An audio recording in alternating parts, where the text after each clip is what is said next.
The unemployment with regard to health professionals in this country is alarming.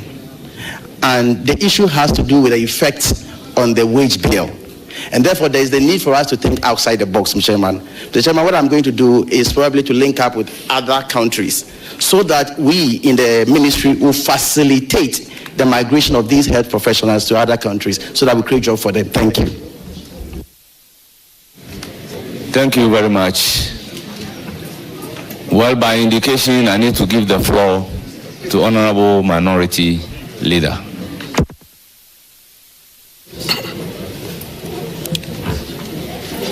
My respected colleague, thank you for being here this morning.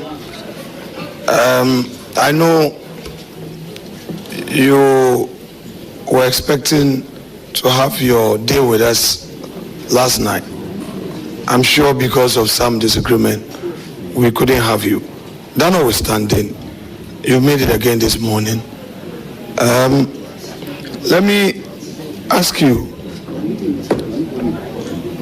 first, on your CV, you've indicated you're a farmer. I know you to be a commercial farmer. Not many people know you to be a farmer.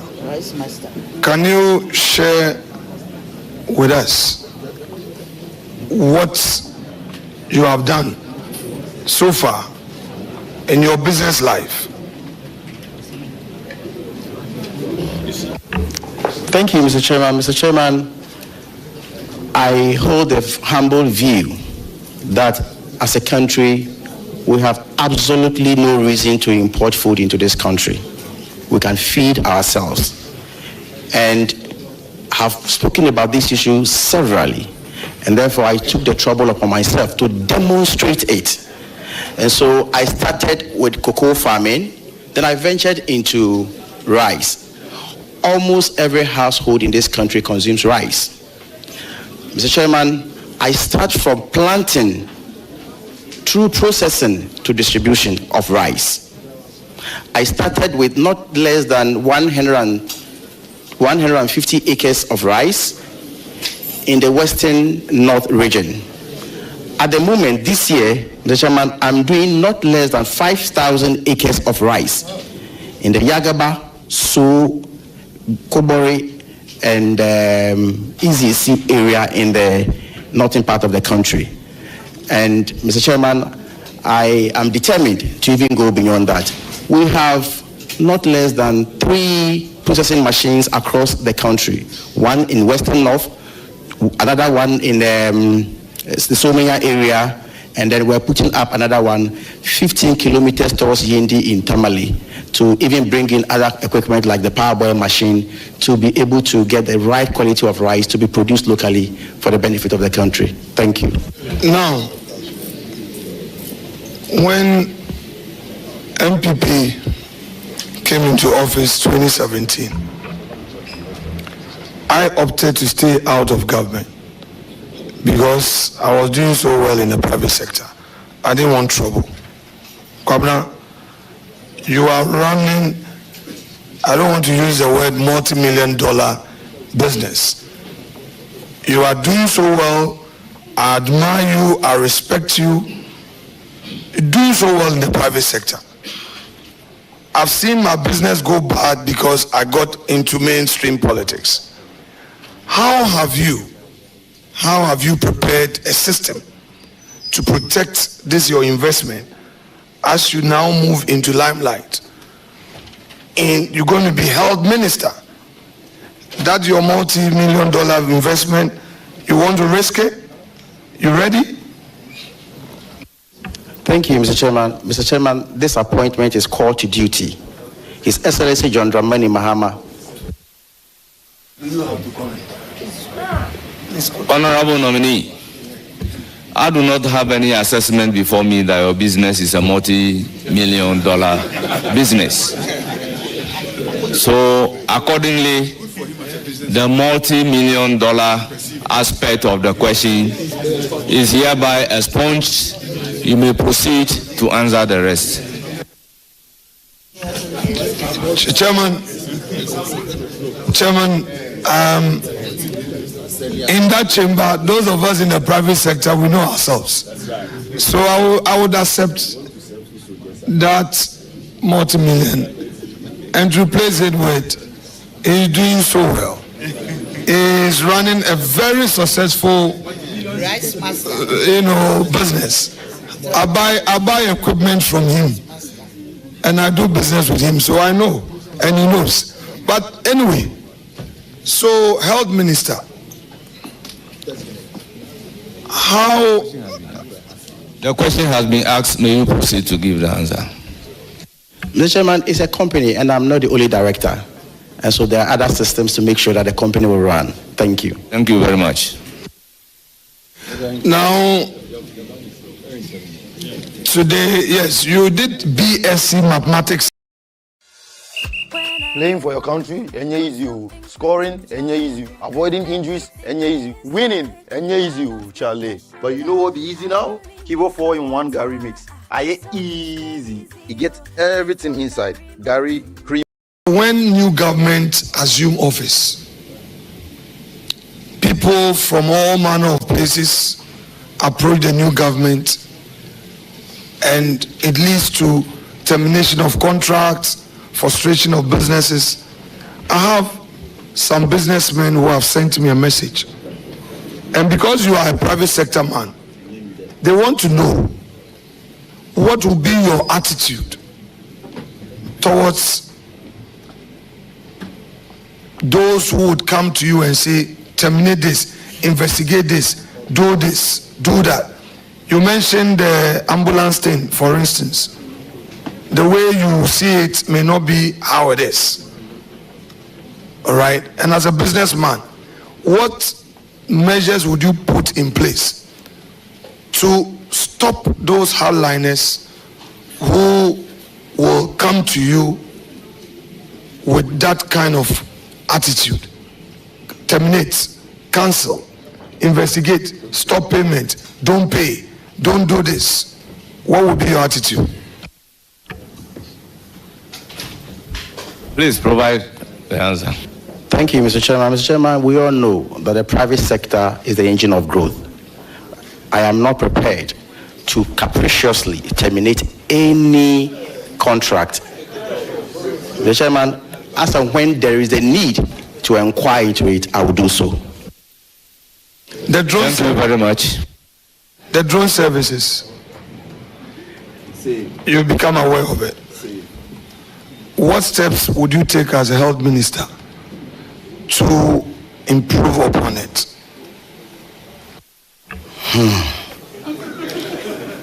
Mr. Chairman, I personally have raised issues on the drone on the floor of the House. And when this committee approves me, I'll further inquire about the drone services. But Mr. Chairman, again, let me provide some facts to Honorable members, order. Let me provide some facts to the committee on the drone matter. The Chairman, I have the Hansards here. Let me first concede and admit that to the extent that the drone services is, extending and supplying essential medications to the hard-to-reach areas in this country is a fantastic idea. Mr. Chairman, as leaders of this country, we owe it as a duty to be candid with the good people of this country. When this particular issue was discussed on the floor of the House, Mr. Chairman, the idea was that they were not going to take money from the government coffers to pay the services of the drone. But Mr. Chairman, we are paying. And then I have seen some contract between Ghana government and when I come, I'll take my time and then investigate. As and when there's a need, we'll cooperate with them because they are doing a fantastic job in this country. Thank you. Thank you very much. Kwabena, the last question, and then I would do a few quick comments. Yes, when my chief whip is doing systems and policies, who am I? Your party has promised a children's hospital in Accra. You are aware? Yes, Mr. Chairman. What timeline should we expect this? Mr. Chairman, with respect, let me get to the ministry, talk to the finance minister and my technical officers. Thank you. So, in this administration, health minister, what is that unique selling proposition you are bringing on board as a government in terms of your health policy? We know Kufuor, when you go on the streets, you say health insurance, they say Kufuor. When you hear free SHS, they say Akufo-Addo. When you hear Metroma, they say Kufuor Bus. What is that unique selling proposition you are bringing on board as a government in the health sector? Thank you, Mr. Chairman. Mr. Chairman, per our manifesto, we have promised free primary health care, and we are going to ensure that primary health care is free. Mr. Chairman, we have also promised that we are going to establish a fund called Mahama Care. Honorable members, let's have some order to listen to the answer. Again, we have promised in our manifesto to establish a fund called Mahama Care Fund to take care of chronic diseases. Mr. Chairman, it is our determination to make sure that Ghana becomes pharmaceutical hub. Thank you. Honorable nominee, there is nothing further to add. We want to assure you that we're not taking a vote on you. We, outside, would support our friends to pass you by consensus. We are done. And Chairman, take note that we spent less than 30 minutes on this nominee.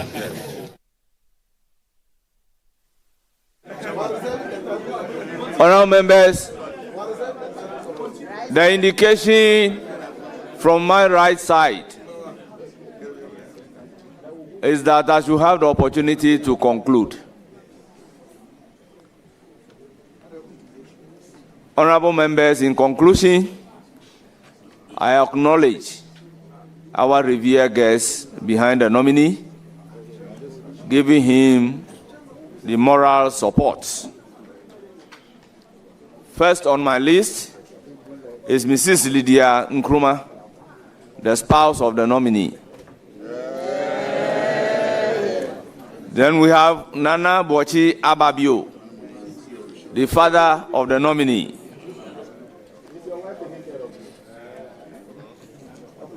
Nana Ofori Ahinkan II, Sehui, Boinzanhini, and Kronti Hini of Sehui. We are so traditional council. We also have Nana Agrema II, Chief of Joaboso. We have Nana Kwesi Ababio, Chief of Bodi. We have Nana Kwesi Eduhini I, Chief of Jenasi. We have Alhaji Hafiz Adam, Chief Director, Ministry of Health. We have Dr. Richard Salome, General Secretary, Ghana Medical Association. And we have Dr. Eric Kofi Njedu, Chief Executive Officer, Cape Coast Teaching Hospital, and Dean of the Chief Executives of Teaching Hospitals. We have Daniel Amanin Dankwa, Registrar Pharmacy Council. Then we have Nana Edu Kwesi, Chief of Survey, Antobia. We have Michael Edu, NDC Regional Chairman, Western Region. You are all welcome. Well, Western North Region. Sorry. Honorable members, I have the pleasure of asking him a question, but I do not have a question for him. He sits so close to me. I know his competencies, and I believed he would deliver. We've seen his potentials as a ranking member on Health Committee. So congratulations on your nominations. You will hear from the committee and you are accordingly discharged. Thank you, Mr. Chairman.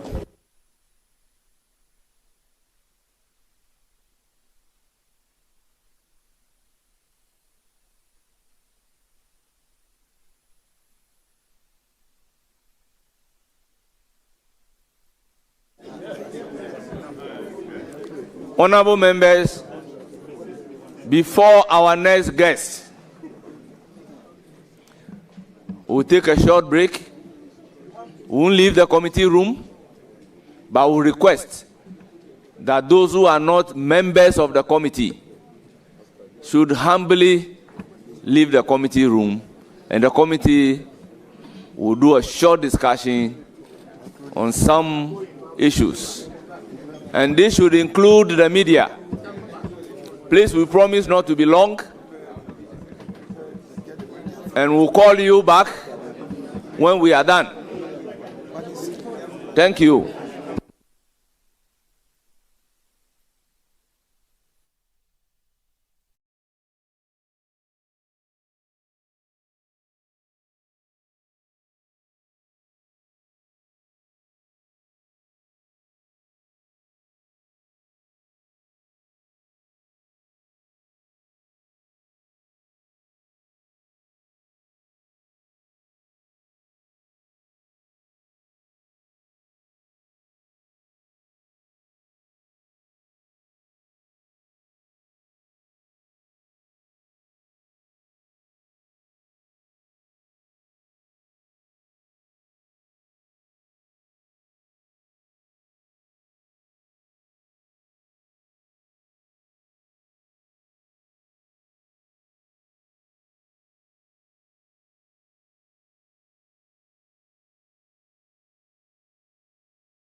concerns about the ongoing vetting process of President Mohammed's ministerial nominees.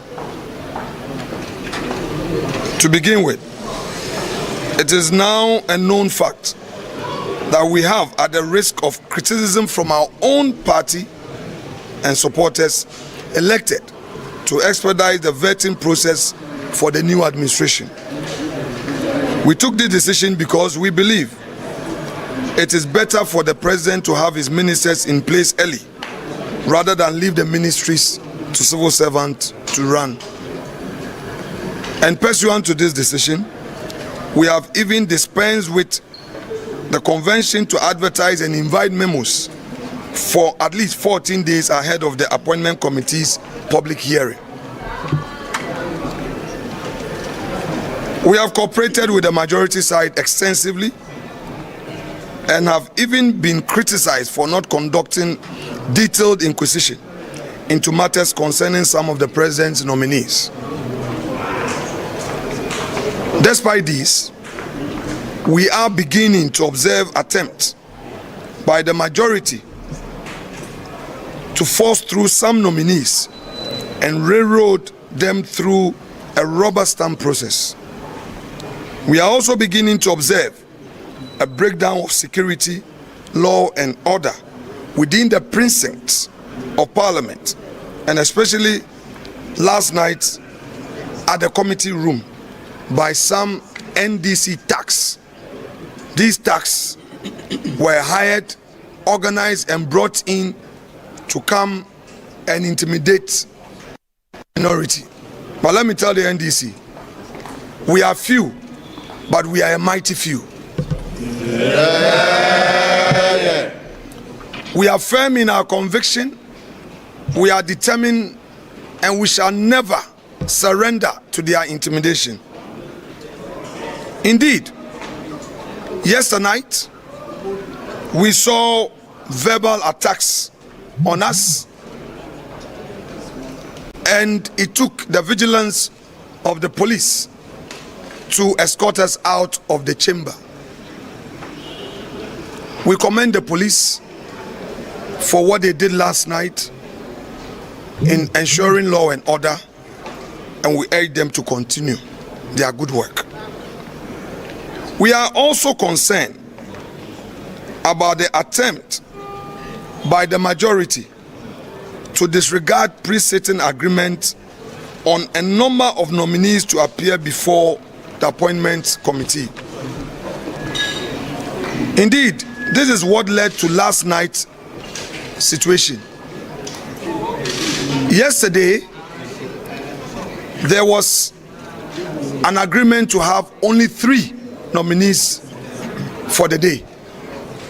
They later changed it to 4. We agreed, and later requested for a 5th nominee, only to realize that after the 5th nominee, the NDC had smuggled Mr. Okudzeto Ablakwa into the committee room.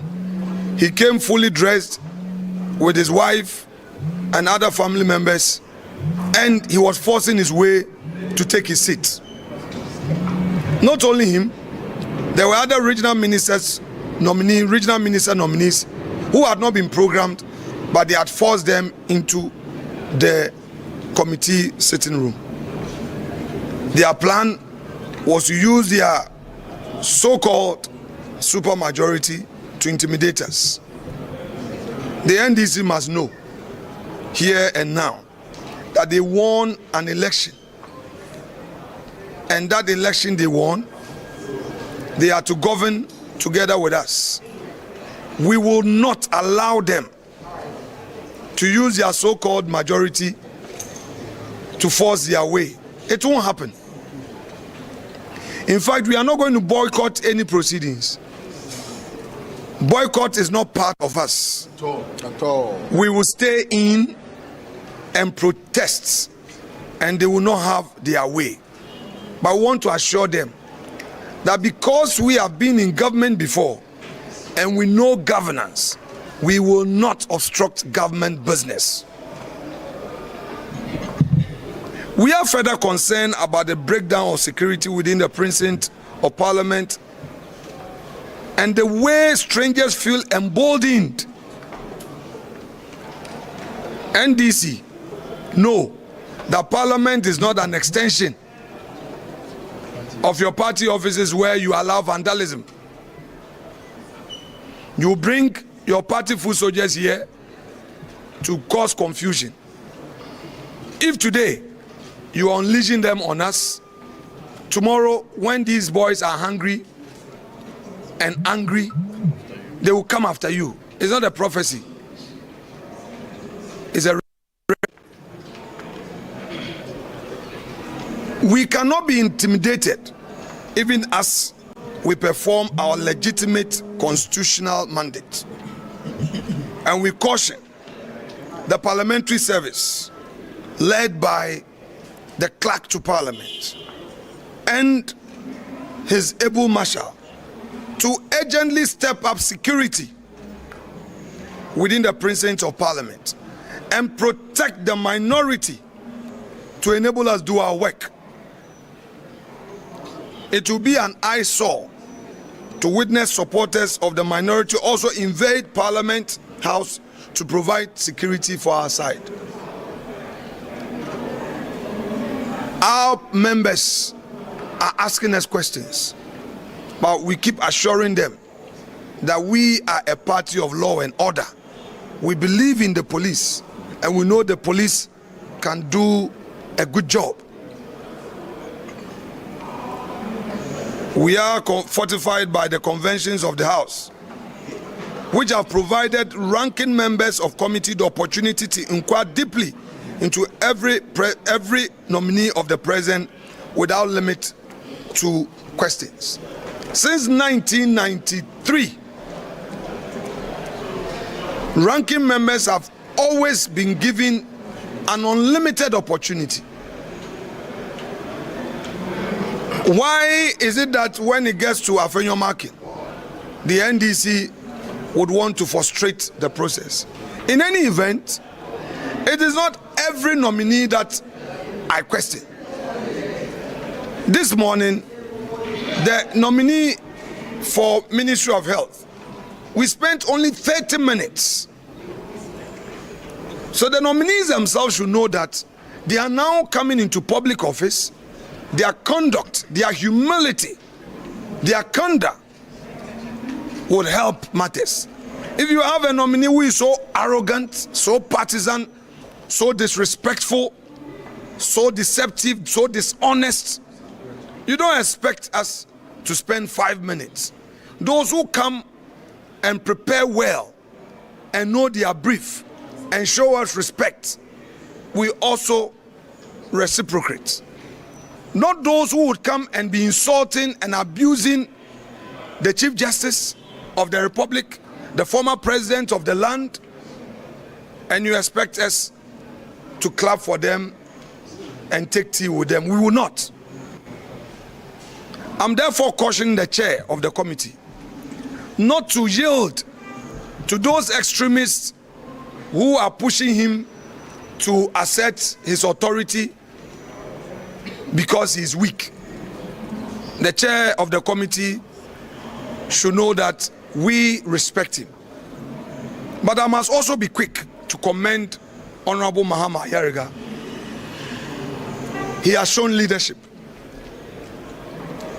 His diplomacy is at its all-time best. He's done well. His engagement, the transparency he has introduced, should it continue, would have a very peaceful parliament. How he engages us is the way to go in this parliament. But to my respected friend, Roxanne Eche Dafiamapo, if he thinks that he is still in opposition and he would be a bully, then he would meet his Mintah. Their friend Makpo has gained notoriety of shouting, yelling, undermining his own chairman, interrupting proceedings, undermining his own majority leader, and he describes himself as the avant-garde of the government. Really, is it the first majority chief whip? The majority chief whip role is to be a key negotiator. He should be a diplomat in the chamber. His job is not to fight. If he did so successfully in opposition, now he is in government. So President Mahama and his government may have to rethink their choice of Roxin Eche Dafiameko as their majority chief whip. Throughout the approval process, the NDC has never marshaled its numbers in the chamber. They claim that they are a majority. Every single day we come into the chamber, we count them. The average number they have ever had in the chamber has been 92. It was only on one occasion that they had 104. So it has always taken our side to add up to their side to make the number to take government business through. So they should be humble enough to cooperate than that attempt to bully us. It will not happen. We would urge them to continue to respect the conventions and arrangements associated with the process of vetting. And if they do so, we'll cooperate with them. Now the clerk to the committee. This clerk to the committee has shown her colors that she is of the NDC stock. We are going to officially write to the clerk to Parliament to withdraw this lady from the appointment committee. And that lady must either resign as a parliamentary staff or change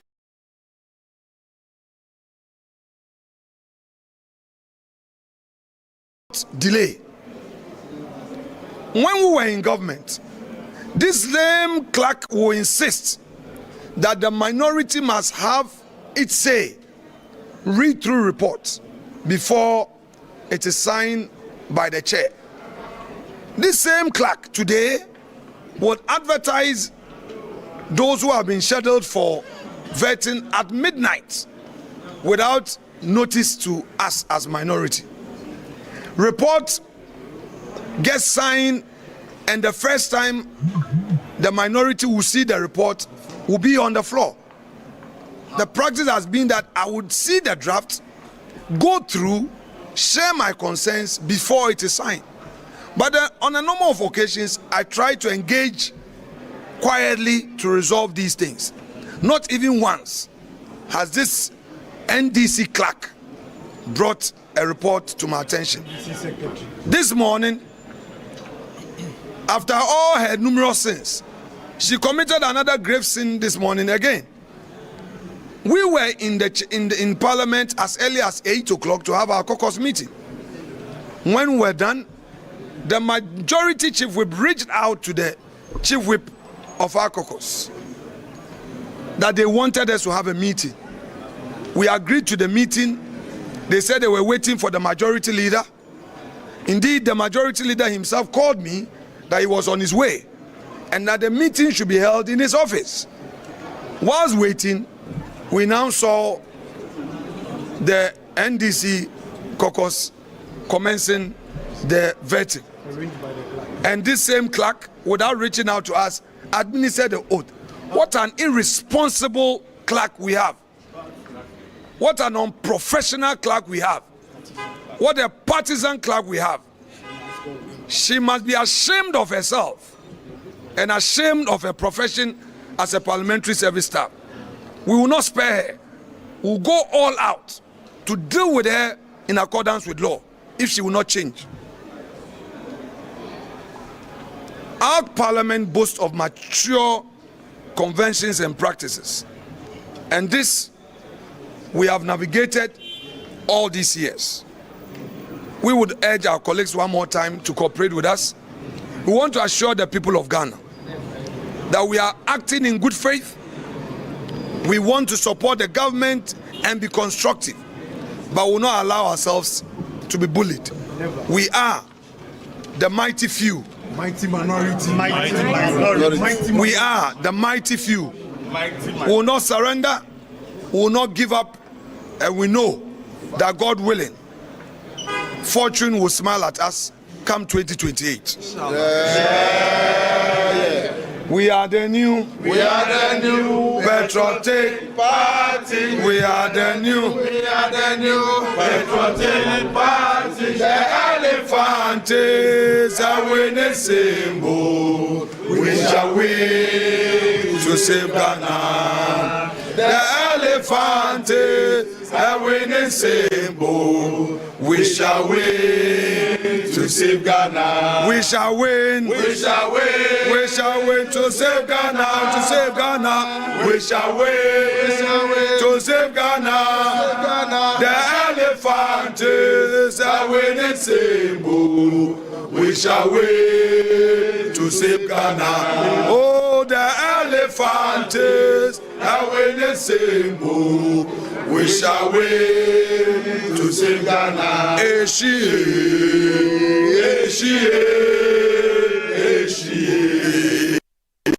radu, Kukrudu. Eshi, radu.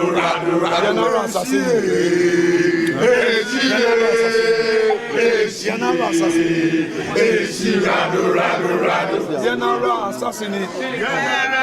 Assassini, Eya body de mayen, Mojana nanu shegu editu o mayen. Edomene wososo, sayebe yibiatraso, nimbiatraso kozo kaninya pesemin kumnya. Maya Sasivu, do se, Omanu Sariyo, Ayasana Ose, Omafu Braneche, Omanu Sariyo, Ayasana Ose, Omafu Braneche. Thank you very much. No questions. Sorry about that. One of our colleagues will do the Fanti or the tree version. I'll continue my work at the vetting. The press statement is here, and then you can have it. Thank you so much. Well, that was not a rally of the NPP you are watching.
at this committee, our job is to deal with the issues without any personal agenda.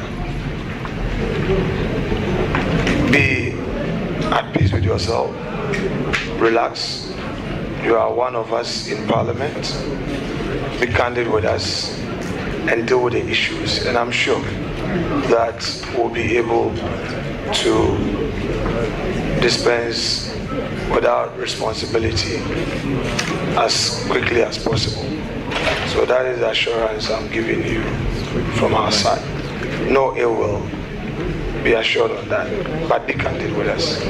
All right? Thank you very much. Honourable members, I must, on behalf of the committee, render an apology to our revered guests who were here yesterday because the nominee was scheduled to be vetted yesterday. For one reason or the other, not being able to conduct his vetting, and some would have to sleep over to enable them to be here. Our sincere apology to you. We render an apology to the nominee for keeping him from yesterday till today. Would have completed his vetting by yesterday, but here we are commencing. So on behalf of the committee, accept our apology. Honorable nominee, we'll proceed to vet you, listen to the question, give the exact answer to the question. I will then proceed to give you the opportunity to tell us briefly about yourself, and then we'll proceed with the questions. You have the floor. Thank you very much, Mr. Chairman. Mr. Chairman, before I render brief remarks about myself, I wish to seek your leave to make some preliminary remarks about the circumstances of yesterday. I feel strongly about that because on my way here, I listened to a press conference addressed by the respected minority leader.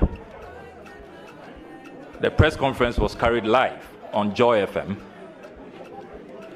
After that press conference, I have been inundated with calls from the media. I heard myself very clearly the Honorable Minority Leader say categorically, without equivocation, that I was not scheduled to be vetted yesterday, and that I smuggled myself in with the help of my majority colleagues.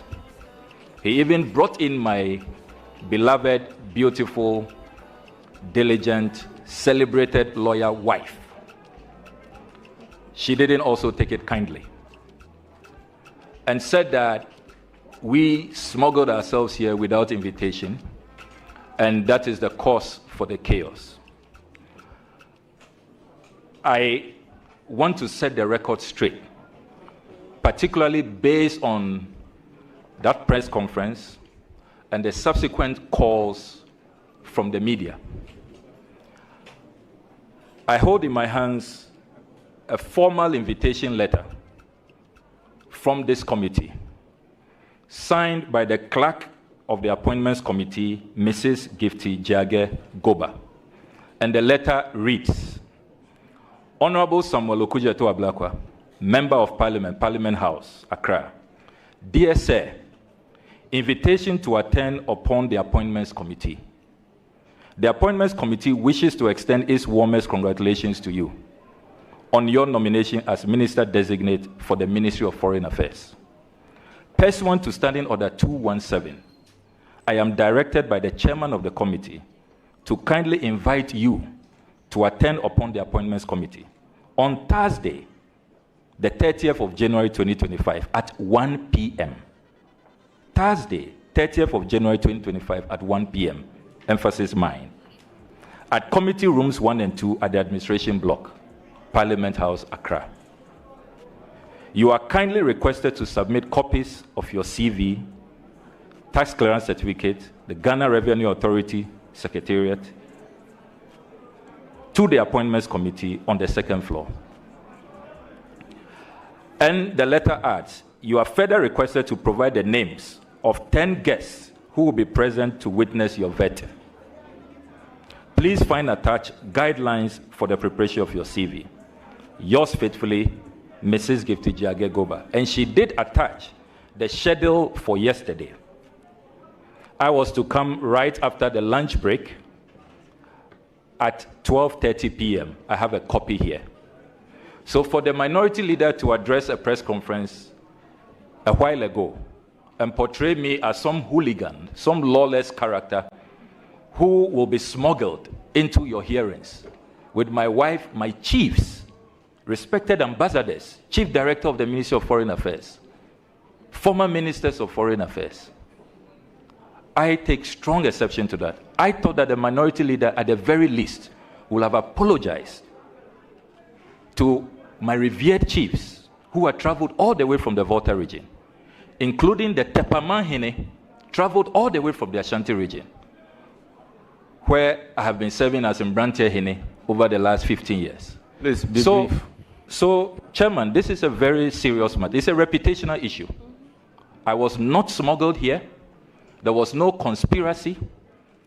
And before the minority leaders press conference, another colleague on the minority side, the Honorable Vincent Ekoasefwa, also put out a post on social media accusing me of backdoor tactics and that I'm not going to be vetted yesterday. One wonders if this was some preconceived agenda to just cast a slur at my reputation. And Mr. Chairman, I want you to take a decision on this matter because my chiefs are beginning to wonder, did I mislead them? Or did I have an appointment to appear before you? Respected ambassadors are asking me, what happened? Team Oral and others are all asking me, are you sure you had an invitation yesterday after listening to the minority leaders press conference? So, Honorable Mr. Chairman, we demand an unqualified apology from the respected minority leader. My chiefs will not accept this. My guests, whose names I submitted to you on the 27th of January, will not accept this. And it has to be made very clear. I feel very strongly about this matter. Honorable We nominee. Are not some idle people who will be smuggled into Appointments Committee hearings. Honorable nominee, take it easy. I think as a committee, we've taken some responsibility. That is why, by way of opening remark, I apologize to you and the chief, together with your revered guests. What really happened was that since last week, we programmed the nominees to be vetted for the entire week. As a result of a derogatory statement against me and the members of the committee, we've taken Wednesday to deal with the problem. And that has affected our calendar, and same should have been communicated to those who were unable to vet on that Wednesday. I agree to the fact that you are scheduled to be vetted on Wednesday. The letter that you read actually came from the Secretary as directed by Bernard Ahiafo, the chair of the committee. So as a matter of fact, you did not smuggle yourself to be vetted yesterday. The letter was not retracted for you to be scheduled. So that was the shortfall. And on behalf of the committee, we render a sincere apology to you and your revered guests. So, Honorable nominee, I think the apology from the chair should settle the issue. Thank you very much. then we then proceed to ask you. So, Mr. Chairman, how about the press conference? The press conference addressed by the minority. The media is covering us. And I've stated clearly that the committee takes responsibility. We wrote a letter to you. So if it is Honorable Sami Okudzeto, my good friend, if it were to be fair, I will not be apologizing to you on behalf of the committee. That is why I am pleading to you that accept my apology on behalf of the entire committee. Therefore, this time, if you want to insist on our rights, maybe the whole day. So please, once I have taken the responsibility, and I apologize to you and your revered guests on behalf of the entire committee, whoever is a member of the committee, that based on the unfortunate incident, be it a press conference or a statement in the media or a post in the media, I am on behalf of everybody apologizing to you. So accept my apology and let this matter be settled. Thank you very much. Thank you very much. Handily proceed to tell us about yourself. I'm grateful, Mr. Chairman. Mr. Chairman, my name is Samuel Okudzeto Ablakwa, born on the 11th of August, 1980, in Accra. I hail from Aveime Bato in the North Tongue district. By way of basic education, I was in Association International School at Airport, proceeded to the only secondary school in the world, Presbyterian Boys Secondary School, and then proceeded to the University of Ghana, where I read political science, philosophy, and economics. I have a master's in international politics and defense, another master's in communications and PR, an executive certificate in leadership from Harvard Kennedy School. My masters were from the University of London and the University of Leicester.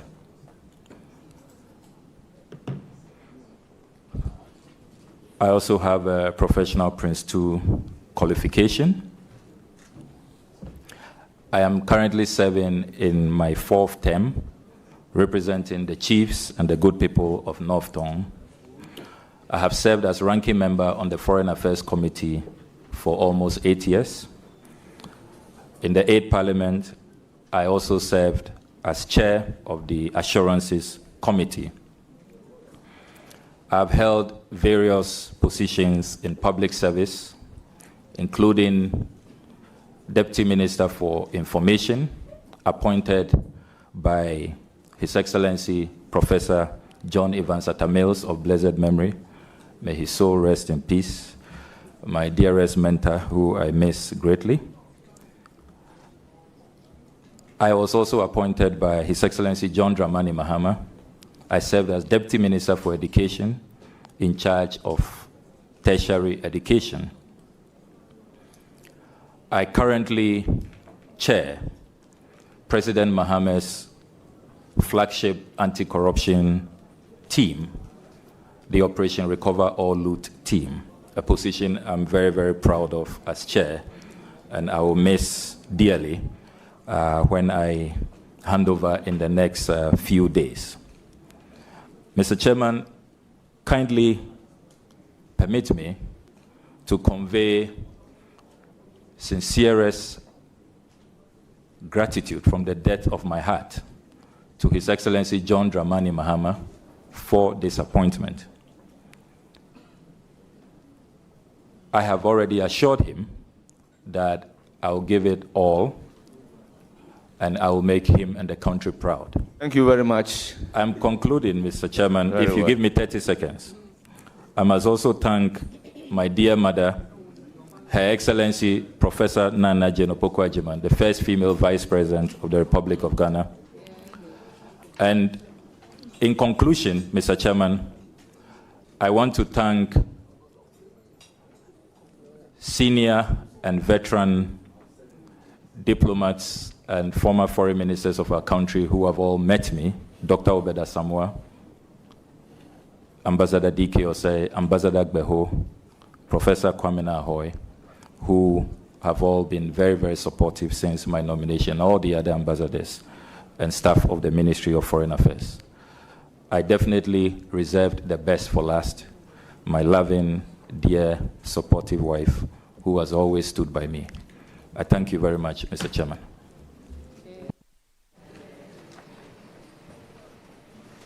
Our revered guests, please, you will have to take part in the proceedings in silence. We'll then proceed with the actual vetting, and I will recognize Asafo Adjei to start with his questions. Honorable Asafo Adjei, you have the floor. Thank you, Mr. Chairman. Thank you. Honorable Minister, I would like to congratulate you once again. I am a Japan boy, so it serves well to have one of us being here. But Mr. Nominee, I am a bit worried, particularly with the diplomatic posturing of our president when it comes to the Sahel trio and how it would impact on the image of Ghana as a democratic country. What do you think of it? Well, thank you very much. It's a very important question you have asked. And interestingly, ECOWAS will be 50 years this year, and Ghana is likely to host the 50-year celebrations. His Excellency John Dramani Mahama believes that our regional integration agenda should be pursued and should not be abandoned. And so even though our three closest neighbors, Burkina Faso, Mali, and Niger, broke away from ECOWAS, and only this week their breakaway became effective. ECOWAS announced that they have completed the cessation.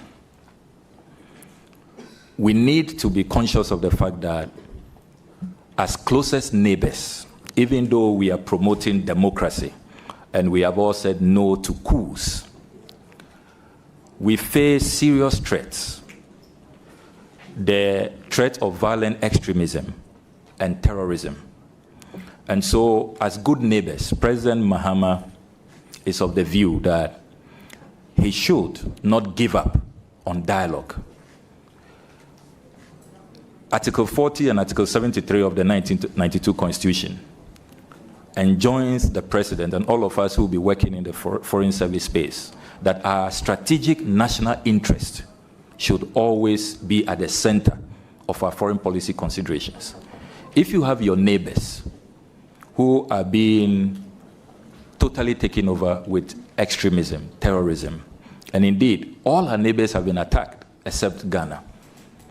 And we know that if situation gets out of hand, the economic crisis also worsen, we will be affected. We are trading partners as well, and we have historic ancestral ties. There are many Ghanaians who trace their roots from Burkina Faso, from Niger, from Mali. So it is very strategic for President Mahama to say that I want to help resolve this Sahelian crisis. And that is why he appointed the respected Venerable Flight Lieutenant Colonel Bevlolate, who was an AU envoy on counterterrorism and also has the military clout and very close relations with some of these military leaders. So it is in our strategic national interest, as Article 40 and Article 73 enjoins us. And that is what informs President Mahama's posture when it comes to our three neighbors who have formed AES. Thank you very much. Mr. Speaker, I'm following up on that. No, Minister, don't you think that our colleagues within the ECOWAS will be disappointed on the position the president has taken when they also have a different position? The indications are that our neighbors are rather impressed with President Mohammed's approach. They are really impressed that all of them were at his inauguration. And remember that even before President Mohammed's intervention, ECOWAS did not just alienate them. ECOWAS took steps to dialogue, even appointed an envoy to try to talk to them to come back. Because some of the things they want to do, have a new passport, have a new bank, a new trading bloc, it will really undermine our quest for regional integration. And the further bastardization and balkanization of the region is not what will help our collective economic interests, particularly at the time we are talking about the Continental free trade arrangement. So I can assure you, my respected colleague, that these are steps in the strategic national interest of our country, and it is very welcoming. And I think that we should, as a House, support President Mahama to achieve his objectives. I think it will be to our collective credit if during our tenure as leaders in Parliament and in the executive, we were able to talk to our good neighbors to come back into the ECOWAS fold. I think that it will really be a good icing on the cake as ECOWAS celebrates 50 years in existence. The Chairman, I want to ask the nominee again. That is your second question. That's my second question, I admit. Having attended work with AU, attended several meetings, Ghana has always taken a position when it comes to Kosovo and Serbia. When it comes to Sahrawi Republic, we even call them the Western Sahara, and Morocco. And then the Palestine and Israel. I mean, the past government had a position.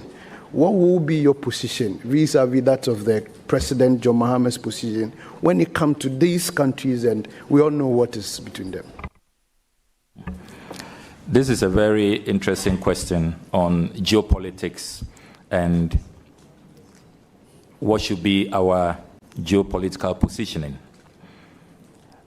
And I would like to make reference to our foreign policy, which Osajefo Dr. Kwame Nkrumah presented to this House on the 16th of December, 1959. He talked about Ghana's foreign policy being positively neutral, that we shall not look left or right, we shall look forward. And that is why, after that, he collaborated with his colleagues to establish the non-aligned movement in 1961. So Kwame Nkrumah said that as much as possible, we shall seek to be friends of all and enemies to none. So our posture will remain same. We will seek to be good friends to all of these countries.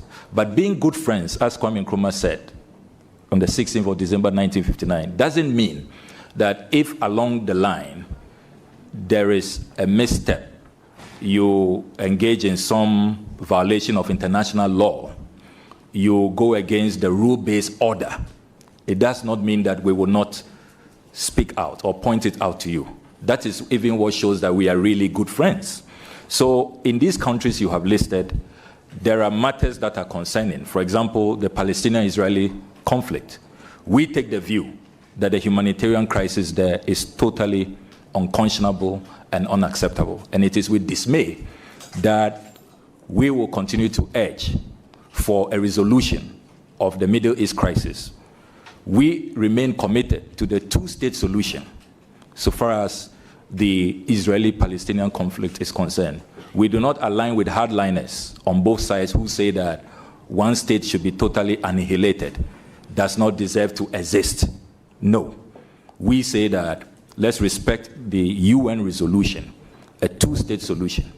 On Western Sahara, you may have heard that on the eve of President Akufo-Addo's departure, he instructed that we cut ties with Western Sahara.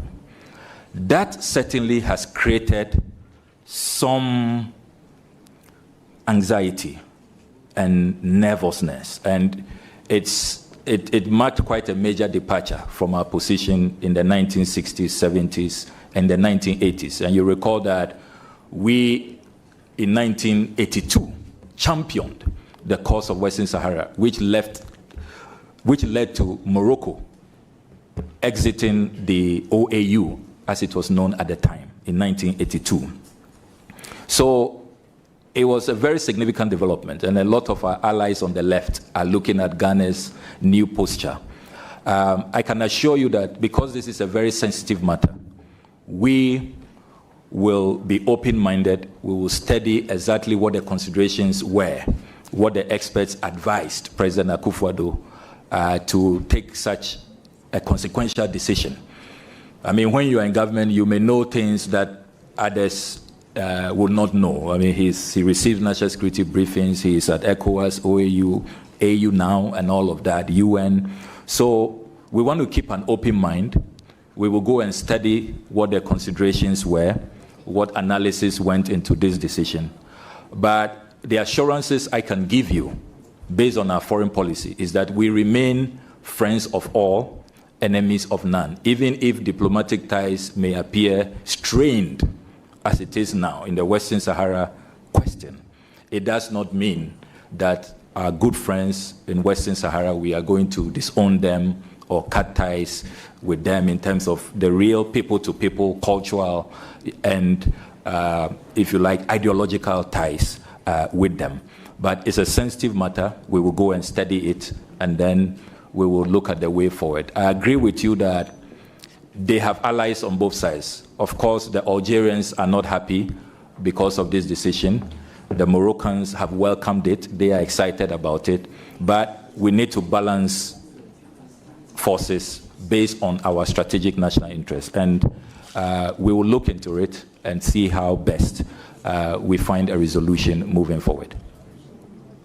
Thank you. I think I like how you responded, because Ghana has always taken a position, but that's fine. It's, like you mentioned, you would get to find out in the ministry. I agree. Mr. Nominee, I also want to know, we have a foreign policy. Everybody knows that, non-aligned and all that. But we have also taken some critical interest in international issues, climate change and all that. What is our country's international environmental policy? Another very important question, and for our generation, that is perhaps the most significant question. Will the human race survive if global warming, the ongoing climate change disruptions continue, if we do not change our way of life? And that is why the COP meetings have become so crucial. Unfortunately, the big players and the big polluters, we are not seeing consistency. They don't want to come to the table really following the science. There are some countries who are saying that they don't even really believe in the science and that it's probably exaggerated.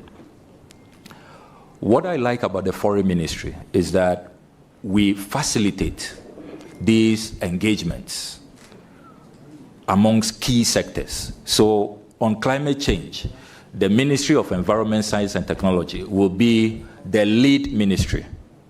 The Lands Ministry will also play a role, and I'm glad that I see the respected former Lands Minister at today's hearings. I know he took part in a lot of the climate change discussions. I followed those meetings keenly. So we will not be the lead ministry when it comes to climate change. It will be the Ministry of Environment, then the Lands Ministry. But we are happy to coordinate, to facilitate the meetings and to make sure that Ghana is committed to our international obligations. And having said that, let me register our unhappiness at the latest withdrawal by the United States of America from the Paris Climate Accord. That was a very key intervention in the climate change agenda. Ghana played a leading role, I recall, under former President Mahama when he was president at the time. That has clearly created a disruption.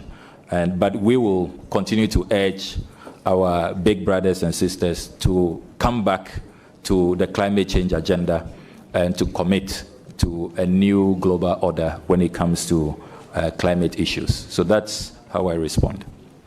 Thank you. Chairman, a last follow-up on this. Honorable member, you are either asking your last question. You are entitled to one follow-up, which you have asked. So you either move to your last question. After this, I'll give you no opportunity. I'm going to my last question. I'm going to my last question. Yes, I'm going to my last question. Yes, sure. Mr. Nominee, this, I think it is for the jury out there. There have been a lot of concerns about our female in the Western, the UAE, particularly inhumane treatment, abuses and all that. Even though we admit that it is out of their own private businesses and other things that lands them there, it has some implications on our international imagery. What is going to be the position of this government on this mass movement to UAE, and then it will come back to us as a whole lot of inhumane abuses and all that? What will be the clear-cut position of this government? Once again, let me commend you for this well-researched question. And this is a matter that I am very passionate about. One of the priority areas that His Excellency John Dramani Mahama has tasked me to work on is how the Foreign Ministry is repositioned to help resolve the unemployment crisis in our country. Unemployment has moved from about 8.6% in 2016 to 14.7% currently, according to the Ghana Statistical Service. We need to make sure that this migration that is going on because of the search for employment benefits our country, it is regulated, and it's a win-win situation. Countries like Cuba, Indonesia, because of their strategic foreign policy, have been able to use their foreign policy. They sign bilateral agreements with other countries. They export labor. So their citizens are well catered for because everything has been signed, is done legally. So their rights are protected. A portion of revenue goes to the country, and then there's another portion that goes to the workers, particularly the Cuban Medical Brigade, if we are to look at the Cuban model. So under my leadership, I will seek to aggressively pursue economic diplomacy in a way that allows for bilateral agreements to be signed. There are many countries looking for Ghanaian nurses, looking for Ghanaian teachers, looking for Ghanaian professionals, looking for Ghanaian workers in the domestic setting, artisans. Why can't we take advantage of that to solve our unemployment crisis and also to regulate the space so that what is happening in the Gulf to some of our workers, our fellow compatriots, is addressed? When these receiving countries know that the labor they have received is not from some clandestine agency engaged in some year period, you get some new skills, you build capacity, you can decide to come back with some good, foreign currency, and the country also benefits. So expect that we will formalize this arrangement and we'll be very deliberate and aggressive about it to create jobs for our young people. Thank you very much. Mr. Speaker, I want to commend the nominee and once again congratulate him for his appointment. I move to give And the floor to Honorable Okudzeto.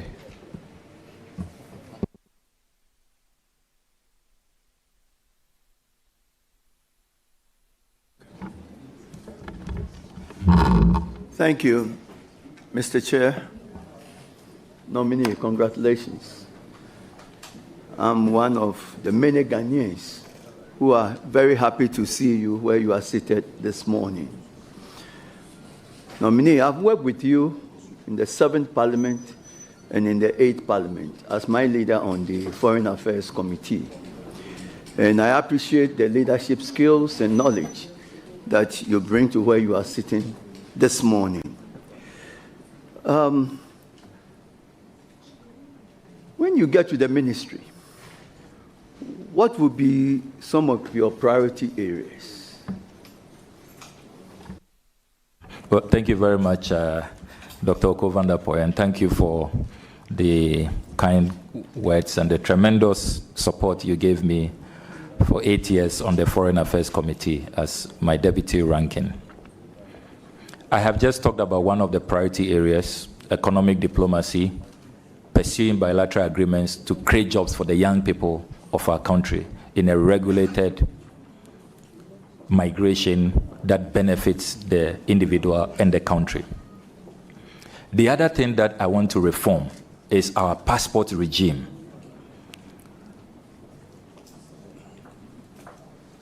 There are too many complaints about how difficult it is to get passports and to get them in good time. I have been going through some briefs, and I noticed that we have a backlog of over 70,000 passports that have not been collected. Then there are issues with the middlemen, Goro boys, and all of that. I recall the former foreign minister, the Honorable Shelia Yokobuchi, storming the passport office in frustration and saying that, look, this crisis cannot continue. I would like to use technology to reform our passport regime. I don't think that we should still be requiring Ghanaians who have a Ghana card to go to passport office for their biometrics. This system of silos. Honorable nominee, the question was your priority areas. You mentioned economic diplomacy, and you mentioned passport acquisition. If there is any other, mention it to us so that we can make progress. Well, thank you, Chairman. I thought that you would be interested in the details, how I'm going to implement these reforms. So, just to be brief, I get your cue. I would want to engage the Ministry of Communications. I've already started talks with the Honorable Sam George, so that you don't need to go to a passport application center if you have a Ghana card. We should be able to interface. It should be possible to sit at home, apply for your passport. And then also, I want to end this business of going back to the passport office for your passport. It's so outmoded. We can engage courier services to send your passport to you at home or in the office. So modernizing the whole regime as we move from the current biometric to chip embedded passports will be a matter of importance to me. Then the third one, as I conclude, is a reform of the institution, the Foreign Service. I would like to introduce a department that will focus on delivery, the delivery unit. I want us to give clear KPIs to our ambassadors and our high commissioners. Now, where we are in the current global ecosystem, you can't be relying on aid, relying on loans, relying on other countries. Let's aggressively pursue economic diplomacy. When we send you there as an ambassador, it's not just to be attending events. You must bring us something home that will impact the lives of the people. How many investors are you bringing in? How many industries? FDI, and all of that. So they will be giving clear KPIs. Because if you look at last year's budget, We spend more than 875 million Ghana cedis on our foreign service staff alone. That's almost $1 billion. And you ask yourself, these 71 missions out there, what are they bringing in? And that is why many people think foreign affairs is so removed, is so abstract. What do we even get from foreign ministry? We are going to change that perception. Clear KPIs, you must bring something home. If within 1 year we are not seeing benefits, you will be reshuffled so that we'll send in ambassadors who will be more dynamic, who will be proactive in our national interest. Thank you. Any further question? Mr. Chair, I think the nominee has done well with my question. I don't have any more questions. I just want to congratulate him. And once again, I want to say I'm very happy to see you where you are. And I want to thank His Excellency John Dramani Mahama for your nomination. Thank you. Thank you. I proceed to give the floor to Honorable Abujinapo. Please.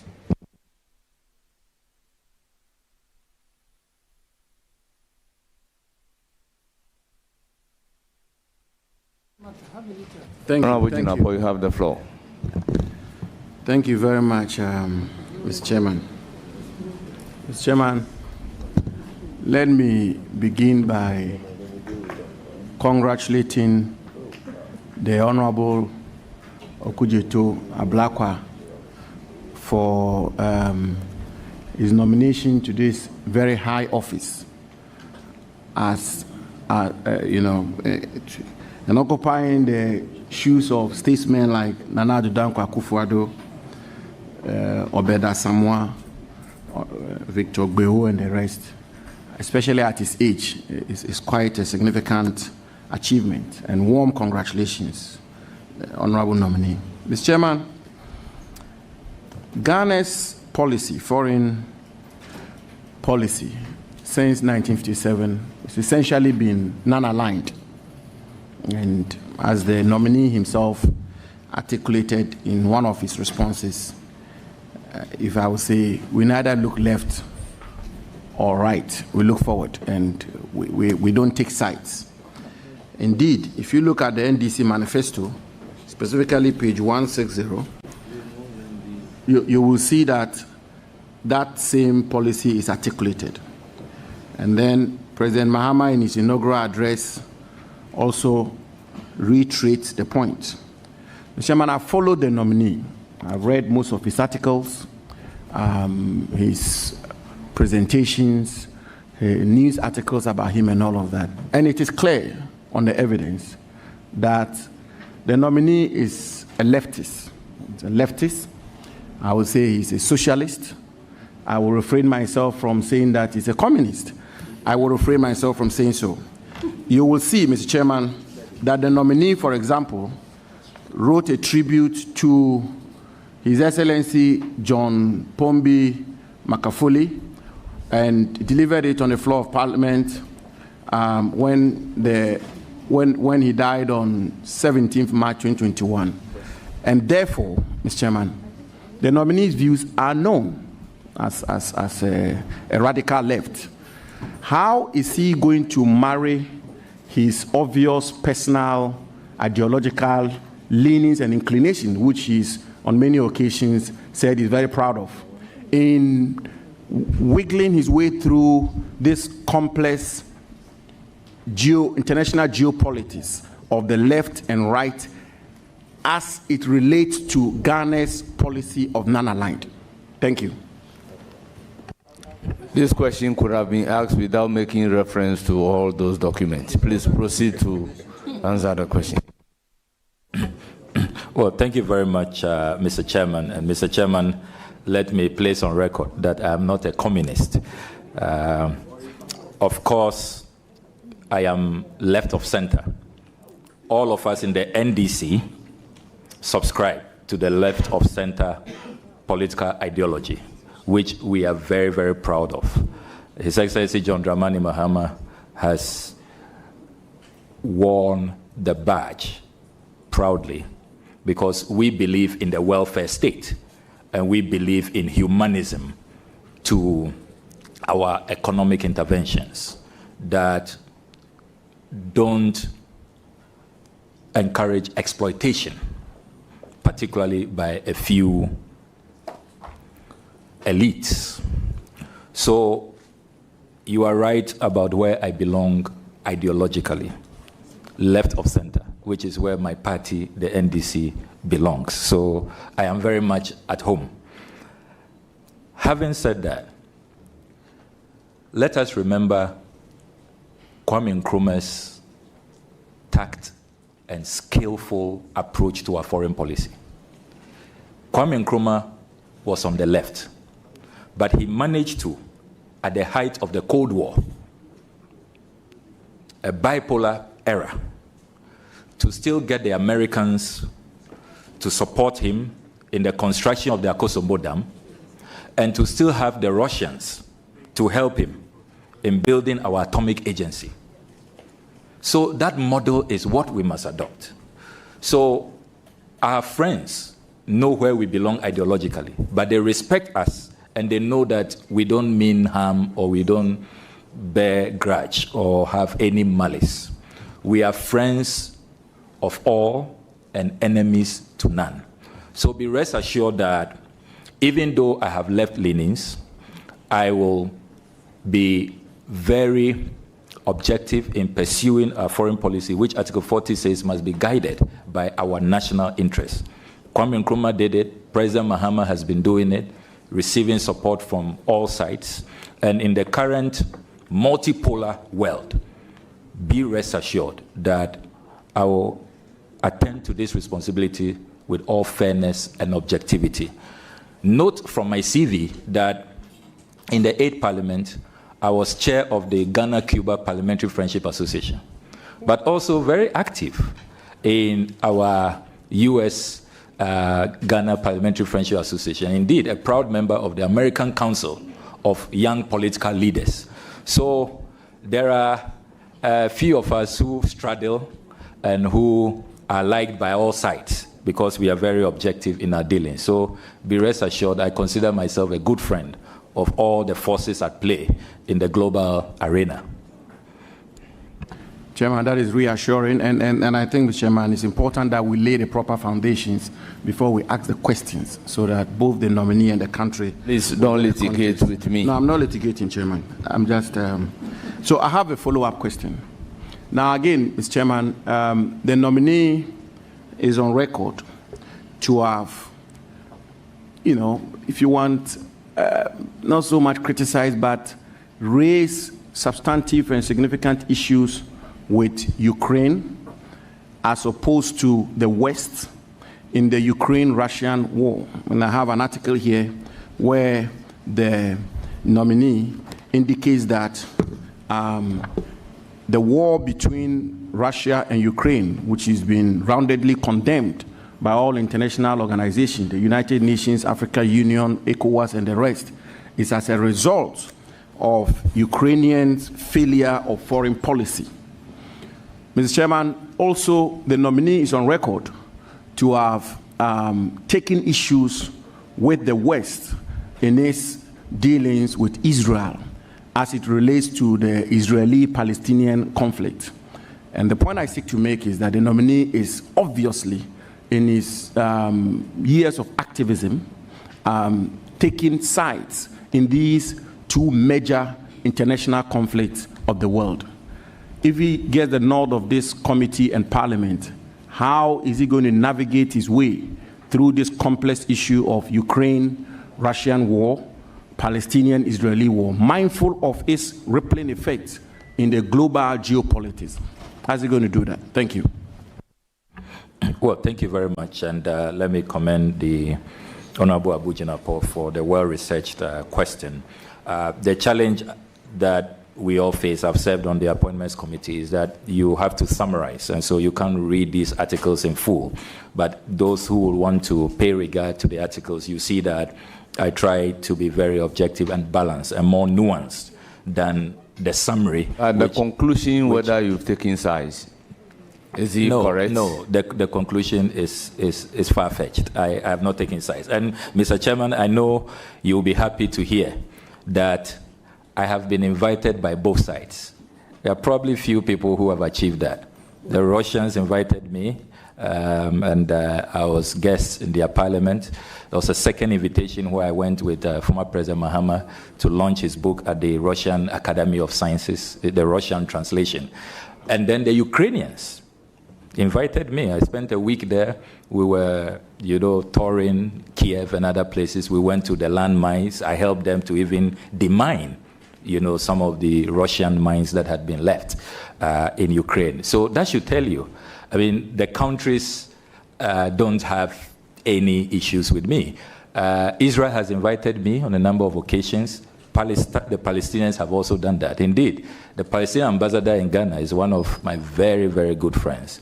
And so is the Israeli ambassador. So please be rest assured that despite my ideological stance on these matters, you will see objectivity. But Article 40 is clear.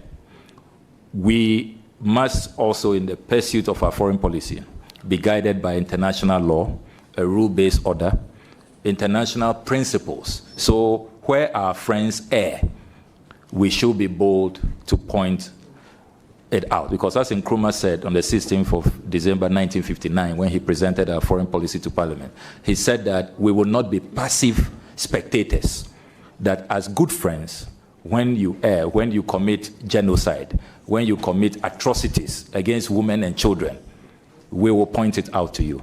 And it does not make us bad friends. It rather, makes us very, very good friends. So that's the position I take on these matters. Thank you very much. Your last question? Or you have a follow-up on this?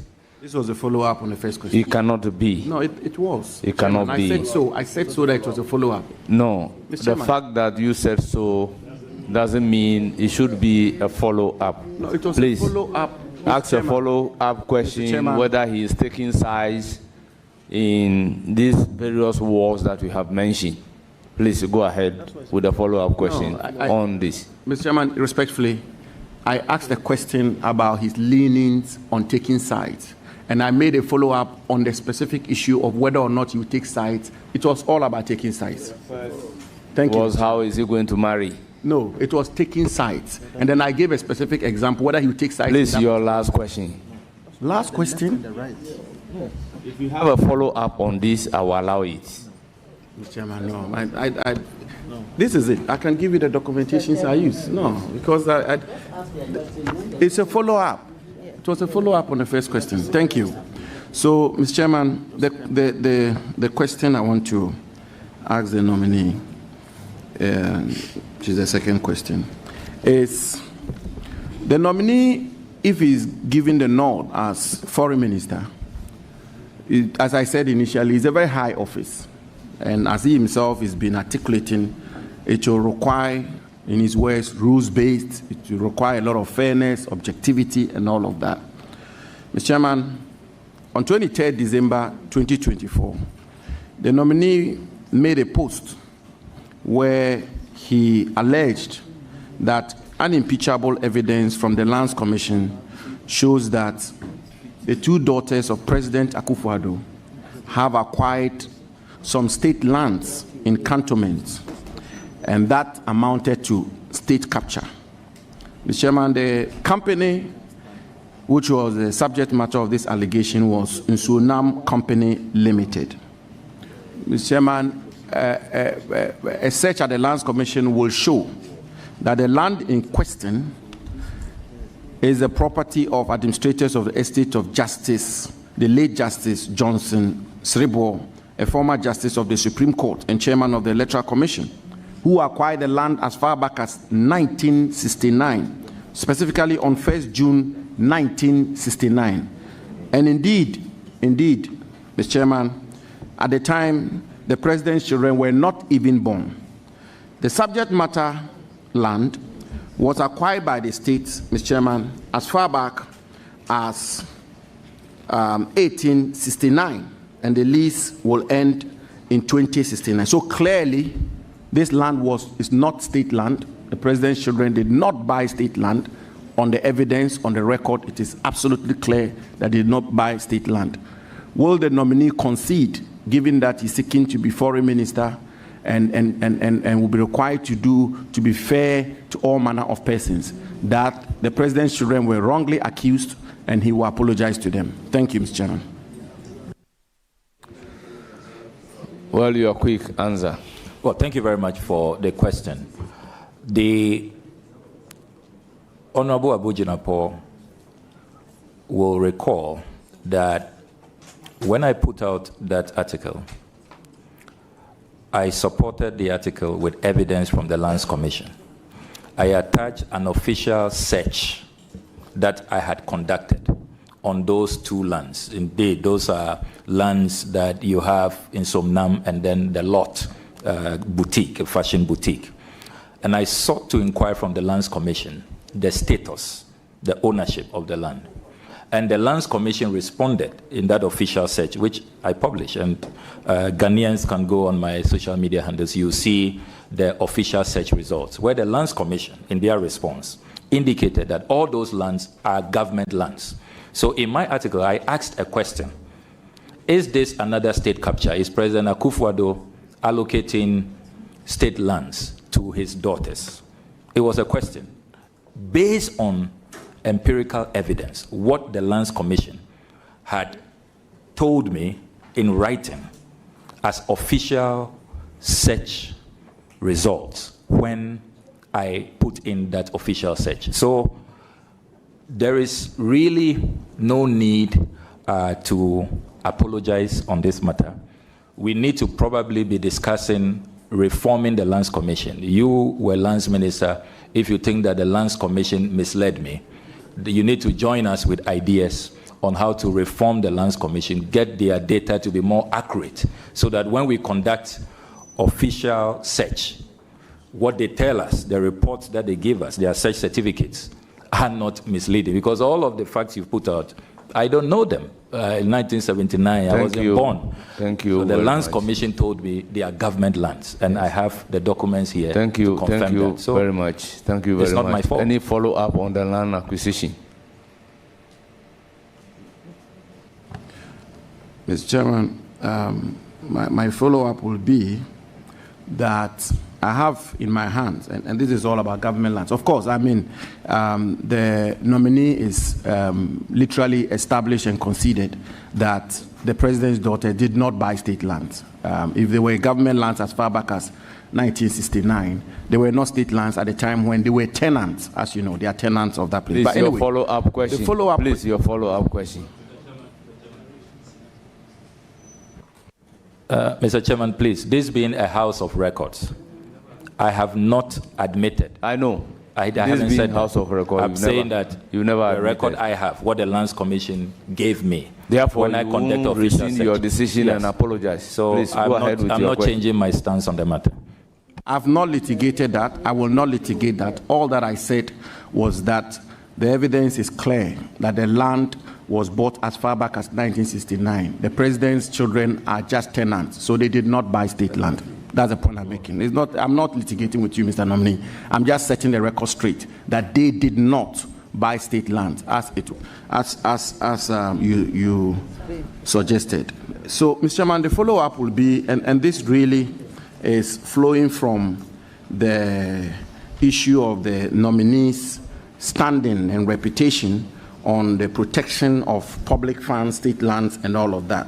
And the question is simple. I mean, I know the chairman is in a hurry to move on with his vetting. So long as the question relates to the acquisition as a follow-up, I will allow it. Yes. But if not, I will overrule you. Well, it relates to the protection of state estates, generally speaking. And the question is very simple. In that protection, Mr. Chairman, you will see that the nominee has, on multiple occasions, asked for, quote, the state to eschew frivolous foreign travels by government officials, end quote, and gone at great length to make the point about how we need to be frugal. I know that a foreign minister travels on first-class ticket. Will he travel on economy ticket when he's made foreign minister? Accordingly, the question is overruled. There can't be a follow-up question on acquisition of land. You are done. I don't give the floor to Honorable Ziwera. Honorable Ziwera, you have the floor.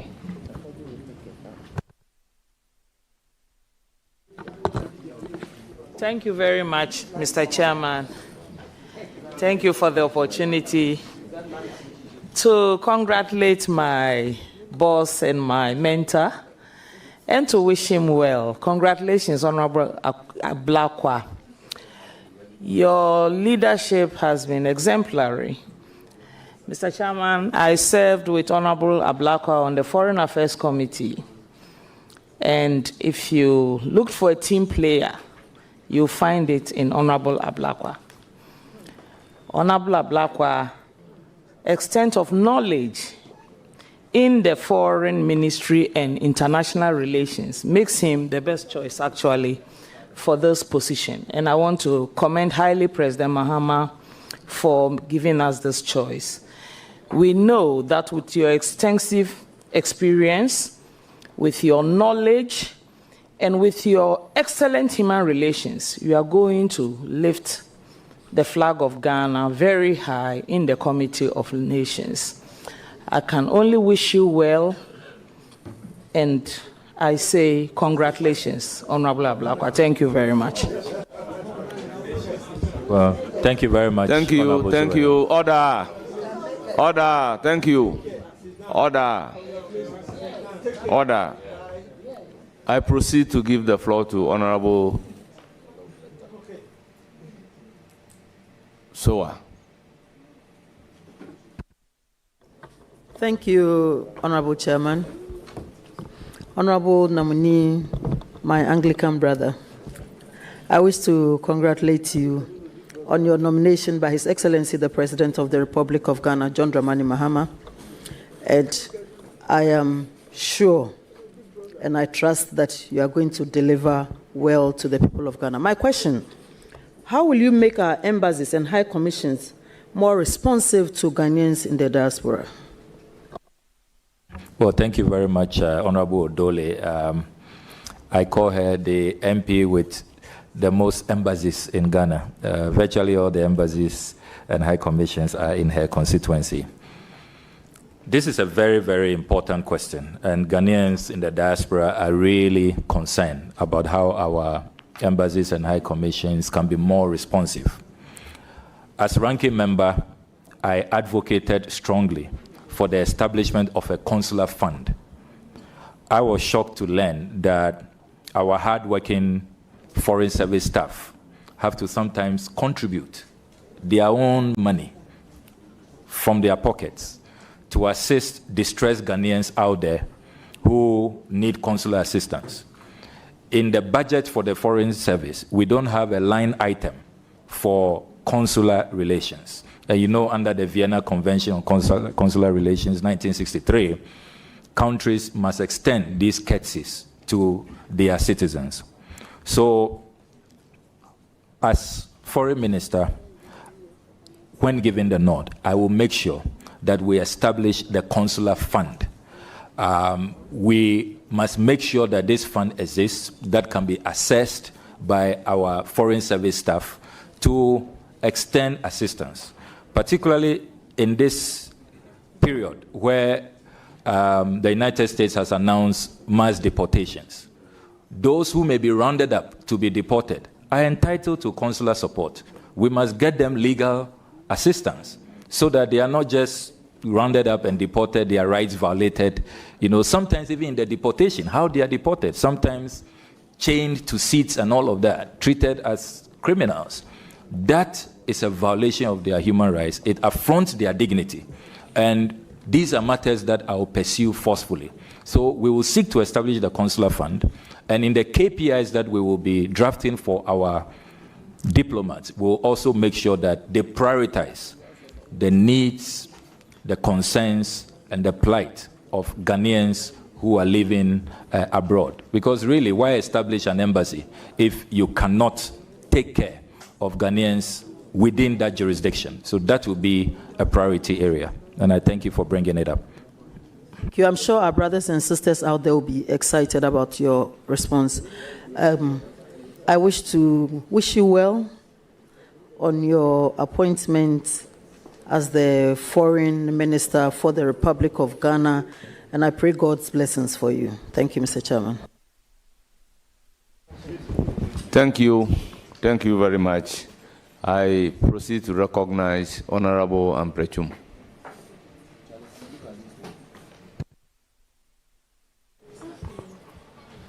Thank you, Chairman, for this opportunity.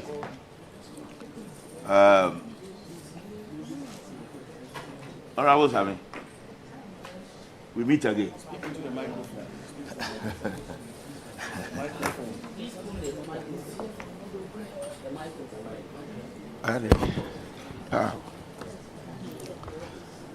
Honorable Samuel Okudzeto Ablakwa, MP for the good people of Northern. You are at the verge of becoming the number 3 diplomat of this great country of Ghana, after His Excellency John Dramani Mahama, the President, Her Excellency Jane Nana Opoku-Agyeman, the Vice President. Honorable nominee, permit me to remind you that the international arena that you are going to operate in and the diplomatic circles that you are going to engage in is very different from the political terrain that you have been dancing with your propaganda theatrics. Honorable member, you haven't started well. You are out of order. I'll give you the floor to start well. Thank you. Else I'll rule you out. We have worked and engaged. I have worked and engaged with you on the Foreign Affairs Committee for 8 years, including the last 4 years as the immediate past Deputy Foreign Minister for Political and Economic Affairs. And I can say, without any shred of doubt, that you have the capacity and the capabilities to rise up to the responsibilities of the position of the Minister for Foreign Affairs. If, and only if, you change your suit of sometimes giving disinformation. And I have 2 references as my basis for making that point, and it's extremely important, Mr. Chairman. Thank you very much. The question is overruled. Ask another question. Mr. Ablakwa, some 3 or 4 years back, you started a crusade when the ministry was about to purchase a chancery in Oslo. You came up with all kinds of stories that eventually turned out to be untrue. Eventually, it encouraged a Norwegian lawyer to take Ghana government to court, which eventually ended up in the Supreme Court of Norway. Even though we won it, it cost us a lot of money because of what you did, the information that you put out there, which, like I said, encouraged the Norwegian lawyer to pursue a matter which he had no case. Order. That is number 1. Number 2, recently, please, are you asking one question or you are asking 2 questions at the same time? No. Mr. Chairman, I am laying the foundation for the question. Please, I'm laying the foundation for the question. Without the foundation, it will be difficult for me to ask the particular question that I want to ask. Without the foundation, the question now, so the first one was to do with the Norwegian, the purchase of the Norwegian chancery. The second one, recently, you put out that the ministry has signed up with a company, Access Citizen Ghana Limited,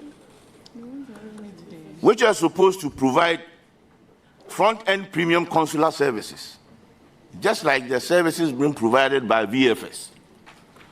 And Access Ghana is providing that services to some selected missions abroad. Your accusation was that some corrupted transaction of about $38 million, and that the Ghana government was being shortchanged. There is no truth in this particular matter.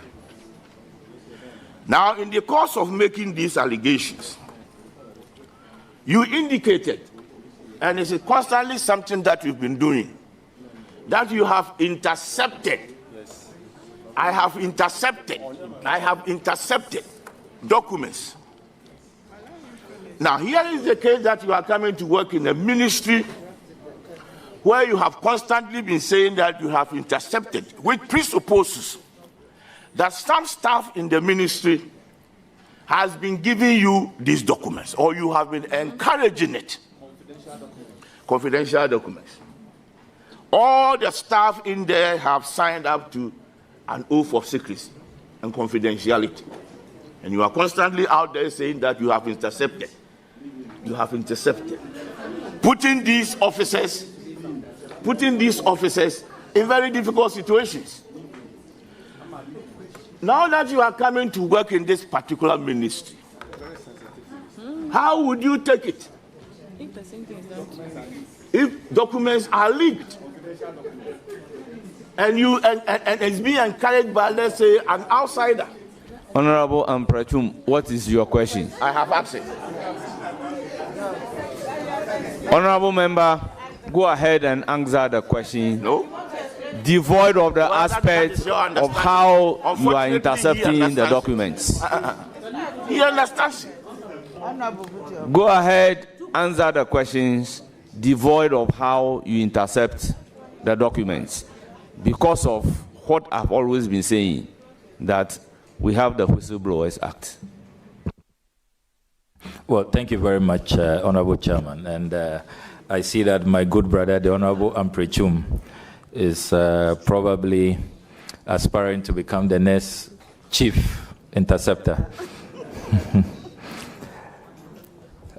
Let me, on a more serious note, assure the good people of this country that all I have done in my interceptions, in my oversight, in pursuing parliamentary due diligence has always been... Honorable members, let me place on record that I don't want any disruption today. If you are not a member of the committee and you can't comport yourself, kindly walk out.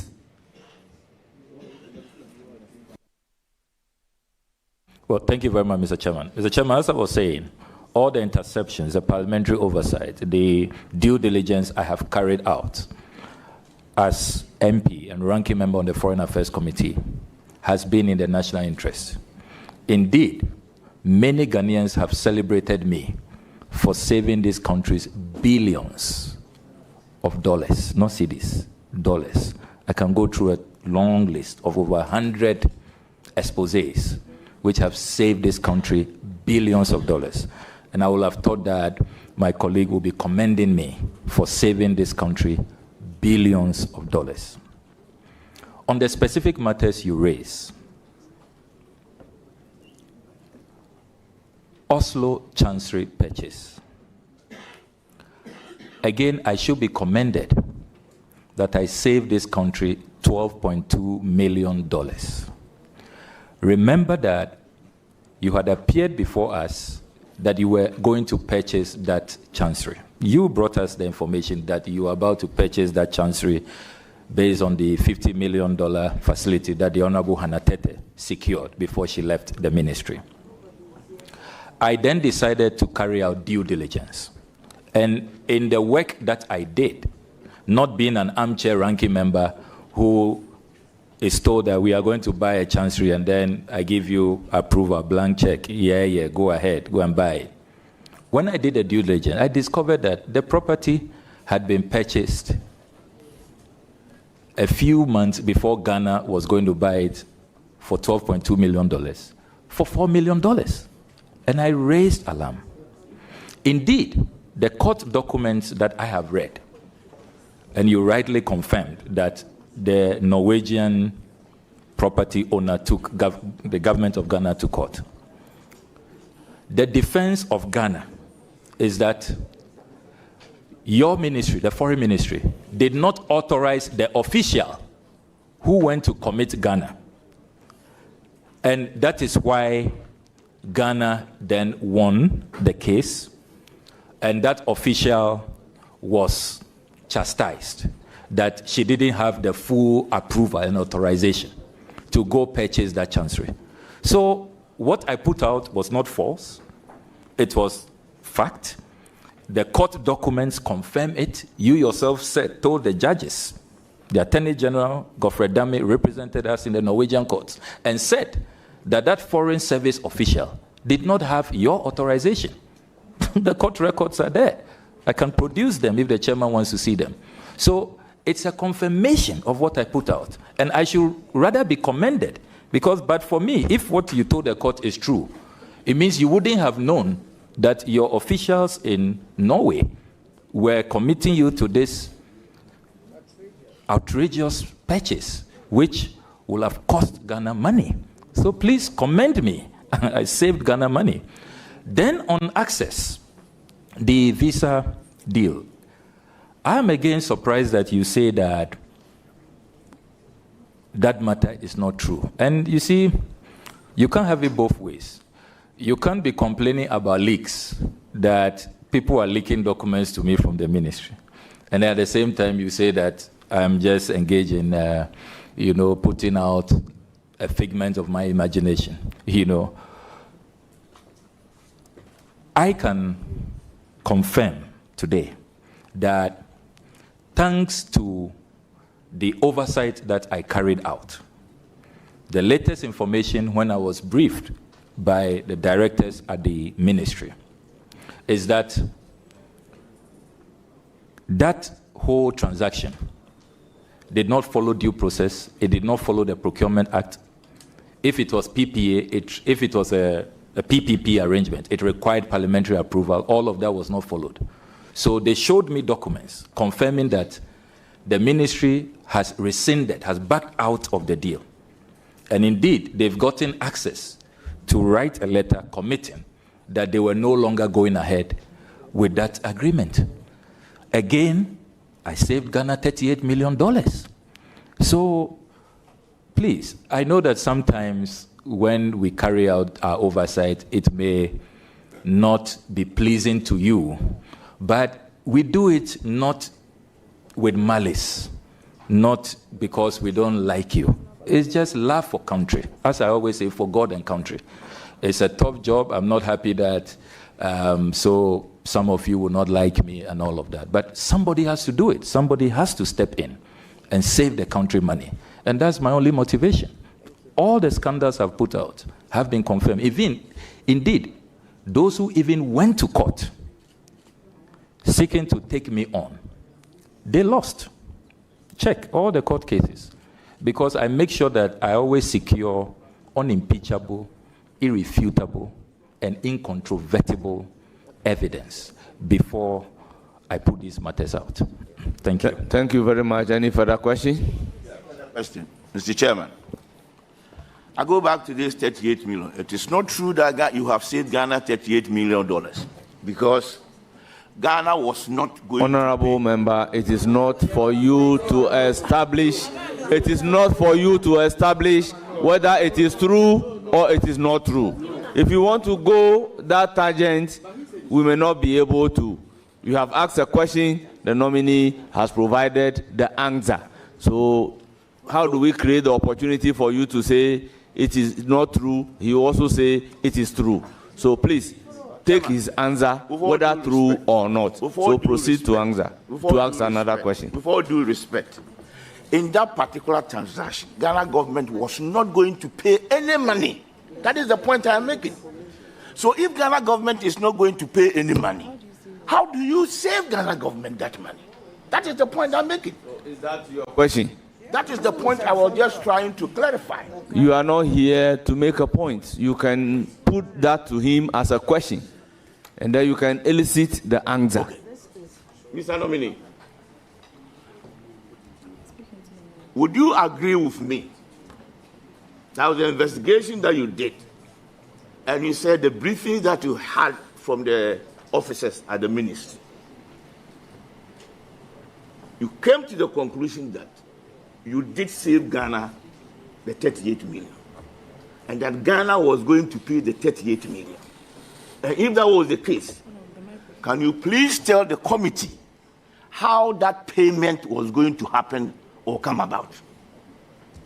Thank you. Thank you very much. Your response, please. Well, thank you very much, Honorable Chairman. I thought that the former Honorable Deputy Minister will confirm that they have backed out of that agreement since my expose. I think there's a more fundamental point, that if you felt that nothing untoward had happened, that everything was kosher, that it was a good deal, why did you run away from it when I did the expose? So please, you are not entitled to asking questions. So provide answers, yes, Chairman, to the question asked. I appreciate the guidance. So let's be clear. The $38 million is what Access, the company, stood to benefit from that agreement, based on the percentage that will go to that company. If the current arrangement is maintained, where the embassies are allowed to carry out their visa processing, that money comes to Ghana, which is the current arrangement. That is why the head of missions were not happy about this arrangement, because Ghana was going to lose money. You were taking money out of the missions, out of IGF, for a private entity.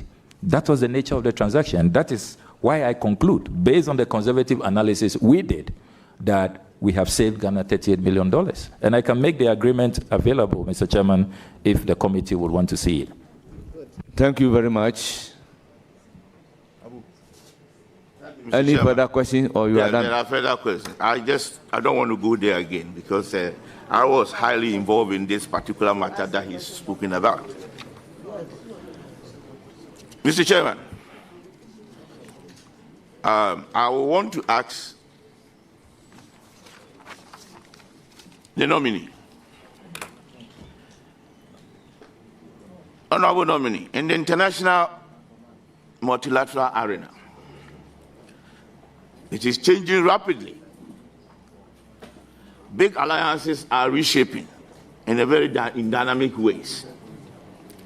How do you plan to champion a strong African representation in the international systems? Well, thank you very much for this well-informed question. And I wish I had 1 hour to answer this, but I certainly don't. You are right. Did you say you need 1 hour to answer the question? I said I certainly don't have that. So please. So, Mr. Chairman, first of all, the changing global dynamics have to be appreciated. We are clearly now in a multipolar world. We've moved from unipolar to bipolar. Now we are in multipolar. We are seeing the growing influence of the BRICS countries. Some of our citizens are even beginning to mount pressure that perhaps we should join BRICS, just as Nigeria did a few weeks ago. And we all know that BRICS is now presenting very interesting options. They have the new development bank, which has about $100 billion available in there. A combined GDP of about 27 trillion US dollars, 40% of the world's population. So in terms of market, that is a large market share. And we all know that our biggest trading partner now is China. And China is at the center, is right in there in this BRICS arrangement. So I think that Africa should really come to this table in a united way. Imagine what we can achieve, as Osajefo said, if we unite. At the UN, for example, the African bloc is the biggest bloc. We have more votes at the UN, but unfortunately we are not united. We don't vote in a particular way. Different, considerations. And It's the same challenge even with trade. Intra-Africa trade is still hovering under 20%. We trade more with Europe and Asia than we trade amongst ourselves. A very, very sad situation. And that's why Kwame Nkrumah mooted the idea of the Africa Continental Free Trade Area in Addis Ababa in 1963. It took more than 40 years for it to now be coming into fruition, albeit in a very slow pace. So my response to you will be that let us unite. And I'm glad that President Mahama has so much goodwill. Look at the number of heads of states who attended his inauguration. And already he has so many invitations. He's just returned from Tanzania, Kenya, and everybody wants to, host him and have a discussion with him. And I think that he has that potential of not only becoming the focal point, a potential AU chairman, to really galvanize Africa and get the African nations to unite so that together we can have a common position on what the African interests should be. So that would be my approach, going back to the Nkrumah template of Africa must unite. Let's present a common force. And with that, we are talking about a market of about 1.5 billion. If we unite, we will be such a force that nobody can dare mess with us. But the challenge has been disunity. And that is really my philosophical outlook on these matters. Follow up, Mr. Chairman. Yes. You just mentioned the Africa Continental Free Trade. Yes. Mr. Nominee, until the NPP government was able to secure the use of Ghana as the base for the AFTA Secretariat, Ghana has been an active member of many multilateral platforms, but hasn't really attracted any significant secretariat comparable to the AU in Addis Ababa, or the UN office in Nairobi, or ECOWAS in Abuja. This is important because the borders are attracting jobs into their countries, or these countries are attracting jobs and opportunities into their countries. As Foreign Minister, how do you plan to leverage this position, Ghana being the Secretariat of AFTA, to attract something tangible into the country? I mean, certainly I have gone on record in this House to commend your government for securing the Africa Continental Free Trade Area Secretariat. And I added, if you recall in that presentation, that it is a testimony of what we can achieve when we unite.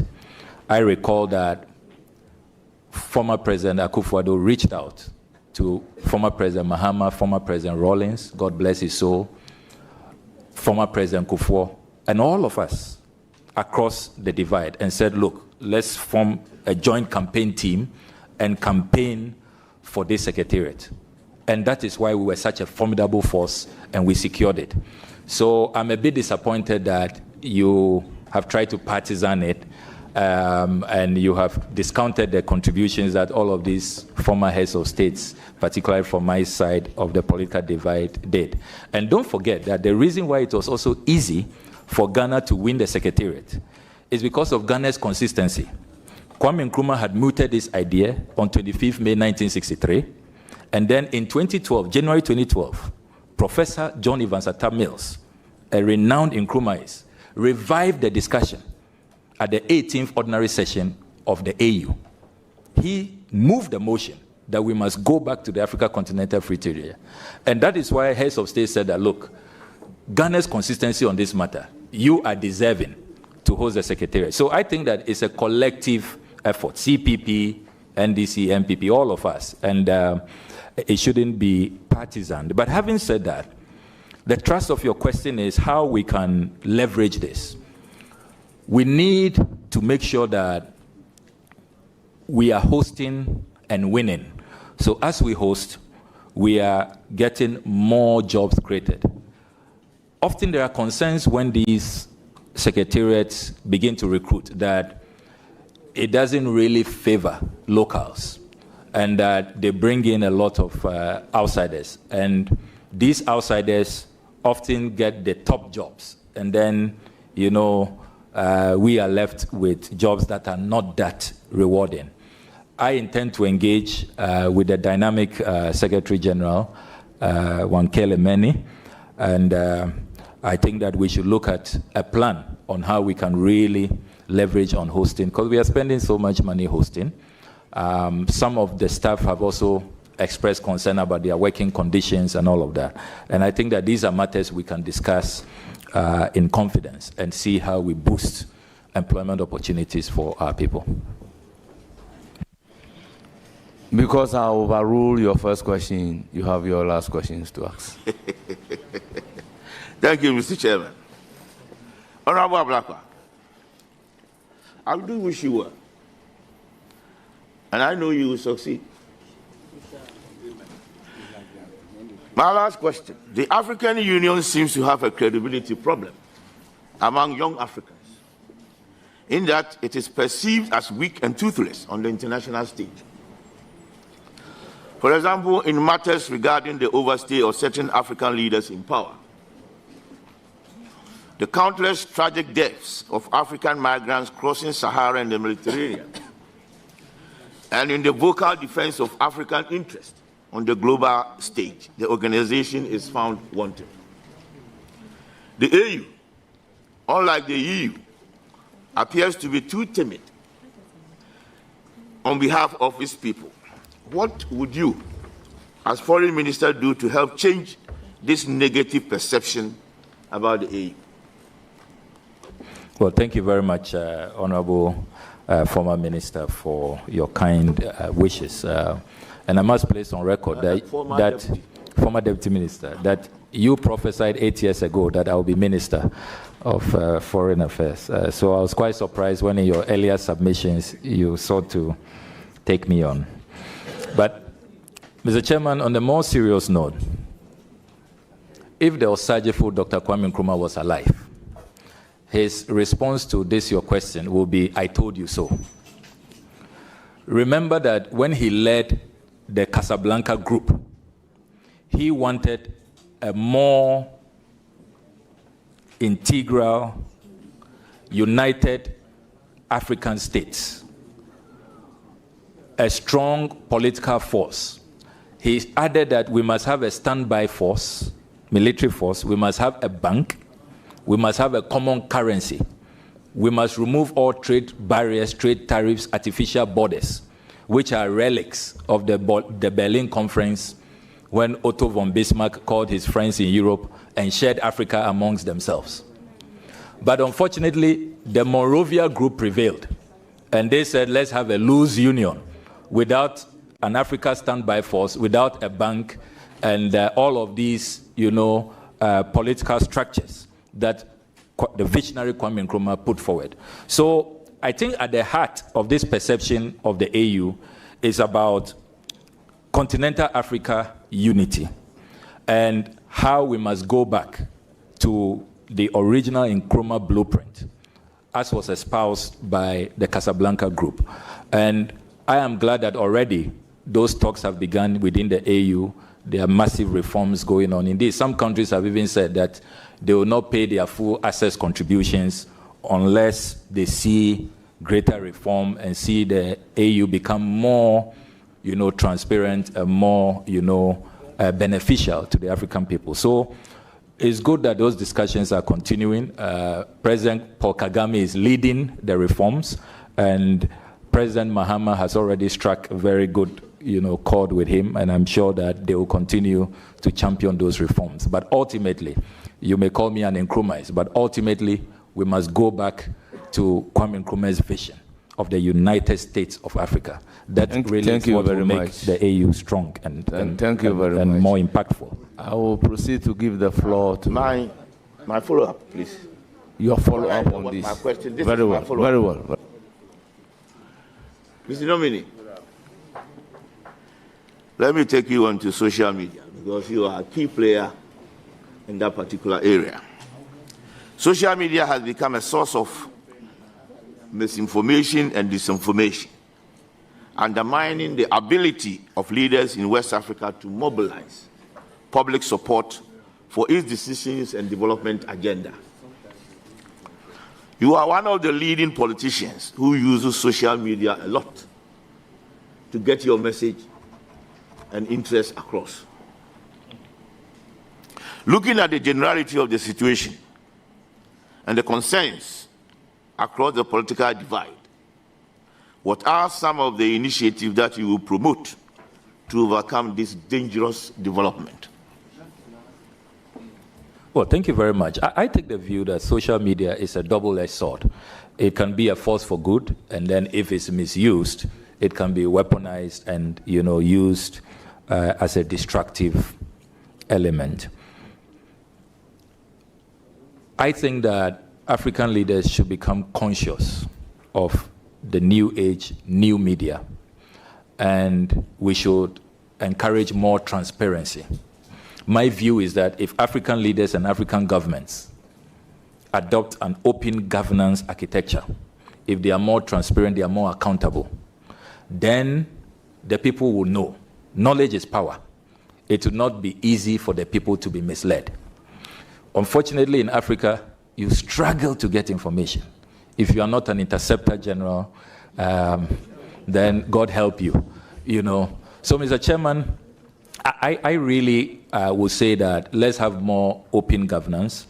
The RTI has been passed in Ghana, but in terms of its success in implementation, there is much to be desired. And then our regulatory bodies should clamp down on those who are misusing social media for disinformation, misinformation. They create fake accounts. And unfortunately, even some governments on the continent are responsible. They have these fake news factories.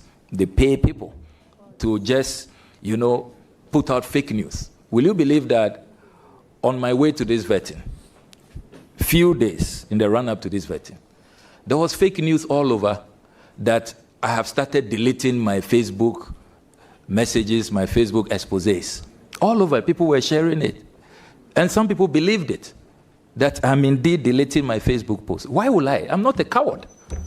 I'm not one I stand by my convictions. I'm a conviction politician.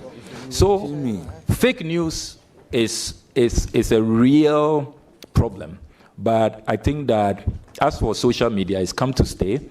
Let's encourage more open governance, more transparency, and we should be fine with social media.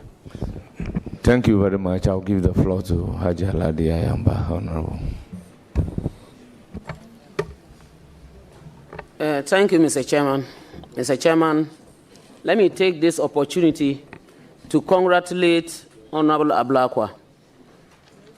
You've worked hard, right from when I was Deputy National Women Organizer, Europa came, you worked hand in hand with Fifi Kwete and all others. You have never rested on your OS. Thanks to the Almighty Allah, we came to Parliament at the same time, and you have always soared high. I like the energy and the way you have always been able to work. And I would say, indeed, His Excellency John Dramani Mahama has done exactly what is expected to him, because he was rewarded hard work for not only the party, but Ghana as a whole, and for all of us. Now, my question is, there is an acronym that has now become an international song. When even people say it, others will begin running. Someone wanted to say helter skelter and said skelter skelter. So, and the acronym is ORAL. Operation Recover or Loot. I know you wouldn't belong to any team that will be doing anything adverse. So far, my observations and what I've seen, it has been good. Because I've listened, I have watched.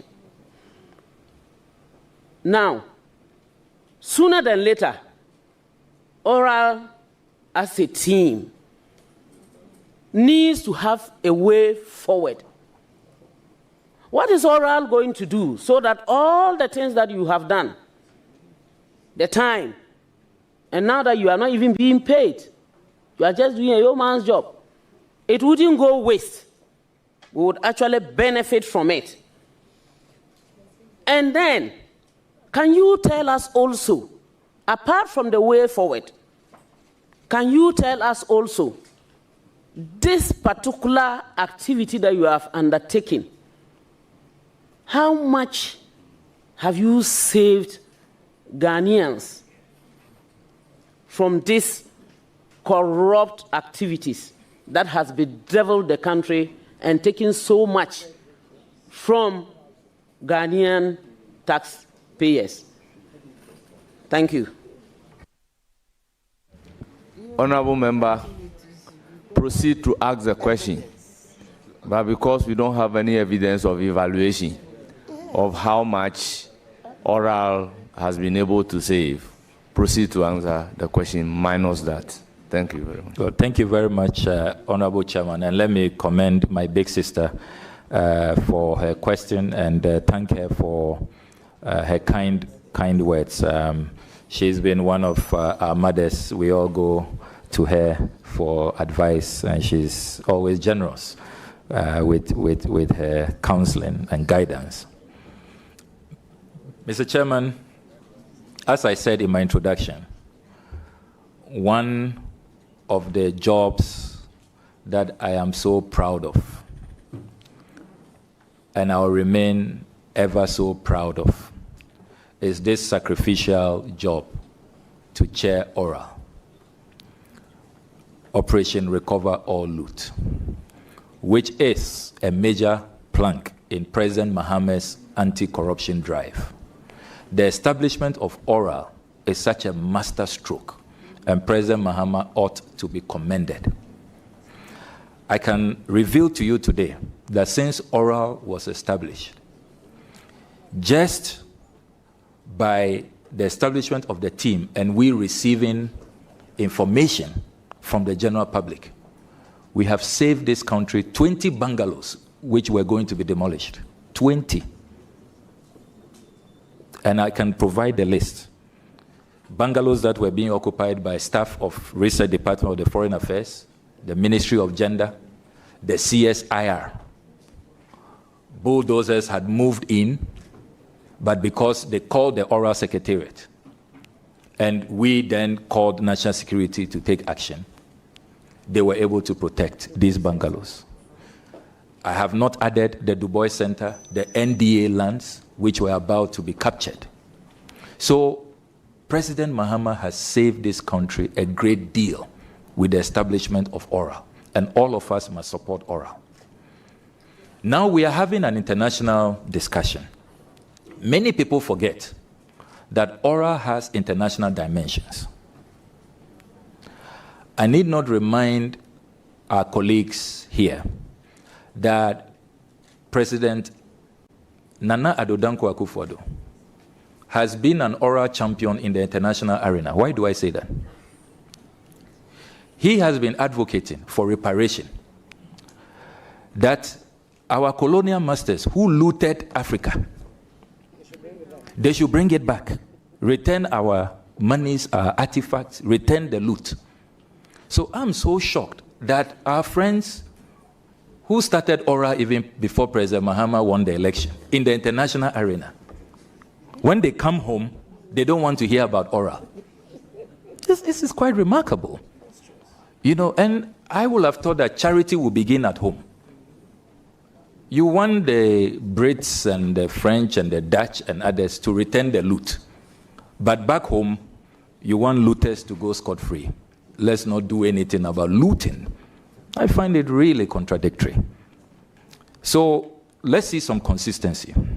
The other international dimension about oral is that if you check the ECOWAS protocols, the AU Charter, and all the UN charters and all of that, anti-corruption is a major, major plank. According to the World Bank, Africa is losing about $88 billion every year.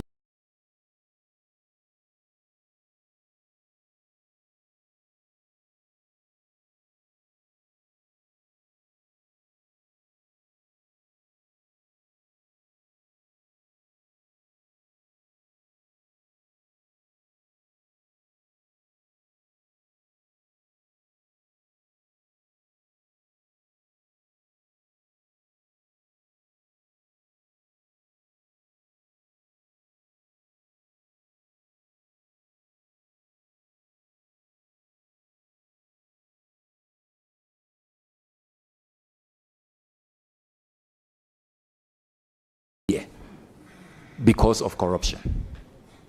$88 billion.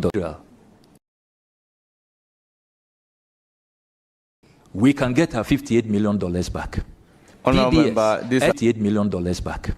Honorable PDS, member, these are SML. projections.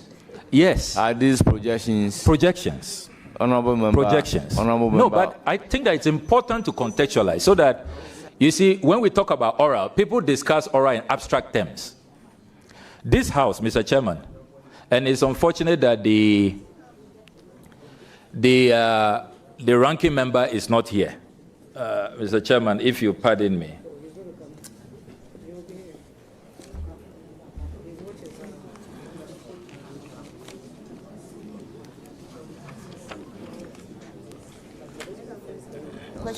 Honorable member, is there a document that you want to refer to? Yes, please, and to also table the document. You need to seek leave to refer to it. Yes, Mr. Chairman, I want to first secure the document, and then I will table it with your permission. Pardon me, I have quite a number of documents here.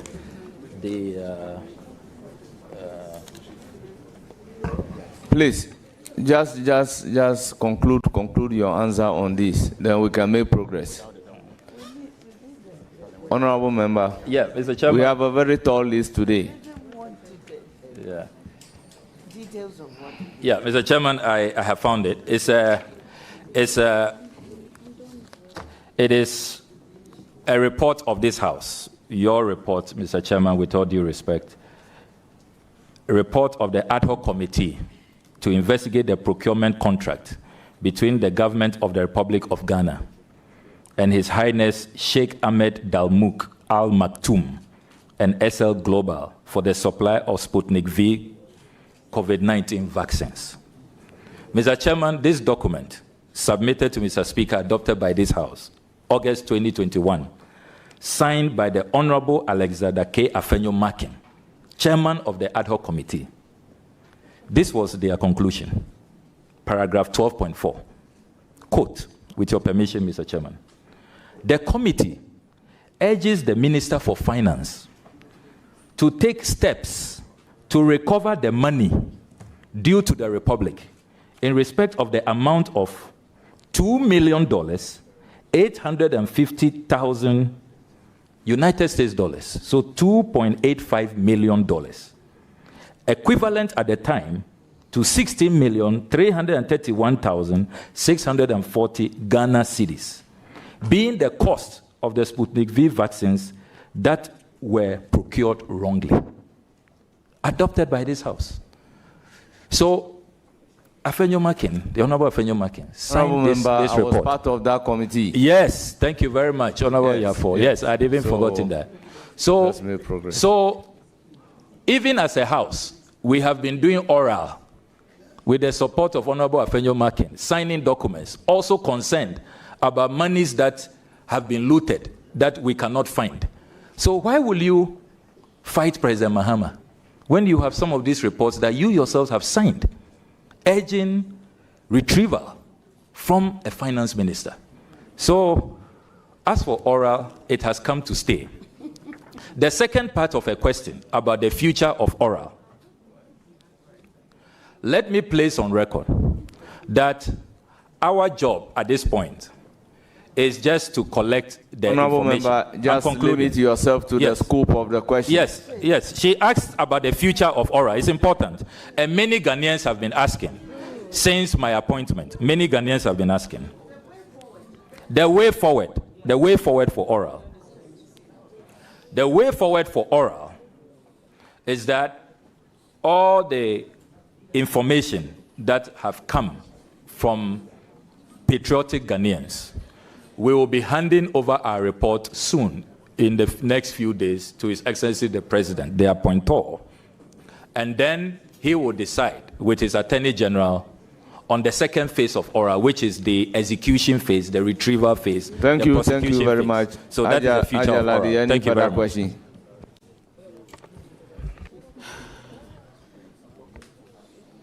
Thank you very much. Honorable nominee, I am a lady from a constituency and an MP that has two countries that border us. That is Burkina Faso to the north and Togo to the east. There are a lot of concerns about the unrest, let me use that word, that especially is coming up from the Burkina side.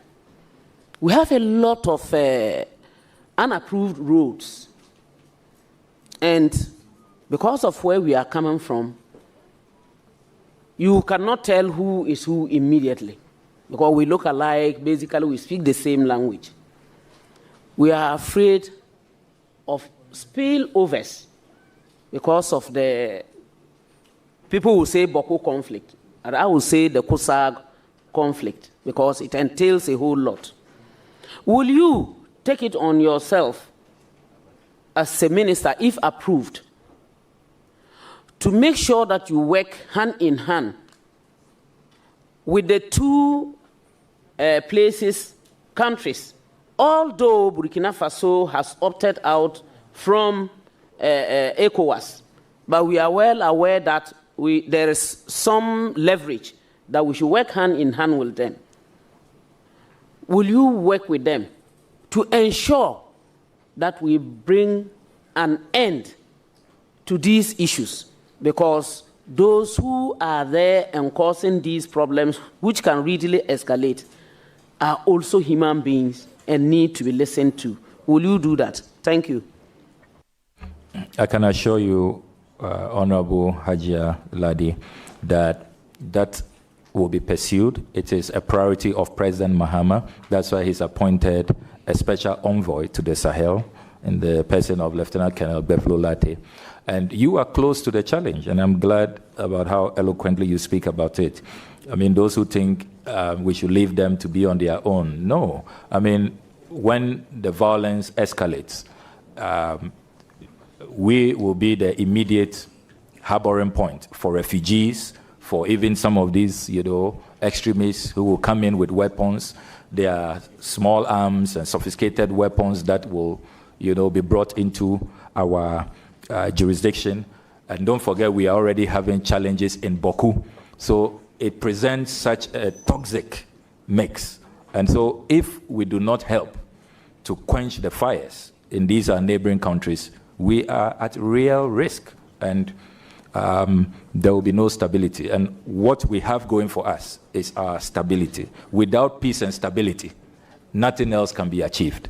It is so fundamental. And so you have our fullest assurances that my marching orders from President Mahama is to support the special envoy to make sure that we are able to pursue peace and get our three neighboring countries, Burkina Faso, Mali, and Niger, back into the ECOWAS fold, and we'll remain committed to that. Thank you. Any further questions? Thank you, Chairman. I don't have any further questions. I just wish you all the best, and I do my heart off for you. Thank you, and take care. Thank you. Thank you very much. I will recognize Alasan Uma. Thank you, Chairman, for the opportunity. Minister nominee, congratulations, my brother and comrade. I haven't listened to you on your answers regarding the oral. I know how I could tell the selflessness and patriotic ideals and your initial left-centered ideology. So I want to find out how, now that you are a foreign minister or as a foreign minister, how do you intend to marry the two? Because on the On the resume, you are the chairperson or chairman of ORA. And you are also becoming, God's willing, the next foreign minister. How do you intend to marry the two? Thank you. Well, thank you very much. A very brilliant question. Thank you very much, but let me place on record that you are not yet a foreign minister unless you are giving the nod. Thank you. Proceed to answer the question. Well, thank you very much, Mr. Chairman. A very brilliant question. And as I indicated earlier, Oral's mandate will continue even from this first phase of information gathering into the second phase of actual retrievals, recoveries, prosecutions, when the Attorney General decides that there is basis for that. Now, your brilliant question about how I can also continue to support the process. Within the international arena, we have mechanisms of recovering loot, which have been shipped to various havens and destinations. If you take, for example, what happened to the Abacha loot in Nigeria, they needed international collaboration, and the World Bank was very supportive to help Nigeria recover hundreds of millions of dollars of the Abacha loot, particularly from Switzerland and other destinations. So I see my role as a role that will help. I'm not going to say that Oral is behind me. No, even though the next phase, the Attorney General will be leading the effort. But when he calls on me to bring in the international dimension, facilitate how to work with international organizations to retrieve loot in other jurisdictions, certainly I'll be more than happy. Relying on the Nigerian model, how they use their international partners to retrieve the Abacha loot, I think that we can also use that to retrieve loot that is hiding in all manner of places for the development of our people. Our people need that money for roads, for schools, for hospitals, for good water, and we have to help them retrieve their money. Thank you. Any further question? Please go ahead. Thank you, Chairman. I'm satisfied with the answer. My second question is, and this is due to, I don't know how to call it, is it brain drain? Our youth and Ghanaian domestic workers who ran to the Gulf have been abused severally. We see pictures, we see photographs or videos. Want to find out, do you have any plan or what do you intend to do to stop this kind of abuses? Well, thank you very much. As I indicated earlier, this is one of the priority areas His Excellency President Mahama has asked me to pursue, how to make sure that we use our foreign policy to create jobs, but in creating jobs, we make sure that we have bilateral agreements and ensure that these jobs are safe, properly done. So it's not just some agencies who are exploiting, vulnerable Ghanaians because they want jobs.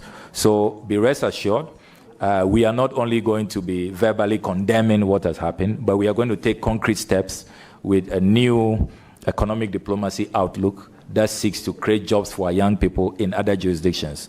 Sign proper contracts, bring all of these people within a regulated space, and make sure that our young people benefit. That is the surest way of ending all of this exploitation and the violation of the human rights of our people.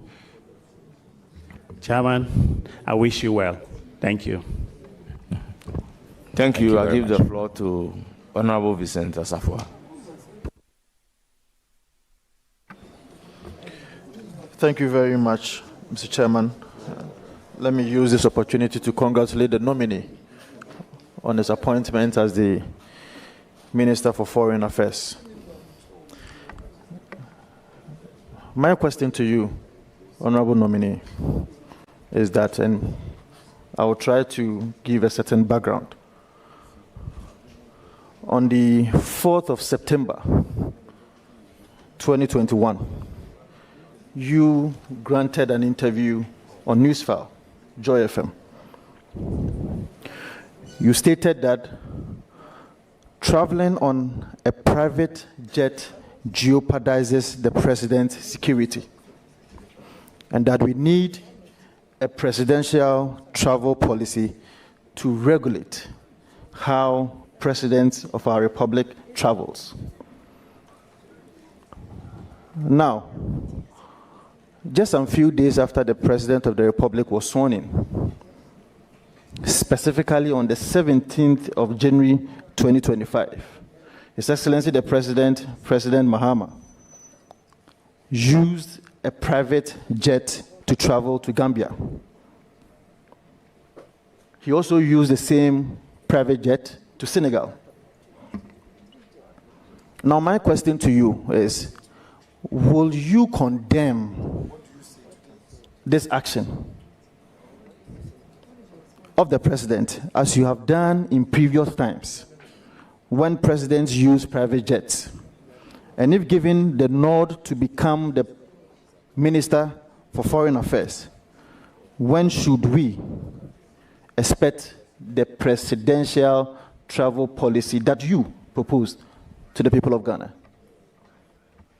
Thank you very much. The first question is, will you condemn, then when you come to office, the travel policy?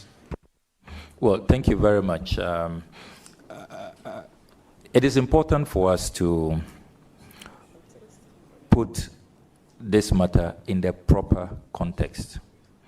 And let us not compare, apples and, if you like, pepper, because you just can't compare them. My campaign against the non-use of the presidential jet, which this Parliament approved $37 million at the time for the purchase in 2008 under the President Kufuor regime, was largely about protecting the public purse. A cost-saving concern is what I had. That why do we have a functioning presidential jet in pristine condition, and we will be spending 20,000 euros an hour renting luxury jets? That is the matter I raised. And I have the Hansard here, the Hansard of 16 June 2021. I filed an urgent question. And Mr. Chairman, if you come to column 012 with your permission, I'm not going to read. I'm just summarizing. I know that time is of the essence. You see here from column 012, the Minister for Defense at the time, the Honorable Nitiwo, coming up with all kinds of excuses that you couldn't even shower in our presidential jet and all of that, which we found bizarre. So, put my concerns in proper context. It is about wastage, profligacy, the dissipation of scarce resources. That's the fundamental concern. Now, in the case of President Mahama,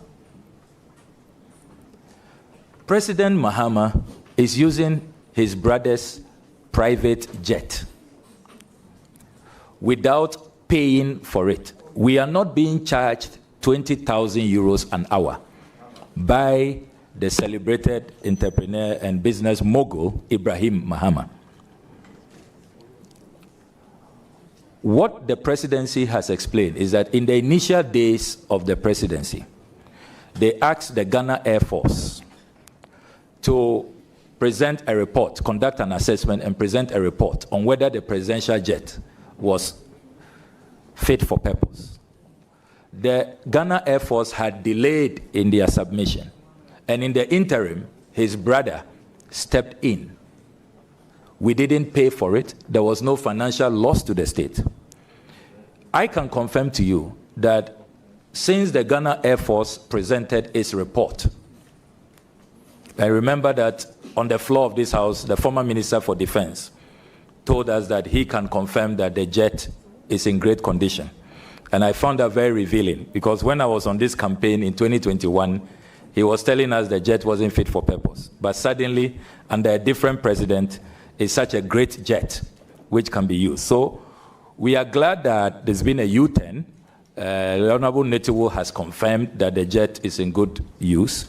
And I can confirm that President Mahama has since resumed the use of the Falcon 900 EXE, Ghana's presidential jet. Now, on the second aspect of your question about the travel policy, this is a matter that I feel strongly about. And if given the opportunity to sit at cabinet, I will propose that Ghana formulates a presidential travel policy. If you take the United States, for example, when the president uses Air Force One for campaigns, for private use, he is made to reimburse the American taxpayer. So every campaign, they have an independent committee that monitors. If you use the presidential jet for private business, private fundraising, for campaigns, you pay back the fuel, the cost of using it, and all of that. So, and then they also have clear guidelines on who can use those jets and how it should be maintained and all of that. We don't have that. So it is important to pursue that policy. And I can assure you that I remain committed to it, and I think that it is time for Ghana to have a presidential travel policy.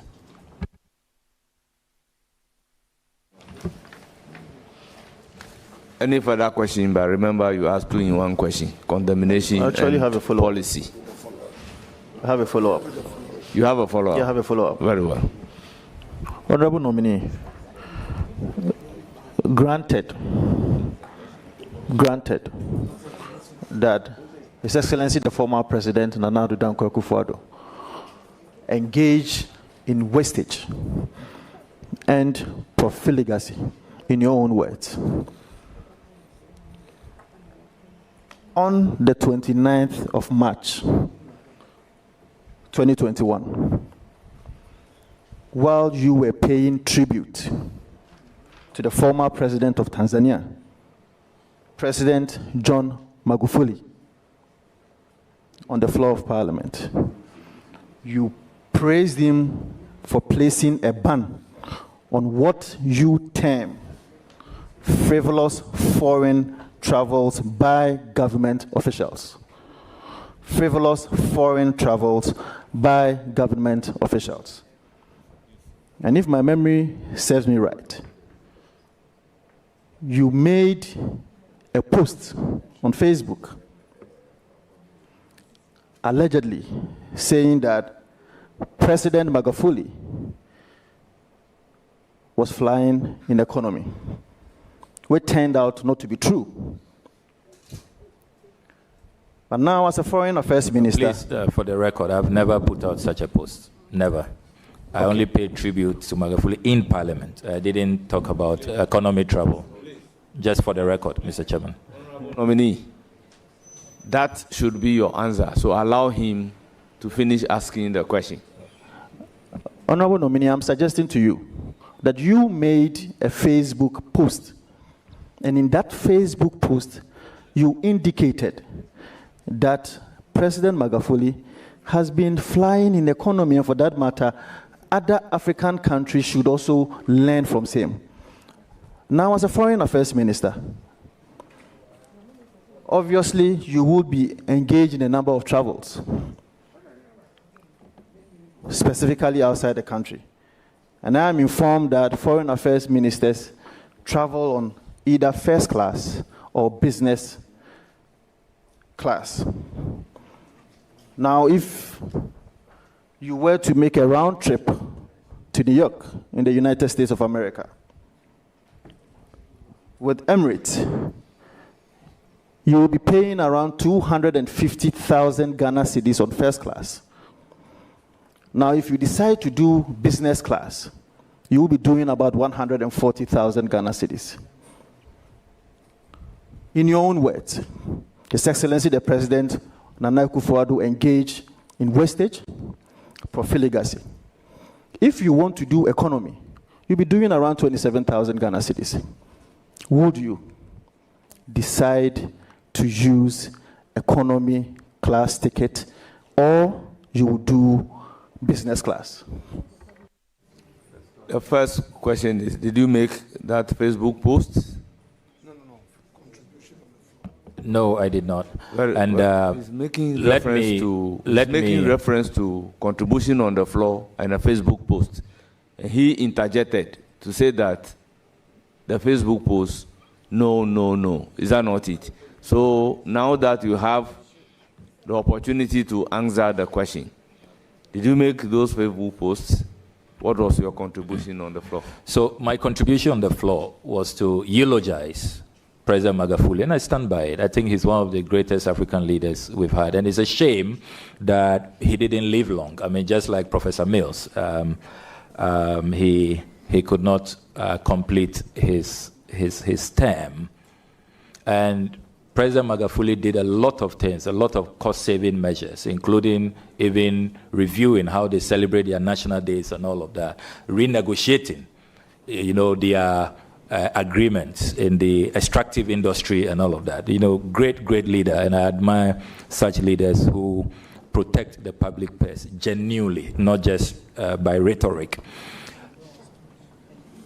Having said that, I would also want to place on record that when given the nod as foreign minister, I shall never ever rent a 20,000 euros an hour luxury jet. Never ever. I shall never ever do that. Please, Honorable Asafwa, it is not the answer you want. So you have my full assurances.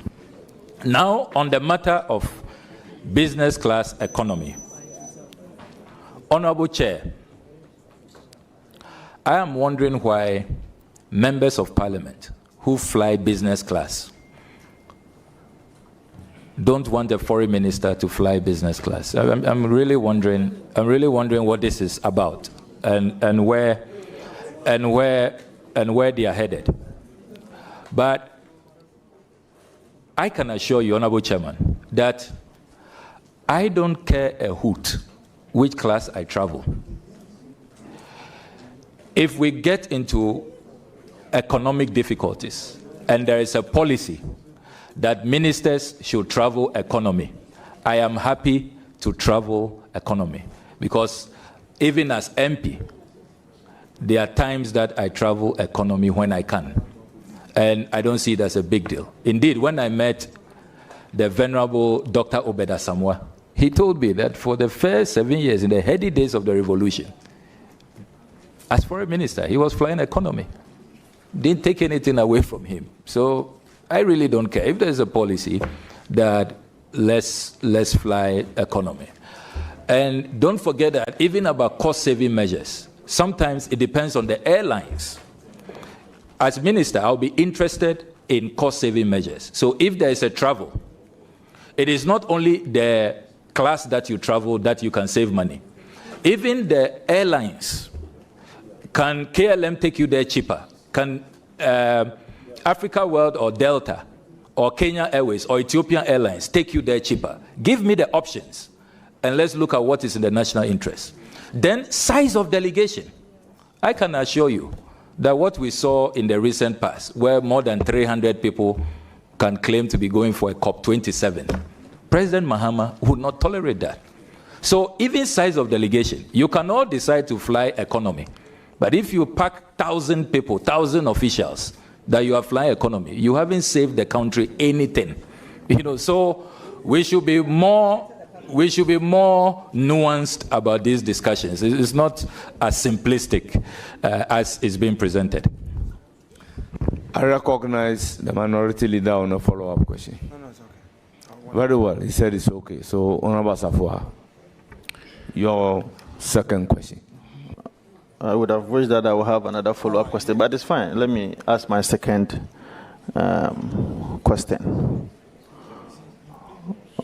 Honorable nominee, you should be very familiar with the struggles of members of parliament, especially since the inception of the Fourth Republic. The struggles that they go through with many aspects of their work and life, especially with transportation. You and I are not Accra boys. We all came from our various regions and came to Accra.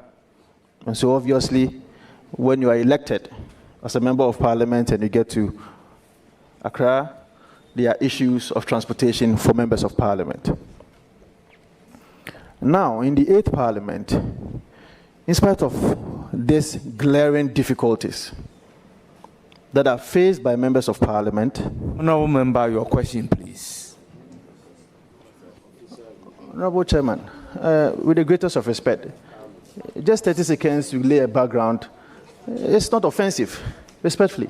I'm doing so... You call this a 30 on behalf seconds? of the people of Ghana, so I beg you, respectfully.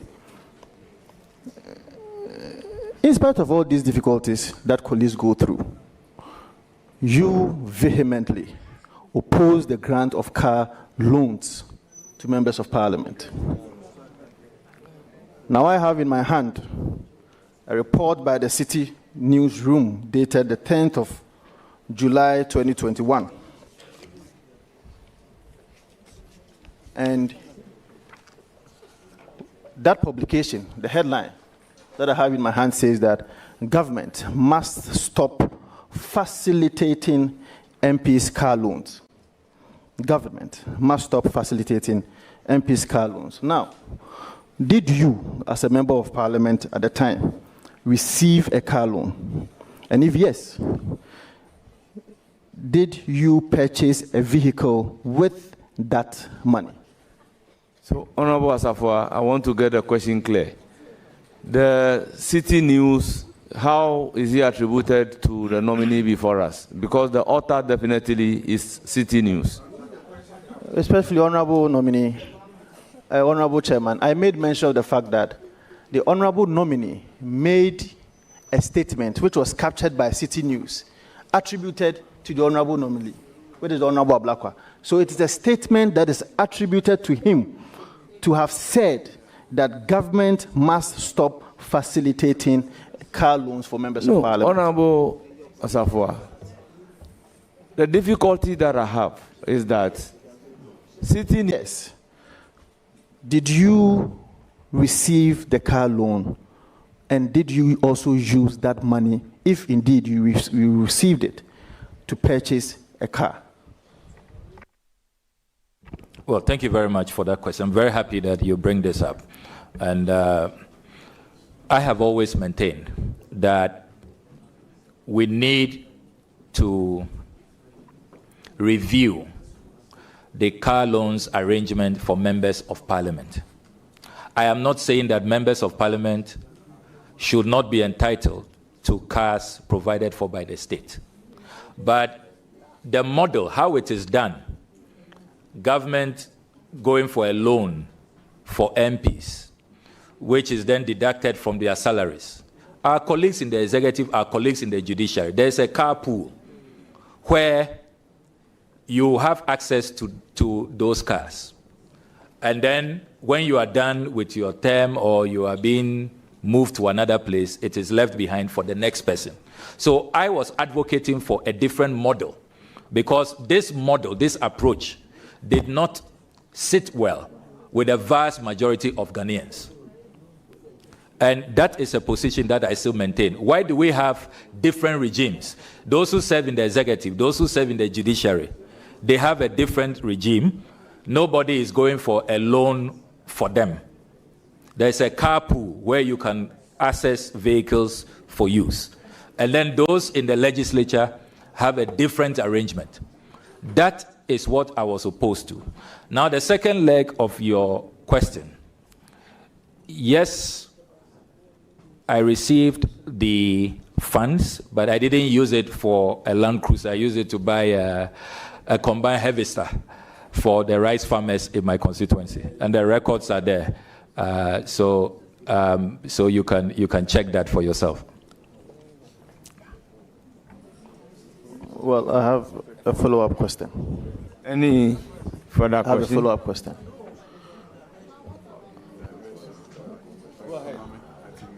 You were advocating against the model of granting car loans to members of parliament, in your own words. In another breath, you say that you took the funds, you took the car loan, and used it to purchase for a combined harvester. Where is the principle? Something that you advocate against? Something that you advocate against? You go ahead to take it. My question to you, did the farmers pay back that money to you? Honorable nominee, the question overruled. Please go ahead and ask another question.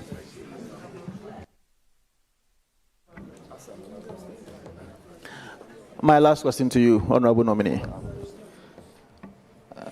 I have had the opportunity to listen to you a number of times, and one of them, I shared a platform with you on TV3. In that interview, you had an opportunity to make a presentation to the people of Ghana, about 30, 40 minutes presentation, where you indicated that there is a supposedly $84 billion. That is a culmination of a number of corruption scandals that, in your estimation, you think that Oral need to pursue that amount of money, $84 billion. Inclusive of that allegation is a drip component that you mentioned. I was a deputy minister for local government, and there was a contract between DACF and JA Plant Pool. Now, as part of the 84 billion, you included in that 84 billion that there is an aspect of it which is a drip component, that you have included it as part of corruption scandals. Now, the contract amount of that drip contract is about $173 million. Now, with that $173 million that you have included in the $84 billion that is supposed to be, as it were, collected, or take that for the people of Ghana, how is that a corruption scandal, or how, in your estimation, how is that termed as corruption in your own definition? Thank you very much. We'll take a short break for just 5 minutes whilst we remain seated.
in those drip equipment, if we did it competitively and there was competitive pricing without the inflation that took place, we could have got them for about $75 million and not the $187 million that we were billed with. And I still maintain that Ghana did not receive value for money so far as the DRIP project is concerned. And finally, let me say that I found the Vice President's conduct in this affair quite problematic. In opposition, he was vehemently opposed to single sourcing, and he did put out consistently posts that single sourcing. Said the Vice President. Yes, the former Vice President. Former. Thank you, Mr. Chairman. Former Vice President Dr. Mahmoud Baumia, who says that he is the drip champion. He says this whole drip thing is his idea. That's what he told the country. And he indeed asked all those who were trying to take credit, including members of Parliament, to back off, that it is his idea. In the course of my oversight work, I found his conduct not consistent with what he promised the people of this country, that he will make sure that projects are competitive, that sole sourcing, inflationary pricing will be a thing of the past. It is regrettable, to say the least, that he was not consistent. And when he had the opportunity with his flagship DRIP initiative, he departed from what he assured the nation he will do as Vice President. So those are the concerns that I have about DRIP. And I am hoping that Ghana will be able to retrieve some money. Fortunately, only 25% has been paid. Not all the liabilities have been met. So I have encouraged the new Mahama administration to renegotiate the DRIP initiative so that we can save money, because my conservative estimate is that it's been inflated by more than $100 million. And there is a need to save money. $100 million can do so much for an IMF bailout country.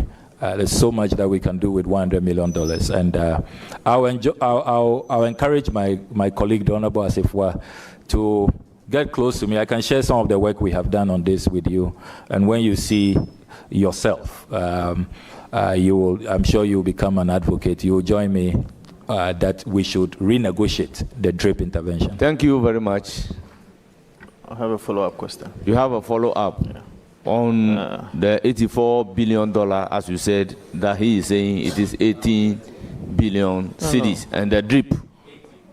The follow-up stems from the fact that, one, he indicates that the pricing, in his own words, was outrageous.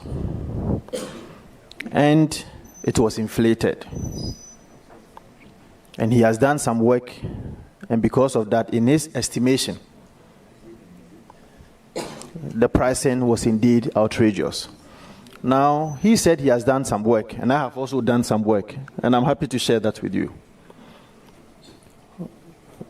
Honorable nominee, in my hands here is the contract itself, and maybe I'll go into specifics. Government bought a tipper truck for $78,000.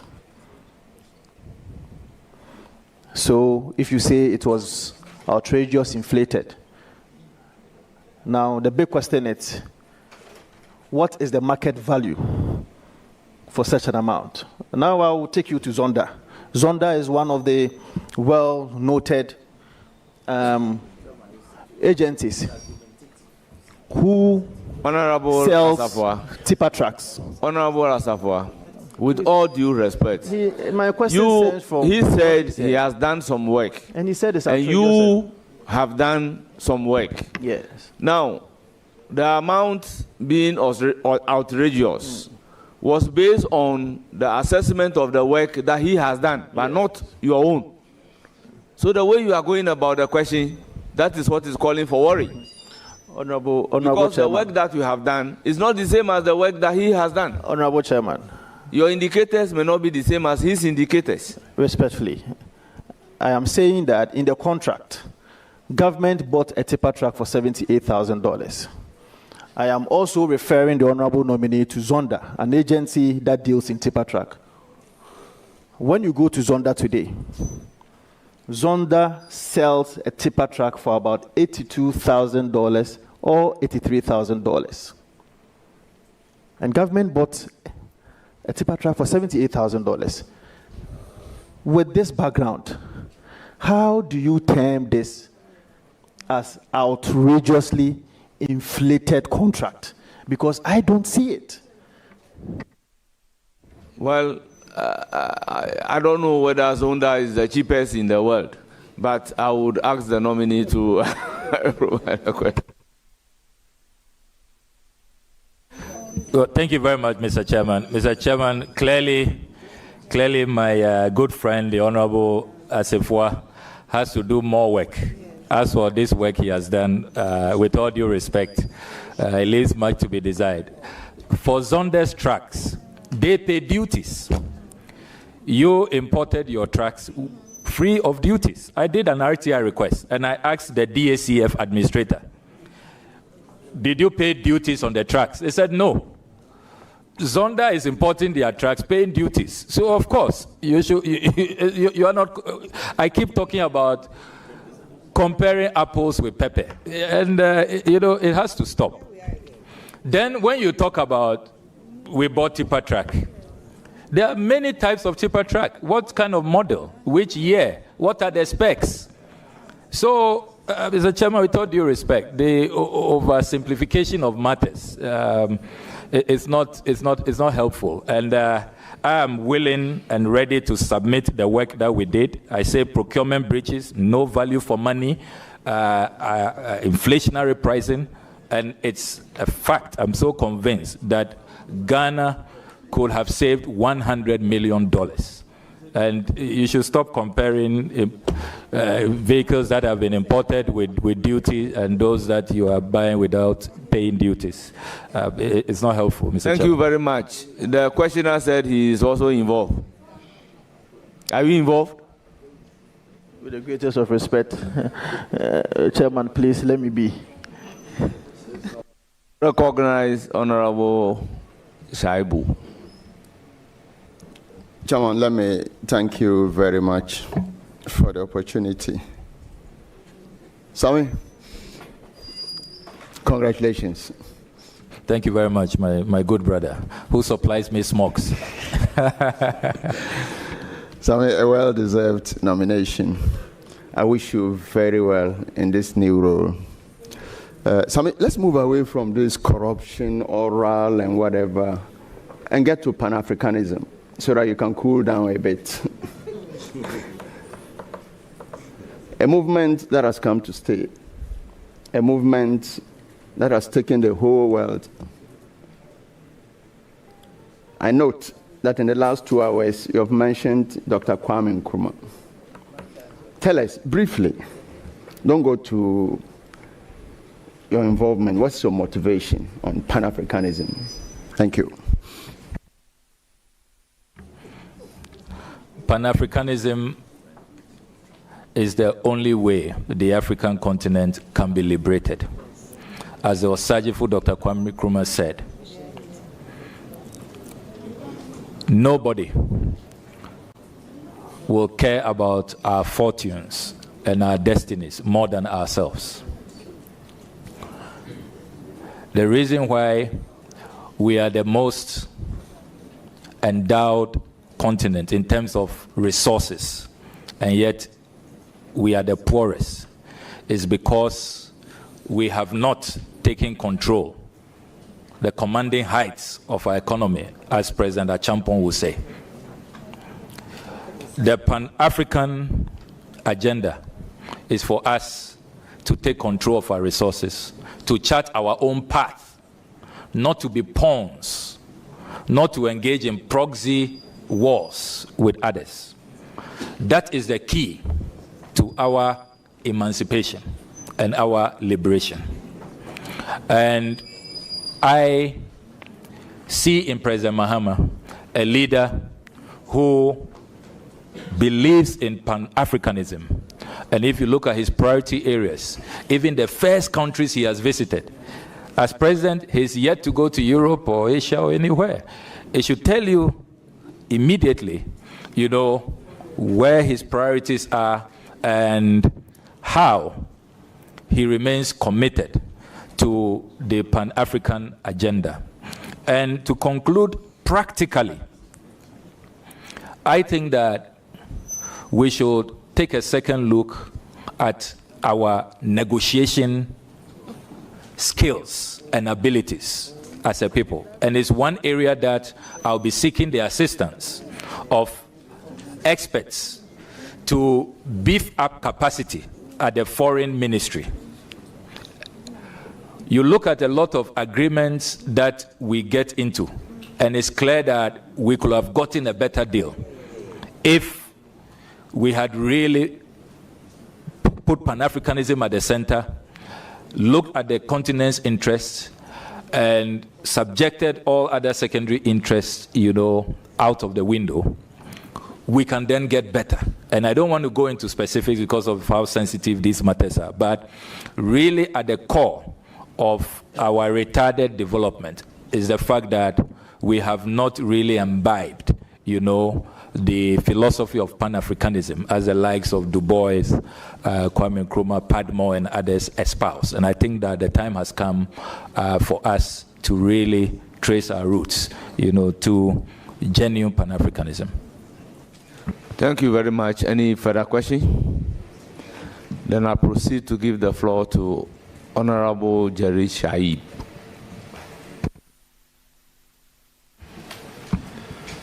Honorable nominee, congratulations. Very well done.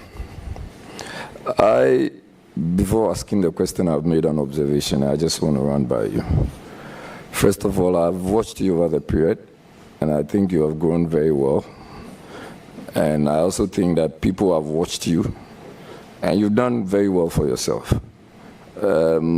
Save that today, before the process started itself, my observation was that you were a bit upset, and throughout the vetting process, you've also used a word like, I don't give a hoot, which I do not think that for a diplomat, you should be seen to be using such words. It's a general observation. And if I do not like you, I won't tell you. Now to my question. I feel that Russia currently has presence in the region, in the region. And the strategies Russia use include the social media propaganda and cyber terrorism. Several media houses have reported cyber attacks to their online portals, which were traced to Russia origin. What's Ghana's foreign policy in reference to Russia wanting to have regional control or influence? And especially against the backdrop that my foreign minister nominee has been in Russia recently to help His Excellency the President launch a book on my first coup d'etat.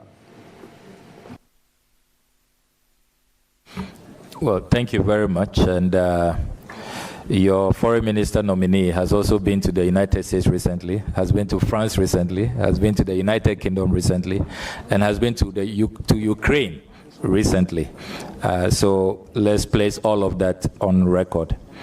And I would like to proceed with caution that I do not think that, looking at how sensitive this role is and how, you know, our foreign policy, which enjoins us to pursue positive neutrality, to be friends of all and enemies to none, I do not want to single out any country in this engagement for condemnation, for obvious reasons. I mean, when it comes from some other people, you know, it depends on how it will be taken. But if it comes from me, even if I'm responding to a question, it can be taken as a position of the new government, and it can create a diplomatic row or a tiff, or even escalate into something else which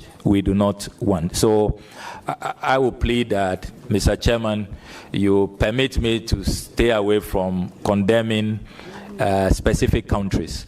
If you want me to answer generally, permitted. Yeah, thank you very much. Any further question? That is my foreign minister nominee, and I like the response. My second question, I actually had the opportunity of asking the same question to the transport minister nominee, and it has to do with the third-class treatment Ghanaian passengers face. It's a situation that for me is worrying. We are made to pay high fares, plane fares. We are given third-class planes or aircrafts. We are given terminals that are virtually unused or abandoned. And in fact, we are even served food on planes, which one can easily decline taking those. Mr. Foreign Minister nominee, any assurances as to how you are going to ensure that vis-a-vis what the Nigerians use, what the South Africans use, you are going to have Ghanaians use get similar treatment? Thank you. Well, thank you very much, Honourable Member, for this question. And it's a very important matter. And you will recall, if you go through the Hansard, you will see that this is a matter that I have raised on a number of occasions. And it's a matter we have to address as a country. And it comes back to the earlier point I was making. Our negotiation skills, our negotiation abilities. You know, these airline operators are not doing us favors. They are here for business, to make profit. It's a commercial entity, and it has to be a win-win situation. You see other countries demanding high standards, even the fleet, you know, the quality of the service, you know. And we've had situations where you have airline operators even bring in aircrafts that pose security risk, you know, that are not safe for the use of our passengers. So one of the things we are going to do when given the nod is to collaborate effectively with the various sector ministries. What I like about the foreign service is that we are there for all, we serve everybody, we facilitate everybody's priority and everybody's engagement. So the transport ministry, the various ministries that will be responsible for negotiating some of these terms, including the finance ministry, we will facilitate and help in the coordination. And if we are invited to be part of those meetings, we will state clearly that Ghana deserves better, and we are not going to accept this discrimination. Related to that, another matter I'm very passionate about is how our visa applicants are treated. It's a matter I'm going to address strongly and forcefully. I mean, you apply for visa and you are treated as though you are some slave. Even a decent place, a waiting area. I mean, I see sometimes senior citizens, distinguished ladies and gentlemen of our country, and they are just abandoned there. You know, the vagaries of the weather, they don't care if it's raining or if the sun is so scorching. You know, nobody cares. These missions don't seem to care. You know, we will not accept that. And we are going to engage with ambassadors that there ought to be respect for our citizens and for our people.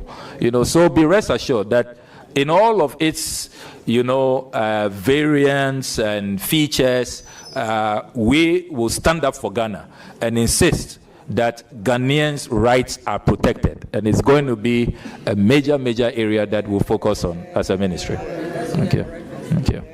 Thank you very much. Any further question? Yes, just a follow-up. I was still going to indicate the issue of visa acquisition and to still ask I've seen that you have a broader knowledge of what the issues are, but I didn't see you adduce or give any solutions, because you just behaved like me. I know these are the problems, but what are the solutions? One of which is, are we even considering to expand or extend our visa-free countries? Yeah, thank you very much. I've been trying to manage, the chairman's restriction of the time and also providing solutions. That is why you may not be hearing a lot more, but I can really give you greater detail if I will be allowed by the chair. On visa acquisitions, yes, I believe that we should have more visa waiver agreements. I'm an advocate of that so that we can waive visa restrictions. I am also in full support of permitting Africans to travel to Ghana without requiring visas. And it's one of the final decisions that President Akufo-Addo took. I can commit that after discussions with President Mahama, it's something that's going to continue, because as a Pan-Africanist, he believes in that. We'll just have to make sure that we look at all the security aspects so that it doesn't become a medium for all kinds of, unwanted elements coming into our society to undermine the peace and stability which we enjoy. So the ministry is currently looking at the implementation, how to make sure that it works in the best interest of our people. So be rest assured that visa waiver agreements, you are going to see more of that. The last time we approved that of Colombia, South Africa, and I know there are quite a number in the works. We are going to work on a lot more visa waiver agreements. Thank you very much. Any further question? Your last question. Thank you very much, Honorable Chair. So, Honorable Nominee, I've listened to you quietly throughout your submissions. One of the things I picked was your consistent conversation on unity, and basically narrowing it down to African unity. But I also observed that in the President's release, the EI, there was no consideration for Ministry of Foreign Affairs and regional integration. And against the backdrop that the focus is now to some extent on the Sahelian issues, and I don't know, I'm confused.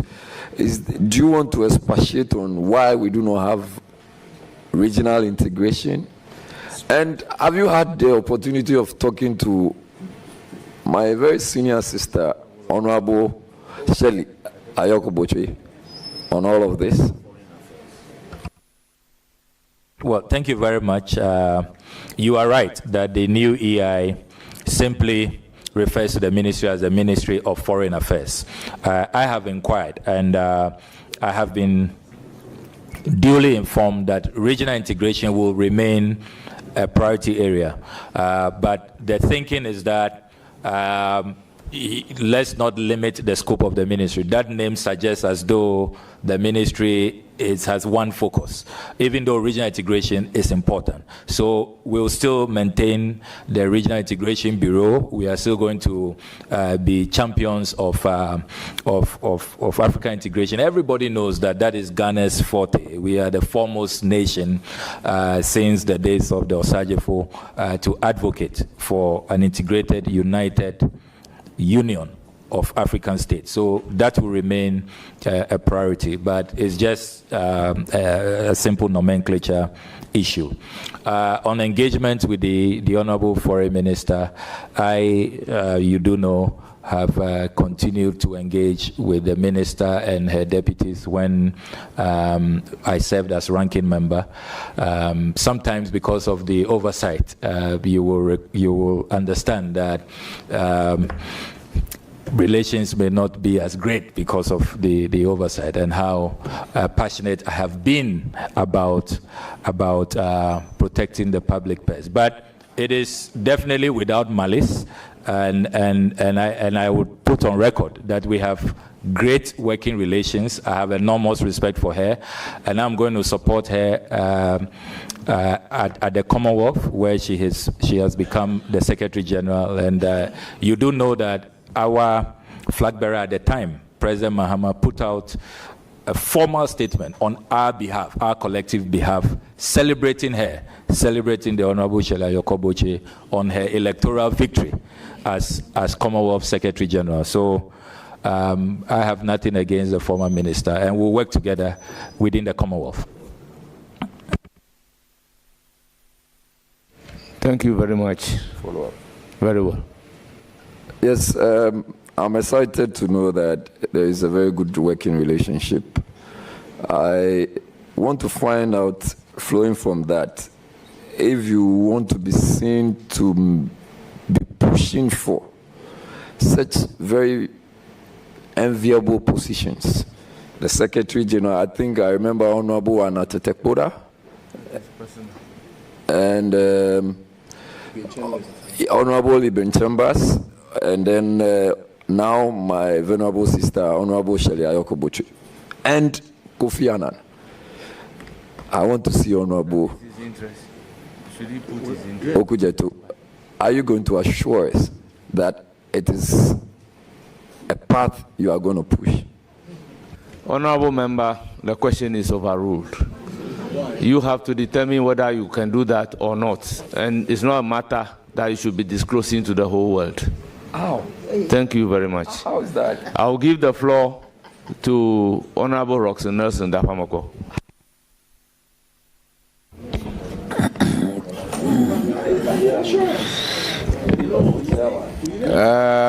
Chairman.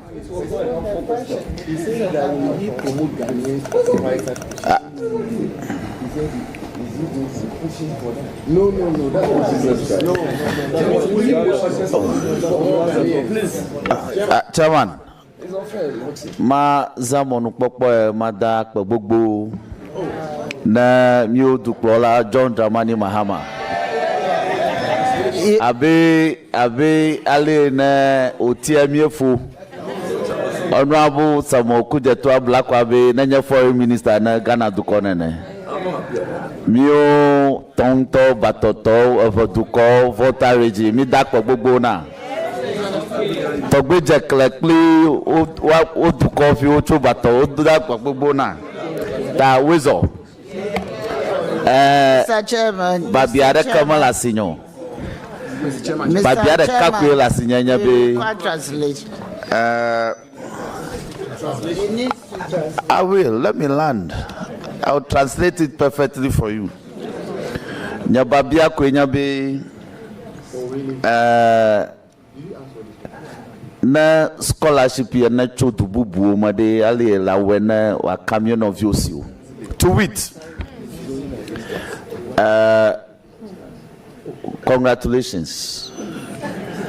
The entire voter region, the town citizens, especially the Bato citizens, they are very proud of you. And Togbe Jekle and his entire chieftaincy council, traditional council, they are proud of you. So you are welcome. Very simple question. How will you make easily available to Ghanaian young men who are desirous of studying, especially postgraduate programs in other countries, scholarships accessible to them? I thank you. Yo anyaha madak bano. Majiba amashaba na nyaba doya mikata miawe na waja amashaba nu na miava duplola His Excellency John Dramani Mahama Ghana tokata wakpo jijo ba adwa miewe ye miewe nywe ta akpanao. To wait, thanking my brother and assuring the President and the nation that we will work together, we'll work hard to make sure that we do not disappoint the country. Scholarships is a very, very important matter. There are many times I've attended diplomatic engagements, and approached and told that, oh, we had this 200 scholarships, we had this 400 scholarships. You people are not coming up. The window is closing. What is happening? So I think that moving forward, we need to really pay attention to these bilateral scholarships that many countries provide. And I recall, as Deputy Minister in charge of tertiary education, I negotiated the Hungarian bilateral scholarship, which every year 100 Ghanaians are accepted in Hungary for postgraduate studies. That is a sure way of reducing the burden on Get Fund, on Scholarship Secretariat, GMPC and others who are struggling with a narrow fiscal space to sponsor scholarships. If we really revamp our bilateral scholarships and we make it available, practically, what I want us to do is to have a dedicated website where all of these scholarships will be published. The criteria will be provided, and we are actually going to have dedicated officers who will assist our citizens to access these scholarships. There are too many of these bilateral scholarships that people don't know about. And by the time they even get to know, the deadline is over. You know, I know that countries like the UK, the US, China, Japan, South Korea, many of these countries, we have bilateral agreements with them. They have scholarships that often we are not able to take full advantage of. So it's a matter that is going to receive urgent attention. We'll demystify it, have a dedicated website for all of these bilateral scholarships, have dedicated officers who will facilitate the process.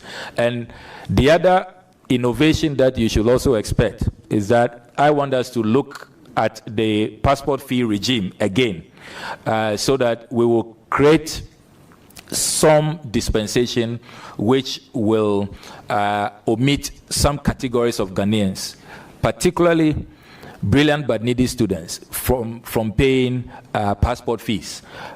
It should be possible to have them subsidized so that the frequent travelers in the business category, entrepreneurs, the rich applicants, they can pay a little more for expedited service to subsidize the vulnerable, poor visa applicants. I don't understand why that cannot be part of the package that you receive as a student when you are going on scholarship abroad, because you are classified as brilliant but needy. So why should you be struggling to pay passport fees? I think we can take a second look at the fee structure and exempt our needy students. So these are some of the interventions we will be doing in the area of scholarships. Thank you. Any further questions? Yes, Chairman. You and Southern, we have very close relationship. So on behalf of my people in Southern, especially in Tongo, Germany, they send their gratitude and they wish you all the best. Germany, talk at Akbar. Thank you very much. Thank you for taking good care of them. I then proceed to recognize the Deputy Minority Leader and the Deputy Ranking Member of the Committee, Honorable Patricia Apiaje. Thank you, Mr. Chairman. Mr. Chairman, I seek to yield to the former Deputy Minister of Foreign Affairs in the person of Honorable Mavis Nkasa Bwedu. Thank you. Honorable Mavis Nkasa Bwedu, you have the floor. Thank you, Honorable Chair. And let me join the other colleagues on congratulating the Honorable Member. Honorable nominee, let me take you back to the appointment of Lieutenant Colonel Devlolate as a special envoy to the Alliance of Sahel States. I want to find out, as the individual earmarked for this ministry, did the President confer with you before making such an appointment? Very important question, and thank you, Honorable former Deputy Minister, for your question. If you look at the sequencing or the timing, at the time His Excellency the President made the appointment, I had not been named as foreign minister.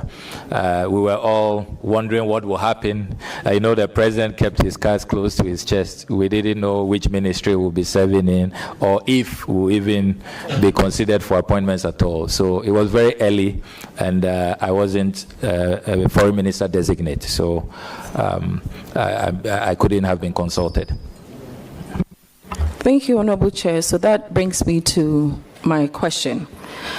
Well, then the one you asked, what is it? Honorable, I was just...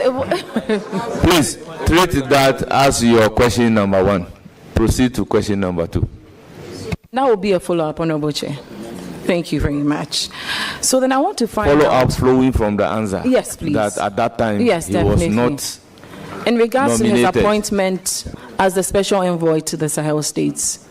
Yes, so then, Honorable Nominee, I want to find out from you, can you take us through the step-to-step mission of this special envoy, considering the fact that all these 3 states are headed by military leaders, and the intervention by ECOWAS, their exit from ECOWAS, and our continuous membership with ECOWAS? Thank you.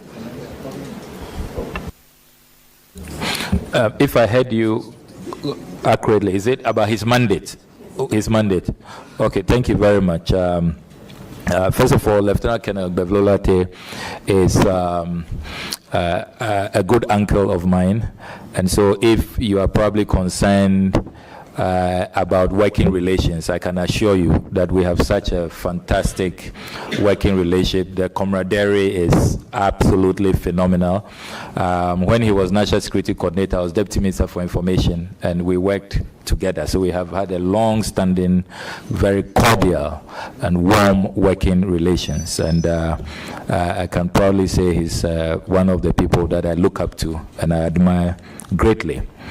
In terms of his mandate, as the statement issued by the presidency indicated, he is to help in restoring diplomatic relations, in helping with the efforts by ECOWAS and all of us member countries to bring them back into the fold, and then also to look at the security implications of their breakaway. Remember that Bevlolate is a security expert, former AU envoy on counterterrorism, and so he brings a lot of expertise to bear to help us, because everybody, all the experts are saying that the terrorism is coming down south from the Sahel, and if we don't act fast to stem the tide, we will be consumed in no time. And that's why under President Akufo-Addo, you initiated the Accra Initiative, to deal with the threat of violent extremism from particularly the Sahel.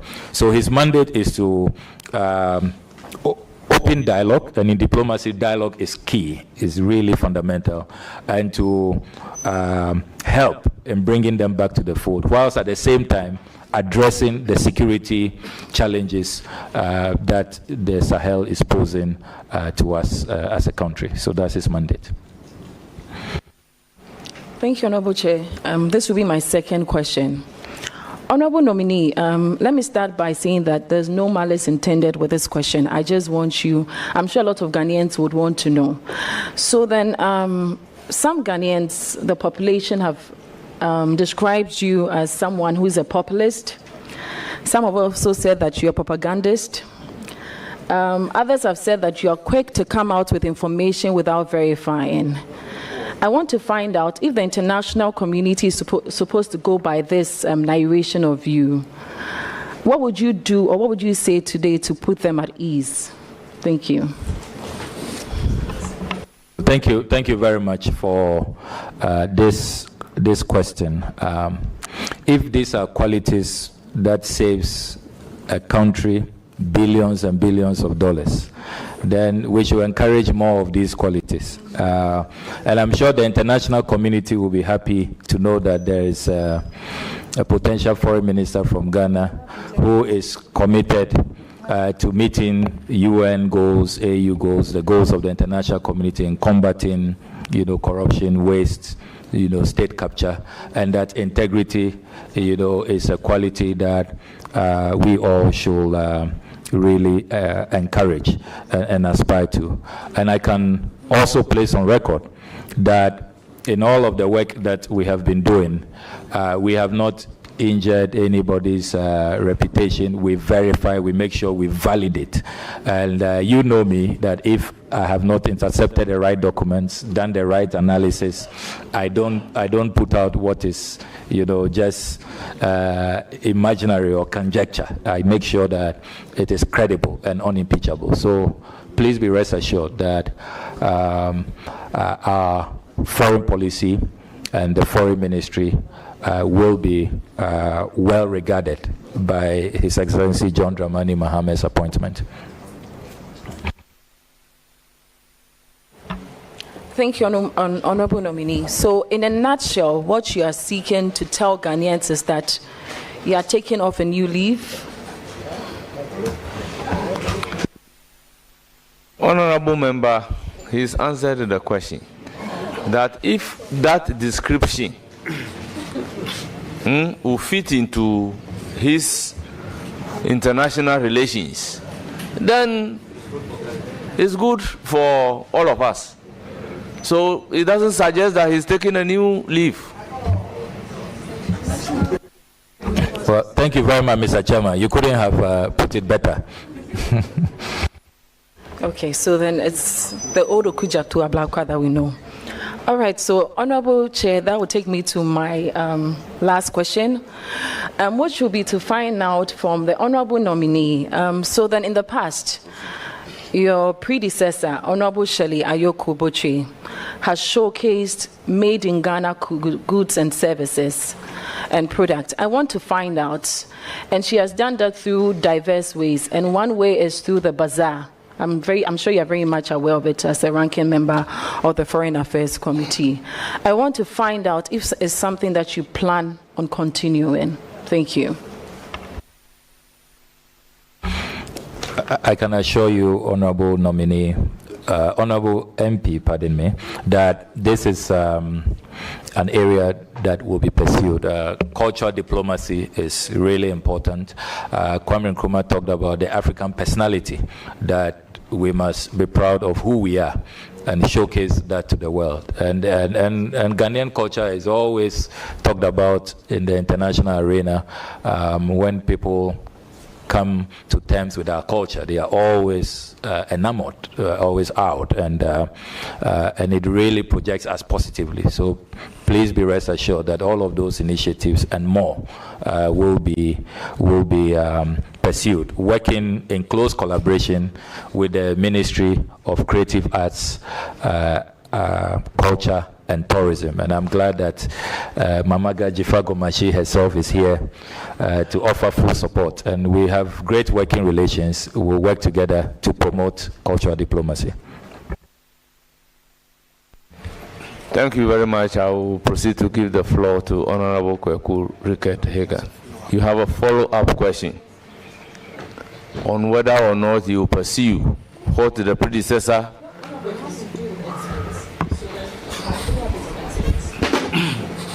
Well, then that is a different question you want to ask. Well, go up with your follow-up. And if it is not a follow-up, you know the consequences. So then, Honorable, thank you very much for your answer. I wanted to find out, since we are talking about exports and our local producers, I want to find out, leveraging on our trade blocks, I want to find out how you promote these exports and also in turn bring in foreign exchange. Thank you. Two pillars will be utilized for this. The Africa Continental Free Trade Area Agreement, I think that we really have to leverage that. And then President Mahame's 24-hour economic policy. He's appointed the Venerable Guzitano to coordinate the 24-hour economic vision of the president. And this is aimed at industrialization. And to industrialize, you must add value to what you produce. And so the 24-hour economy and the Africa Continental Free Trade Area. Remember that President Mahama has said that he will chair the Africa Continental Free Trade Area objectives himself. And so these will be the two pillars which are used to promote our trade and how we add value and diversify our economy. Thank you. So, Honorable Vice.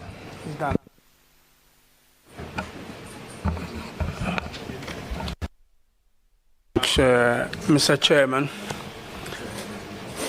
Honorable Okudzeto Ablakwa, my brother, congratulations. I'm so happy that you are going to be doing this work. I got people call me because your work on anti-corruption has earned the admiration of a lot of people, of us, including His Excellency the President. And we believe that it's as a result of that this whole aura was created, and you were the one in charge of it. Leader, we don't ask questions like that.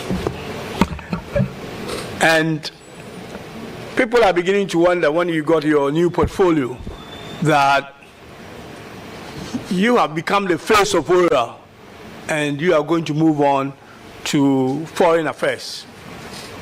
But I think you have said something today that I believe people who are listening to you, that the fight for anti-corruption actually has a lot of tentacles, and that there's actually a foreign angle to it. So you are now going to be placed, aura is now more or less gone global. You are going to be placed at a position where you will be able to explore the foreign angle of it in terms of properties outside. People have purchased ill-gotten wealth, in terms of monies stashed away elsewhere. All these things are going to come, you know, and I think that ORA will actually be stronger for the position that you have. You have done a lot of work that I think you should be celebrated. I remember our fight on the sale of SNIT asset.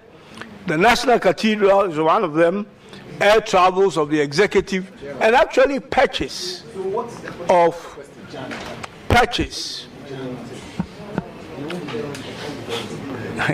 All right, just forget about the distraction. And the purchase of actually properties, you know, for foreign missions outside that obviously did not go the way it should.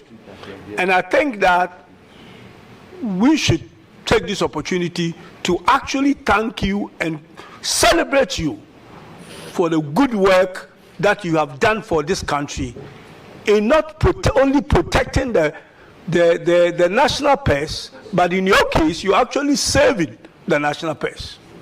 And you must be commended for that. Actually, you know, my sons admire you, and they send their congratulations. Now, the first view I want from you is to do with our foreign mission properties outside, and which has a fiscal implication on our budget. Under President Mahama I, a work was done in basically doing an inventory of all our foreign properties outside, the ones we own outright and the ones we lend or lease. And I think these things will be at the ministry when you get there to see what was done. And that we have a lot of money or properties that we have bought that are very expensive. These things started on Osajifo Dr. Kwame Nkrumah when we gained independence, where our foreign mission properties were actually bought in prime areas. And these properties actually cost millions of dollars. Now, over the years, some countries' activities we do there, do elsewhere. So the question is whether some of our properties elsewhere should actually be sold to buy properties, permanent properties, where we are actually very active. And to be able to save money, because we have a lot of litigations out there where we have properties, Mr. Speaker, as leaders are giving time to, as this is a very important one because there's a lot of money that is being spent out there that comes from our budget.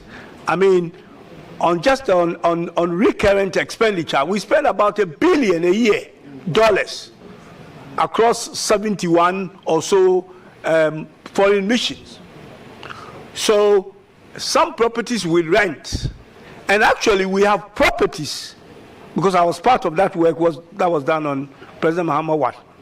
Some properties that we have, again, in countries and in prime places that we no longer have an embassy. And the properties are still there being used by other people. In some cases, we pay property taxes for those properties. And some properties we rent in some countries. We should actually be buying those properties because the rent we pay there are quite expensive. So I want to ask you, and I know this is there that you will go and find, what is your view on that in terms of making sure that we streamline our portfolio across the world and make sure that the properties we have are used efficiently and in places where we have more activities. So because you have accommodation for people and all that in embassies, some embassies we send so many people there and they need to be accommodated to make sure that we have adequate accommodation for our people on a mission outside. So I want to take your view on that before I continue. Thank you very much. Well, thank you very much, Honorable Deputy Majority Leader, for your very profuse words of praise and encouragement. I'm really, really encouraged. In recent times, it's as though those of us rather who want to protect the public purse, we are becoming public enemies. People want to come after us, and they've left the looters, to enjoy their loot. So I really want to thank you. This is really not common in our country these days. On the substantive question of inventory and our assets abroad, I am glad that you are part of the team that did that work, and I will be happy to ask for the report and to study it.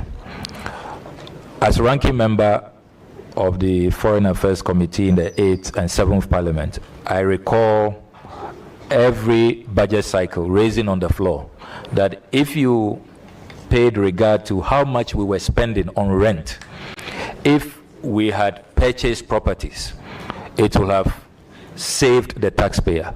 We will have, in terms of the economics, it makes more sense to own rather than be renting. So on the other suggestion of selling the assets, my position on state assets. I'm currently promoting a protection of state assets bill. I've brought it back to the 9th Parliament, and there are a number of colleagues on both sides supporting me in that quest. And so I certainly cannot be seen, selling any diplomatic property. I can make a pledge here that under my watch, no diplomatic property will be sold. They will rather be protected. And I think that if you look at the analysis, we need more. There are too many foreign service officials who are renting and are being harassed by landlords across the world. And we have to look at that. You make a genuine observation about countries where we no longer have diplomatic presence, but we have purchased items.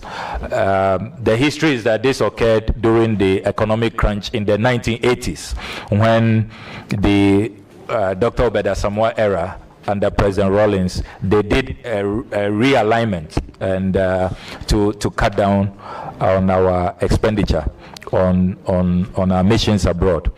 But even though we do not have diplomatic presence, we can fashion out a way where those assets are not just allowed to rot.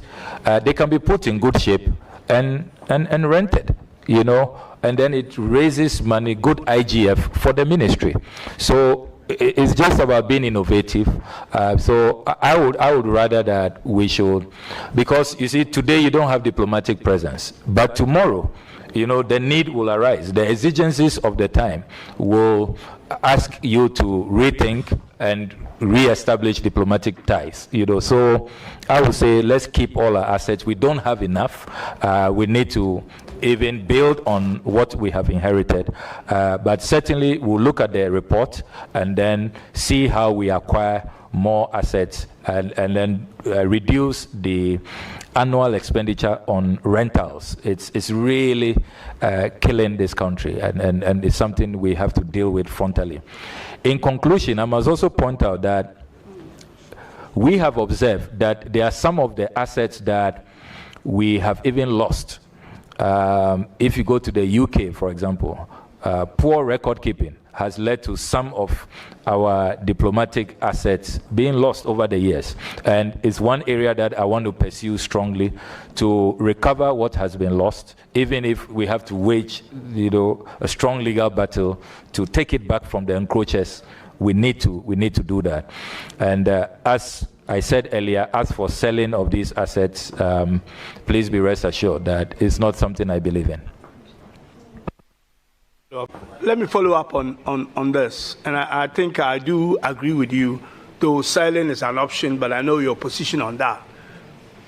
Perhaps what we can do, as it's been done in other places, is to rent the property at the prime place to get something somewhere else in the same country that is cheaper, so that the rent we earn from there can be used to pay for that property and actually get a balance out of that and save money. Now, my next question, as part of the follow-up, is actually to do with our trade attaches. You have defense attaché, trade attaché, and all the others. Now, what happens is that these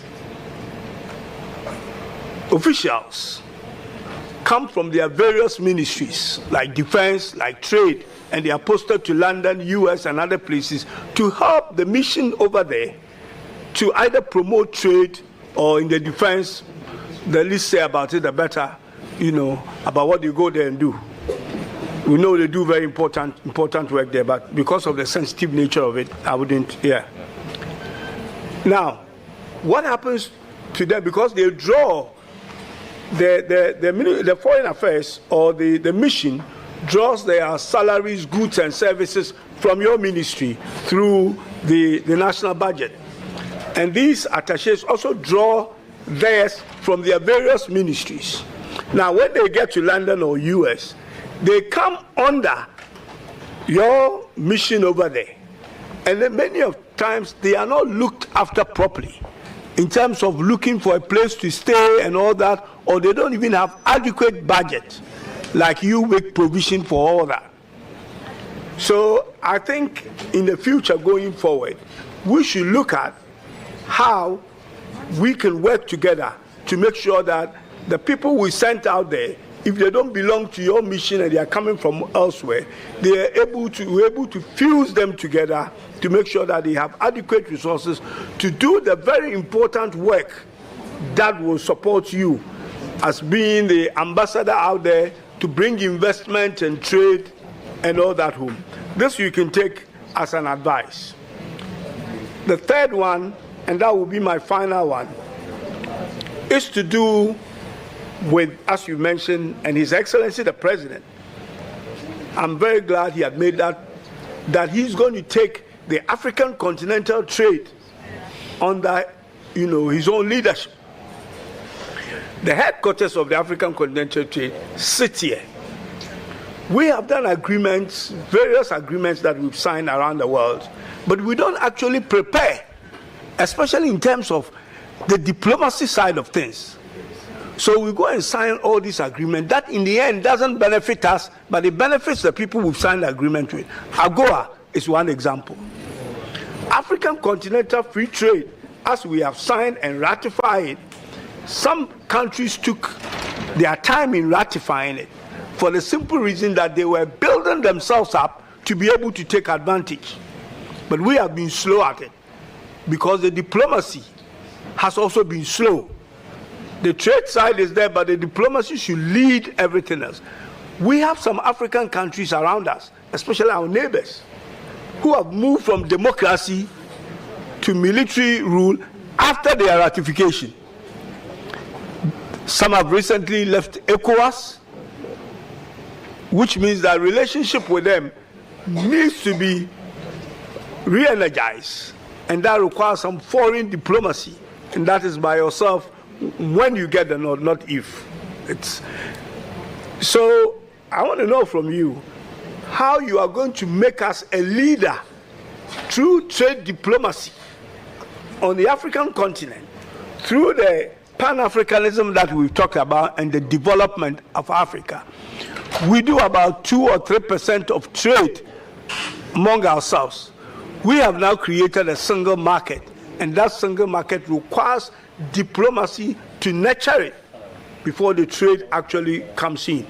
So I want to know your view on that, in how you promote the trade diplomacy to be able to feed into this, so we can actually take advantage of having the headquarters of the African Continental Free Trade here and lead it to make sure that we build trade. And you know the problems we have in this country, debt is swallowing us, Ghana is almost broke and all that. These are some of the things that we need to do, including, all the other things that we plan to do in 24-hour economy or all that, for us to be able to grow our economy again. But I should end by again congratulating you. God bless you. I know you do a fantastic job, and I know that the international tentacles of ORA will still keep you on the ORA job. Thank you very much. Thank you very much, Honorable Ricketts Hagan. And let me state that I've been really impressed with your lecture. It was not a question, it was a lecture. And I'll make a special appeal to His Excellency the President that when putting together the Ministerial Advisory Board, if you wouldn't mind serving on the board, I would like you to be close to me so that you can be giving me good advice, because I'm really impressed. Yeah. So, but I agree with you, Honorable Ricketts Hagan, that trade diplomacy must really be at the center of our foreign relations as a country. If you look at how we are struggling currently, economically, then if you consider other factors, the ILO, for example, and the IOM have all confirmed that in 2023, we saw the highest rate of deaths on the Mediterranean. Young Africans who crossing over to Europe are dying, about 150,000. And those numbers are, according to the experts, even conservative estimates, because there are many who die and they are not even detected. You know, so we really have to prioritize trade diplomacy. And that's why in the NDC Manifesto, we have said that we will make that a priority. There are many of our missions without trade attaches. We have said that we will send them and occupy those positions. But most importantly, we will also retrain them, build capacity. And then earlier I talked about KPIs. They will also be given clear targets. So you are not just posted, you know, and we don't know what you are bringing back home, what we are getting from you. Many people have not averted their mind to the inward-looking policies that we are witnessing now on the global arena. If you take, for example, the recent Donald Trump executive orders, if you begin to quantify the impact on our continent, the last time I was engaging officials of the WHO, they say that it will affect Africa even in terms of our vaccine programs,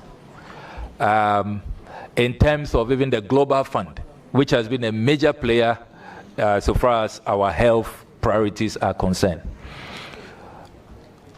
the analysis showed that the WHO will lose about $450 to $500 million every year.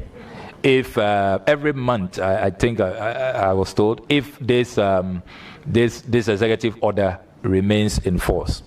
So what that means is that we can no longer continue to be relying on handouts and aid from other countries. We must really take our destinies into our own hands and forge a path that is self-reliant, that will really lift our people out of poverty.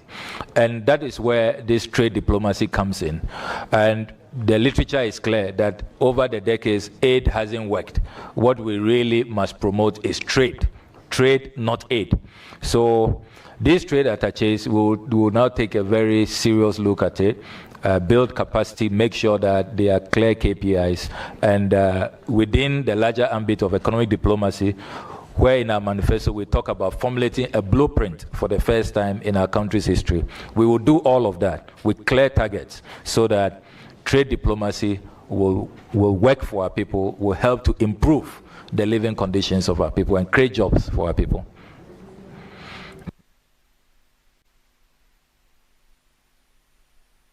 Thank you very much. It's now the turn of Minority Leader.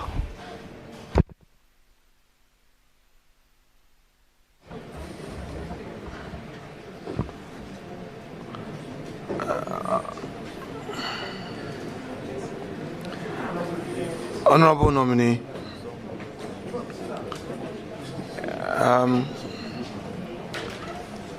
you took the leave of chair to make some preliminary observation, largely on my press conference, and referred to how you felt about it and how your wife felt about it. I think Chairman largely addressed the issue in another way, which was acceptable to me, because we're all having our own challenges that we couldn't have communicated. But I think the effect of my political statement was to the effect that our side had no proper understanding of yesterday's arrangement. However, let me unconditionally apologize to your wife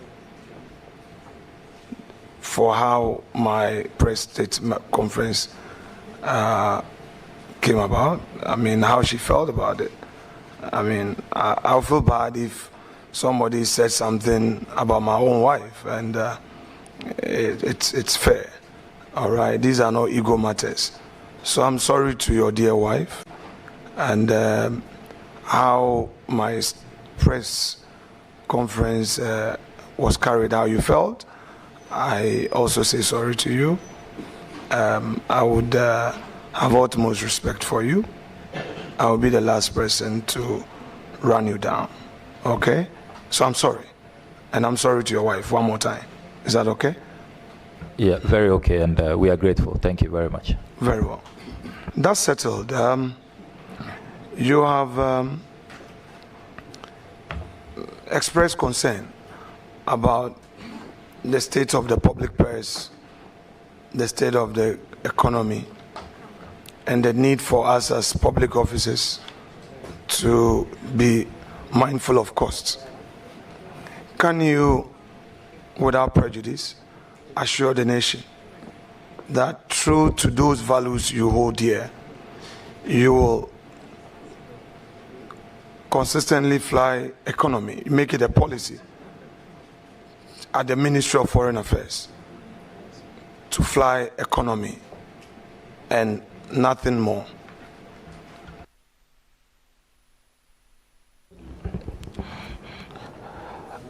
In my private capacity, when I'm traveling, I fly business. And so if it is a policy of President Mohammed's government that ministers should now travel economy because of the state of the economy, I am happy to do that. And if I can top up with my own resources, as I have been doing already in my private travels, I do travel business, not first class, business. I'm happy to do that. But as I said earlier, in this discussion, we must be more nuanced about it. I believe we can even achieve more savings with the size of delegations, with frequency of travels, with even the kind of airlines, Please, that we use. Honorable nominee, you know, in the past, this whole perception that leader keeps nominees for a long time. I would try to be very specific. So limit yourself as well so that you don't create more room for follow-ups, which would make your guests uncomfortable and your party members may think I have some personal agenda. So please pay attention and let's have a good conversation.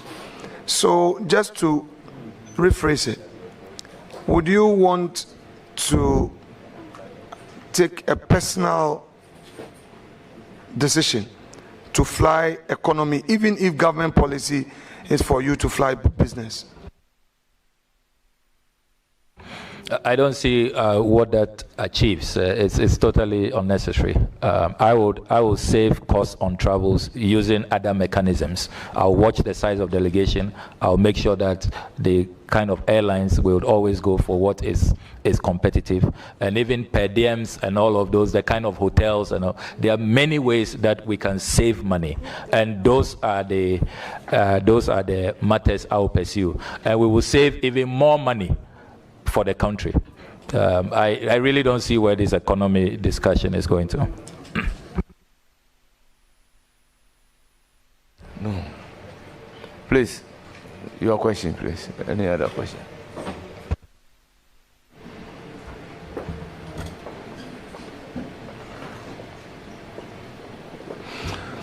You have become aware that the President of the Republic, our President, recently traveled to Gambia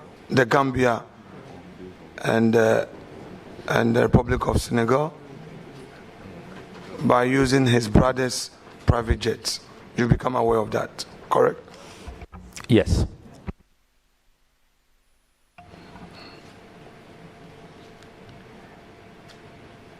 You are aware that as public servants, we are measured by certain standards, which standards you have a strong view on. Do you think that although there is no direct cost on the states, it is inappropriate for the President of the Republic to be flying on official duties with his brother's private jets?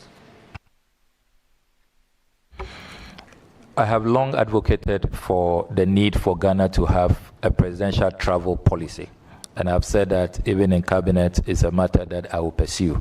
And so the ideal situation, if we have a presidential travel policy, in some countries they've even, passed them, enacted them into law, where there are clear guidelines and the do's and don'ts. But now, it doesn't exist, and any day, the good people of Ghana will go for a free, brother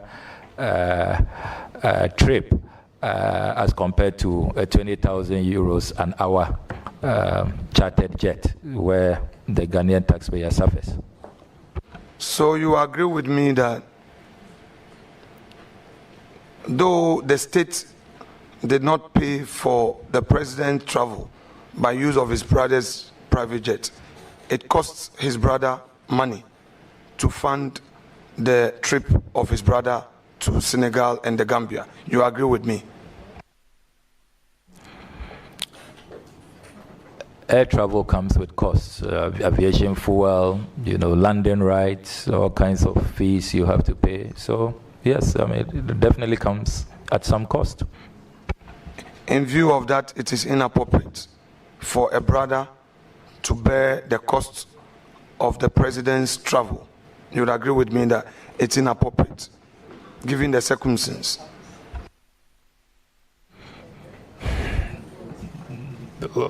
If you can clarify your question, I don't see why you would say it's inappropriate.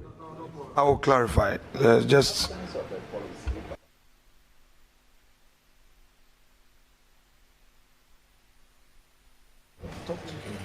Honorable members, the question is whether it is inappropriate for a brother to sponsor a trip.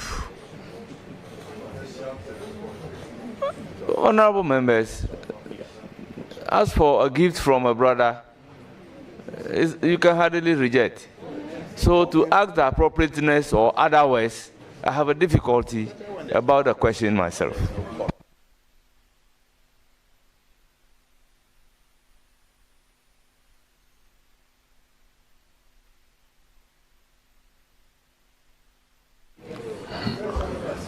Mr. Chairman, the nominee wanted me to provide clarity. I will provide the clarity to the question. So the foundation is, in your own words, it is not proper for a president to travel on a $20,000 an hour jet. We need a policy to guide presidential travels. But for the time being, there is no policy. According to you again, the president traveled to the Gambia. That is President John Dramani Mahama, our president, traveled to the Gambia and Senegal by using his brother's private jet, which travel came at a cost to his brother.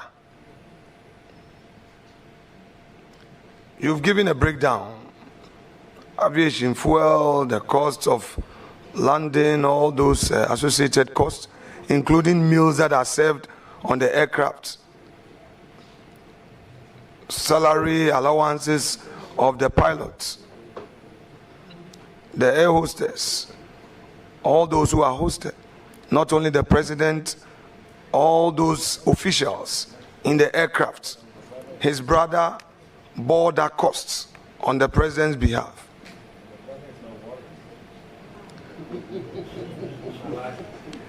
Me, I have a patience to tolerate. You don't. You don't. You can't accommodate me, but I can. Don't you think that the actions of Mr. President in the circumstance as available to us was inappropriate?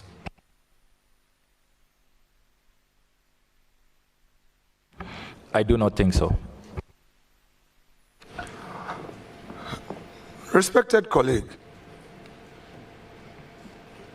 you have told this committee that you used your car loan to buy a combined harvester for the farmers in your constituency.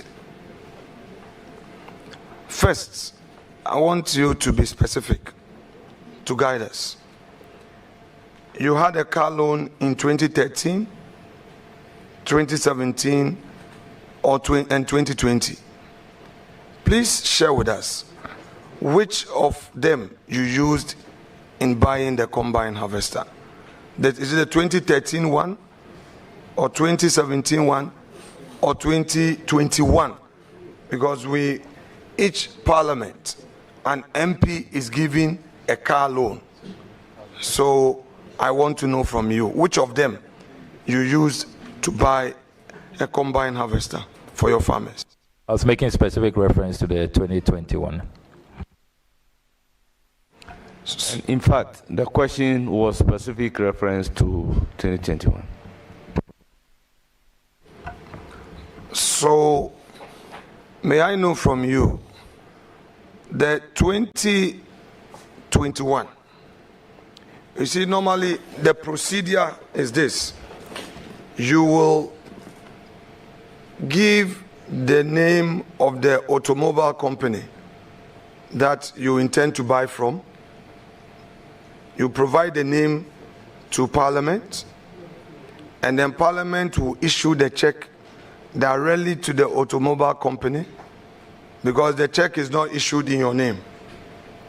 Now, let me ask you, the letter you wrote to Parliament in respect of you drawing this amount for your car loan, how did you draft the letter and what was the content? This procedure you talk about is a procedure not known to me. I'm aware that there are a good number of MPs, majority on your side actually, who have used their car loans for other matters. You are aware of the reports under former Speaker Okwe, those who use it to pay their children's school fees, you know, children abroad and all of that.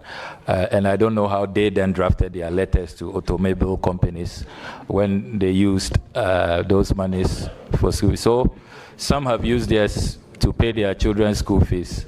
I use mine to buy a combined harvester for my farmers. I don't really see, and my farmers, my rice farmers are really grateful. So I really don't know about this procedure you're talking about.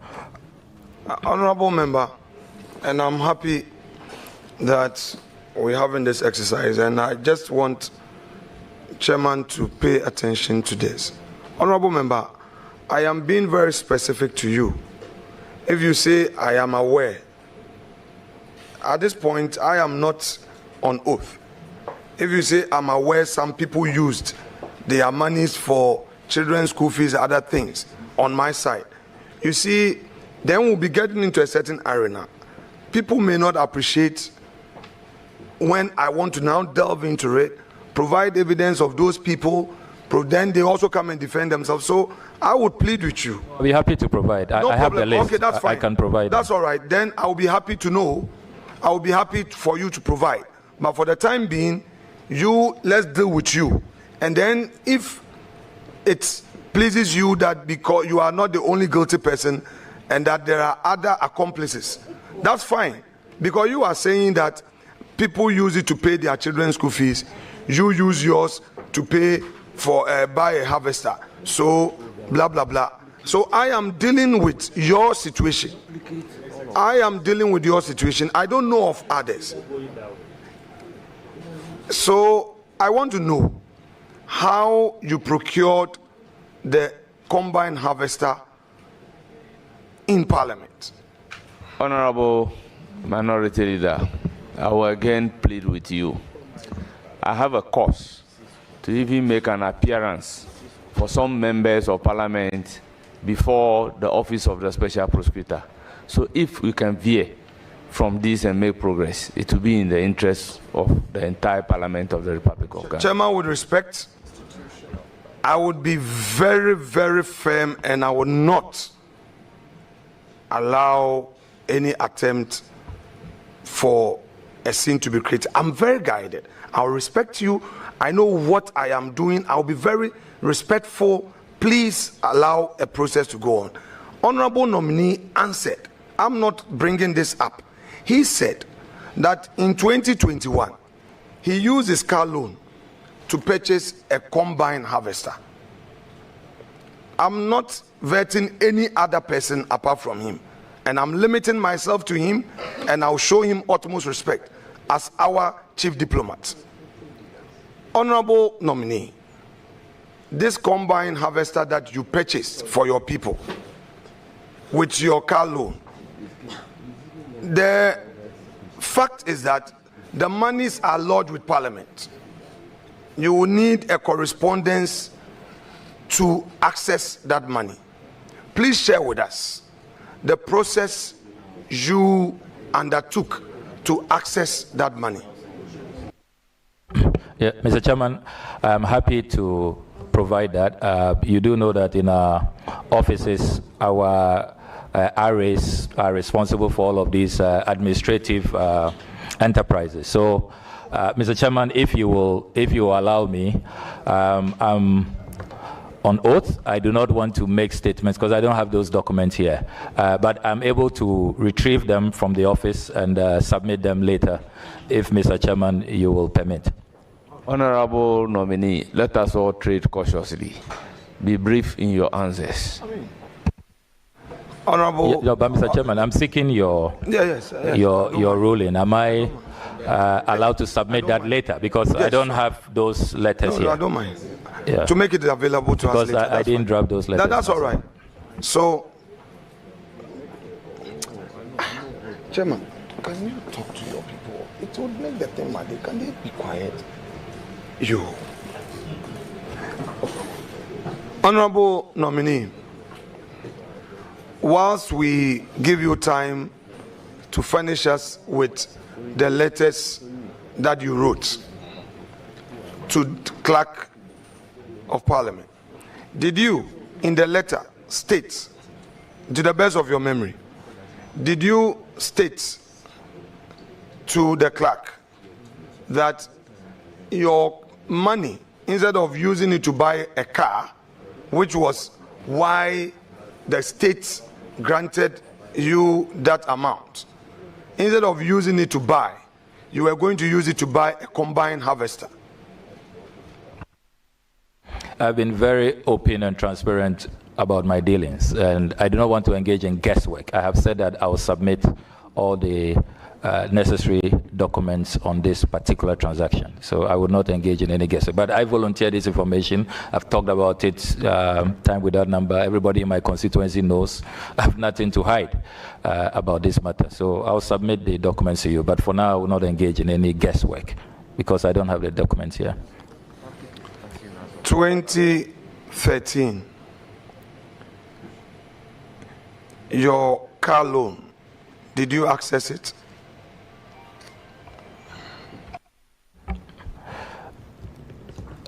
I must have done that.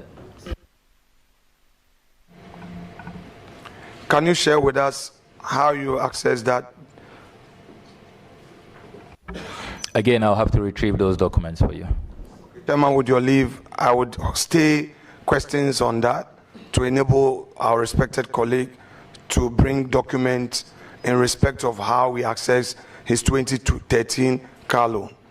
Meanwhile, in 2013, you were a Deputy Minister of Education, correct? Yes, I was. In your work, you had access to an official saloon car and an official four-wheel drive as a Deputy Education Minister, correct? Yeah, correct. At the same time, you had a four-wheel drive purchased for you by Parliament, correct? That's a car loan, so I don't know how you are defining that. It is deducted from our salary, so I think that it has to be, the context has to be, the context has to be. Yes, I would, Honorable Nominee, don't worry. I would be fair as much as possible. Car loan, that's why I use the word car loan. So the ordinary meaning of a loan is that you pay back. And we know that the car loans that we access, they deduct from our salary within the 4 years. So I will get to that point. Now, when you served 2013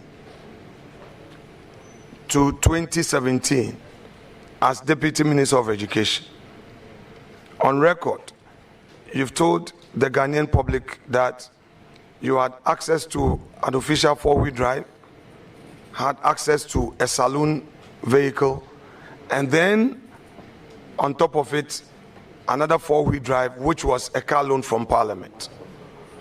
Now, when you left office, the saloon car that you used, did you get the opportunity to purchase it?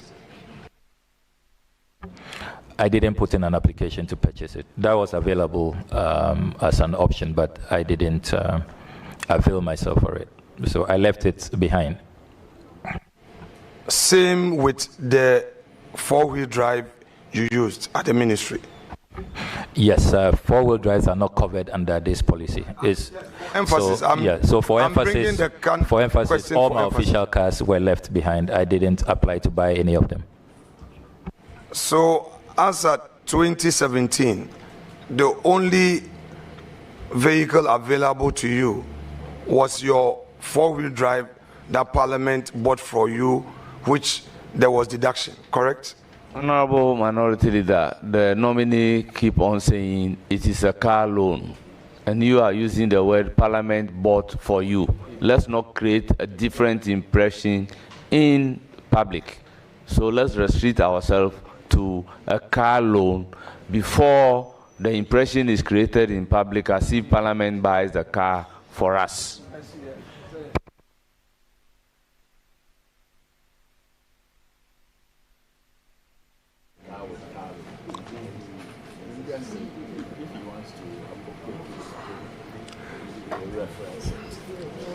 Let's come to 2017.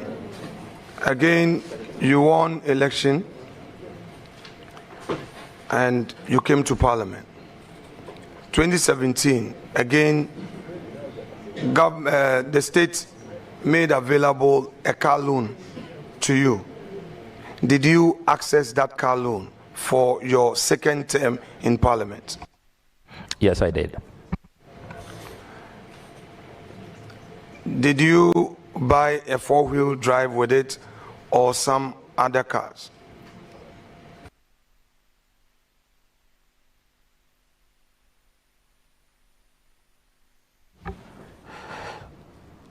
I stayed within the quantum available. So because I had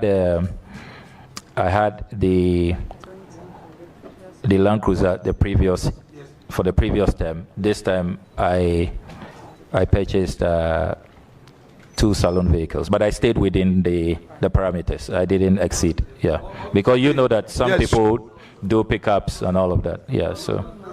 Honourable Member. Yeah, for clarity.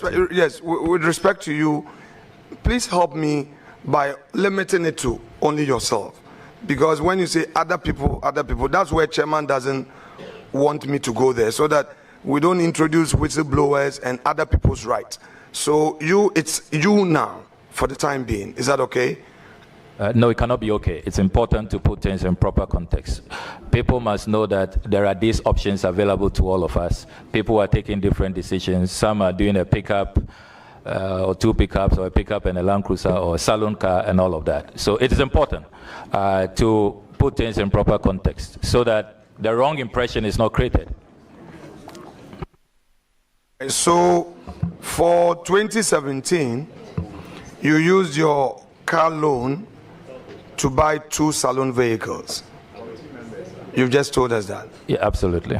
Which saloon vehicles are you referring to? A saloon vehicle is a saloon vehicle. I can provide the details and my CAN number, but I don't want to do that publicly. So I can provide that. So are you able to provide us with the letters you wrote to Parliament? Which letters you use in accessing those funds to the automobile company where you bought them? You'll be able to provide us? My RA keeps very good records. Honorable and I'm sure all of that. If Chairman, let me straighten the record. Yeah. That we've all been beneficiaries of the car loan. Sometimes the automobile company will bring a list or will have a paper, and all those who want to procure the vehicle from that automobile company would indicate their names. So it is not necessarily you writing a letter to that effect. We've all used the procedure. And this is including leadership. Yeah, so Chairman, if you, I'm willing to follow your direction, Chairman, but I'm happy to provide all of these documents. My RA is a good record keeper.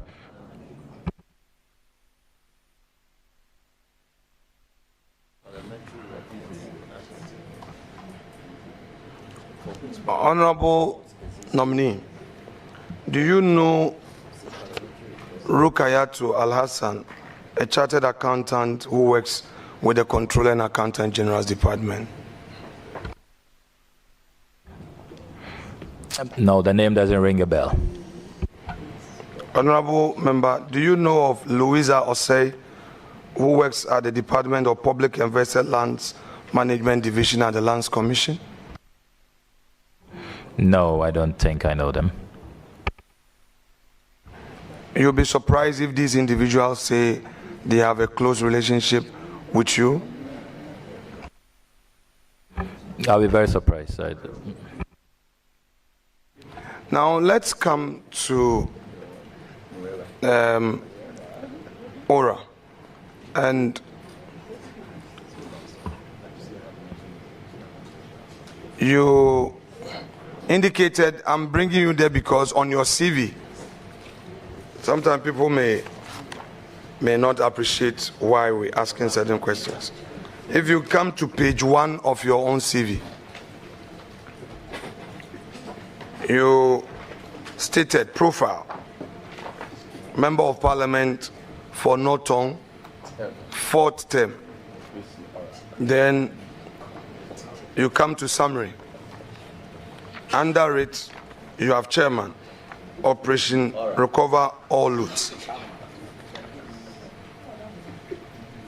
So it's on the basis of what you have put on your CV that I'm mounting my questions.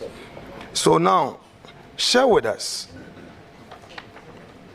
I know it was publicly announced that the respected Domlevo is a member of your committee. The respected Kofi Boachi is a member. And then Mr. Martin Pegbu, a respected lawyer. Sometimes people may have their own disagreement with him, but he's also playing his role in our democracy, and I respect him for what he's doing for his country. We can't always agree.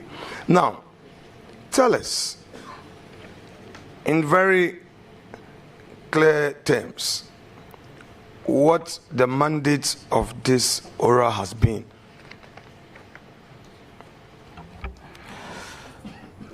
Our mandate is exactly what Article 41F of the 1992 Constitution speaks of. And Mr. Chairman, with your permission, I'll read Article 41F. Article 41F provides, please do, the exercise and enjoyment of rights and freedoms is inseparable from the performance of duties and obligations.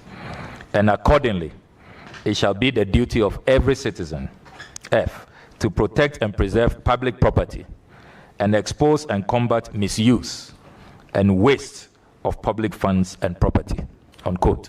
So our mandate is to really be patriotic citizens. And I'm so proud that His Excellency President John Dramani Mahama found me worthy to chair this eminent committee, which has the eminent patriots you have listed. Our mandate is simply to serve as a vehicle of information gathering. We've put out hotlines, we've put out emails, we have a website, and we are receiving information which we are compiling in a comprehensive document. We also carry out field visitations, because we don't want to be an armchair committee that just, puts together a report that we cannot verify, which we cannot validate, which is not credible. So we carry out field visits. We've been to a number of places across the country to be sure that the information that people are giving us are indeed accurate, so that we can present a credible, comprehensive report of public property. Now, you mentioned that earlier that people have been coming to your secretariat with information. So where is the secretariat? The secretariat, which is really a makeshift secretariat, and we have to express our gratitude using this platform to Her Excellency, the Vice President, Professor Nana Jenopoku-Agyeman. We share her office with her. She generously, because she also believes, so passionately in oral, in protecting looting and protecting public assets. She very graciously allowed us to use her office for this work. So that's the secretariat we are using. You mean her office at Jubilee House? No, her private office. Where is this office? In Cantonment. Cantonment, okay. Yes. Now, this her private office in Cantonment, is it an office that she, because Cantonment lands are state lands. So now, this her private office in Cantonment, is it an office that she owns or she has rented? Is it something that you know? Honorable member, the question is overruled. The essence is that she is not the owner. The place was made available. The person who made the place available has been mentioned. How would he, the user, be able to know whether the place is owned or it was rented? Mr. Chair. Well, Chair, I can, Chair, if you don't mind, just make your work simple, because I have information. I'm very mindful. I have information. I mind. It's rented.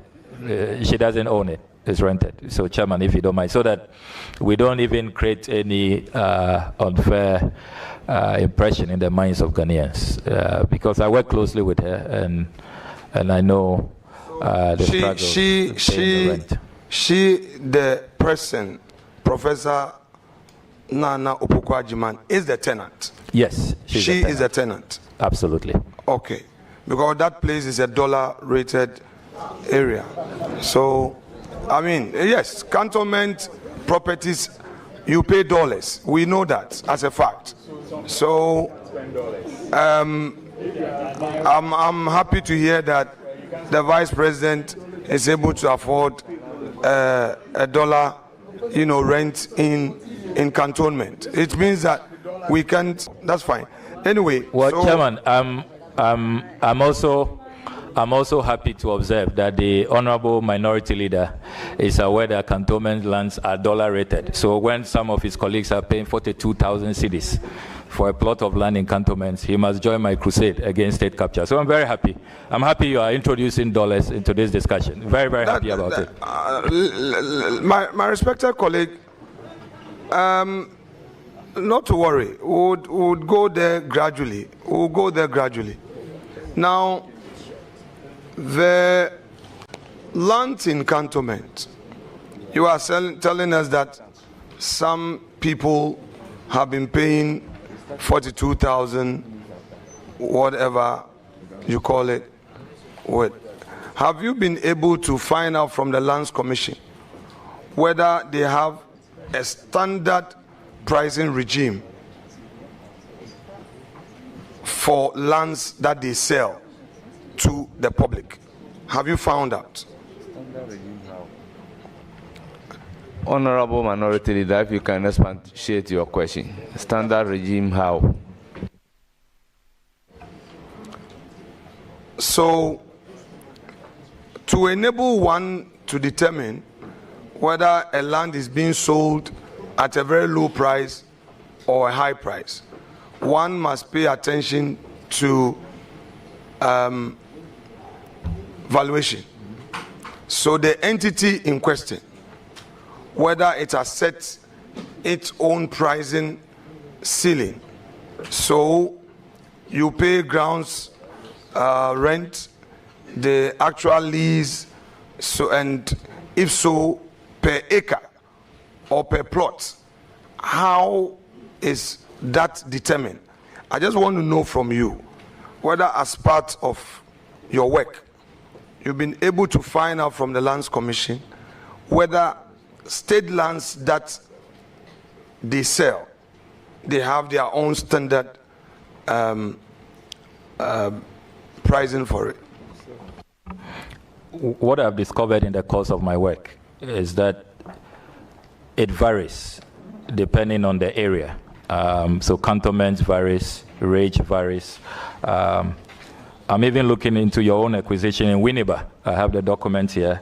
It also varies. So it varies all over. I have documents from Tamale as well, which vary. So I don't think there's a standard rate. It varies depending on the place.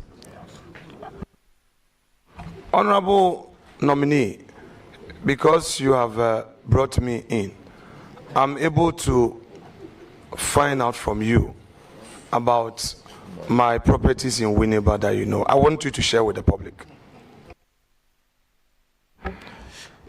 This specific one is a lease between you and the government of Ghana on 22nd March 2023. The name Alexander Afenyo Markins for 99 years. This is in Winneba. Yeah, so the official Lands Commission document, yeah. Honourable Member, did you say 99 years? Yes. Because I know as a fact that government land, the lease will not go beyond 50 years. By law. By law. If I can read verbatim, and this is signed by Justice A. Asanguna, Principal Lands Officer in Winneba.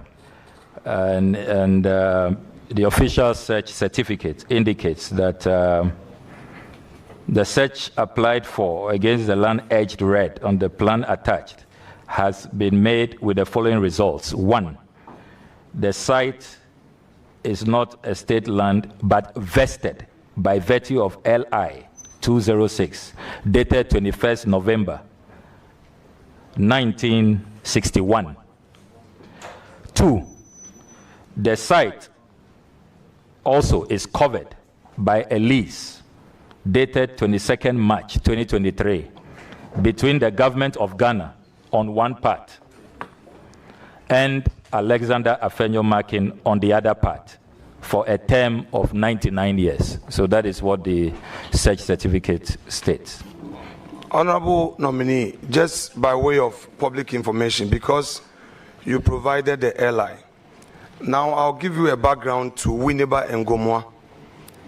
Winneba and Gomwa have had a long period of land disputes. It went all the way to the Gold Coast Supreme Court. So the entire Winneba land, Kwame Nkrumah, just to bring peace between the people of Winneba and the people of Gomwa, came up with this executive instrument. There are 2 instruments. So in Winneba, every land is vested. All the villages and the Gomwa enclave as well. So I'm happy that you read. The state. Yes. Oh, come on. But the person read, Roxanne, we are doing a serious exercise. I mean, if you guys want us to go the path of partisan politics, we would go there. No. I have been very gentle and respectful. Chairman, you need to talk to your people. Let's have some order. Because please, when we react, then they will take offense. I beg you. Let's have some order. We have a lot of things to do. I've been calm, quiet, gentle, respectful. They've been doing, I've been keeping quiet. Please, I have patience, but not to a point that a man cannot tolerate. So, honorable nominee, I am happy that sitting there, you've gone digging me. And I'm happy that you brought it here. That Winneba, I want to provide information. Winneba and Gomwa enclave. The chiefs, their lands were all annexed. And they are vested lands. So I'm happy that you read it. And even when the Asafo companies, the Asafo own that area called Ponkwechi, that's Dentifo Asafo. And the Twafo also own the Komfo-Ade Kojobedu areas. And some chiefs own their lands.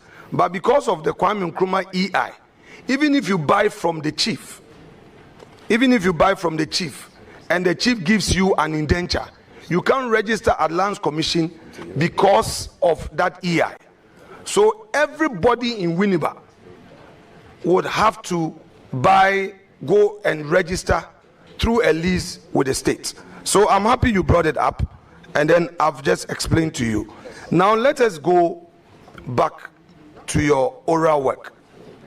You have indicated that you are seeking to recover state lands that have been wrongly appropriated. You call it loot. Now, are you looking at all state lands that were appropriated by individuals since 1992, or you are going way down to the 80s, 70s, or you are limiting yourself to recent years? Can you share some light on your mandate? Because you are seeking to recover, which is very patriotic. Honourable Member, I believe this will be in the mandate of so you should share with us. ORA. The nominee before us is being vetted for a position of a foreign minister. So, how relevant is the mandate of ORA to the position that the nominee is being vetted for? Chairman, don't start. I hold you. We are ready. They can call your people. Chairman, you have the nominee himself spoke about ORA. The nominee himself stated in his CV, and I'm asking him questions about it. Then you say it is not relevant. Chairman, I'm pleading with you. I'm according you every respect. Let's have a smooth inquisition. Let's have a smooth inquisition. Honorable nominee, your work aimed at recovering state assets, lands that have been looted, etc. Which period are you looking at? That is okay. His Excellency the President has made clear that looting is looting, and it doesn't matter when it occurred. Once information emerges that it was an unconscionable transaction, we should document it. Remember that I have said that our work is with phase 1, information gathering. When we have presented our report to the President, phase 2 will kick in. That's where the Attorney General will take control, and we'll be looking at the recoveries, the actual retrievals, and if there has to be even prosecutions. Because remember that ORA's work is not only about properties. We also have the financial aspect, the causing financial loss to the state. So it's a more broader concept than often it is made to look. Now, let's leave ORA for a moment and come back to your CV. Page 1 of your CV. You provided your address, PO Box AD 45 at Ablakwa, Accra. Is the address owned by you? Is it your own postal address, or is a family postal address that you are using? It's a family postal address. And how long have you been using this family postal address? About 10 years. Now, you've also indicated you have 2 email addresses, correct? Yeah, correct. Then you have indicated home address, number 1, Wilshire Boulevard, Airport Hills. This property at Airport Hills, how long have you been living at Airport Hills?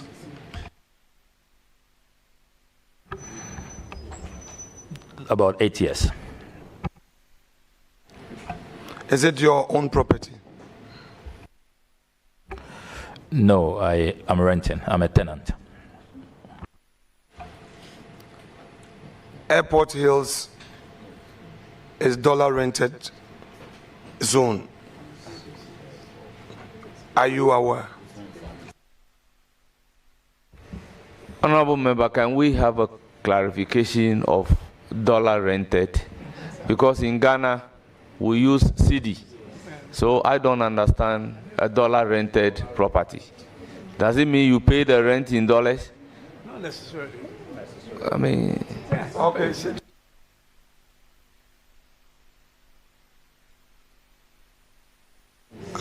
Okay, Honorable Member.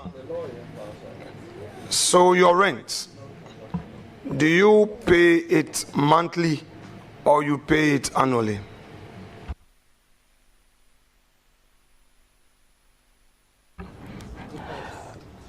Well, it depends. And Chair, I don't know if you want me to share the tenancy agreement with you, even though I would have to seek the permission of my dear wife, because we do it together. Don't proceed. It is not in the interest of the company to be demanding for your tenancy agreement, let alone determining how much you pay as rent. Okay.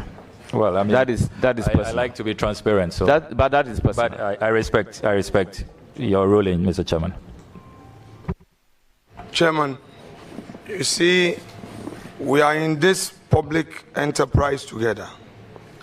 This is a nominee who, desirous of protecting the public purse, holding people accountable, is able to inquire into how people earn their salaries, especially public officers, how people acquire properties and all. I think that it is only fair. For instance, in this inquisition, at least he came as prepared as possible with my own land that I have owned for over 25 years, which is good. And that's not only what I have, by the way. No problem. No. Provide, honorable member. I am happy. I'm happy for you to share with the public all that you have on me. Read them aloud. No, please read them aloud.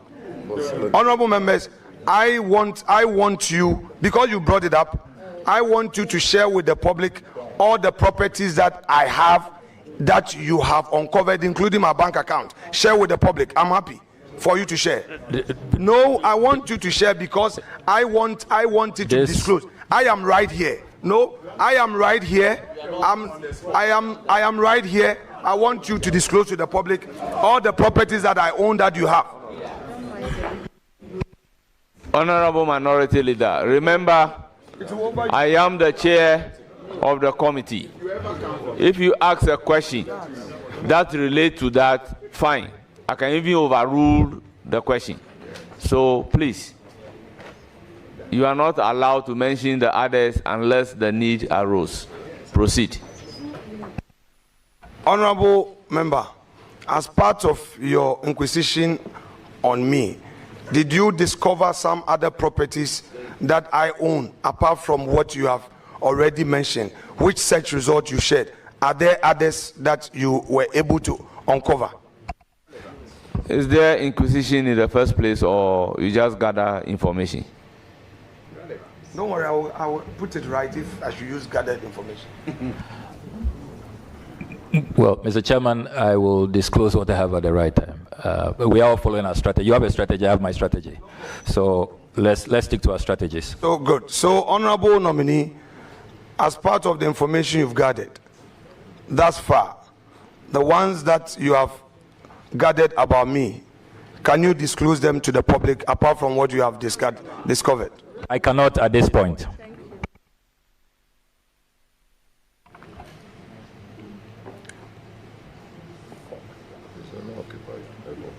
Honorable nominee, this property at the Airport Hills that you say you rent, and you've been renting it for 8 years, do you pay in cedis or you pay in dollars? Your rent, your tenant rent, do you pay in cedis or you pay in dollars? In cedis. We always pay the cedi equivalent. Do you deduct withholding tax from your rent at source? Because every rent, there's a withholding tax element, and then you give the receipts to the landlord. Do you deduct at source and pay to GRA, or you just pay your rent and it doesn't matter how the landlord goes about it? Honorable members, this is a legal question. It's in two ways. The landlord can choose to pay the rent, and the landlord can agree with the tenant for the tenant to also pay it. And it depends the duration.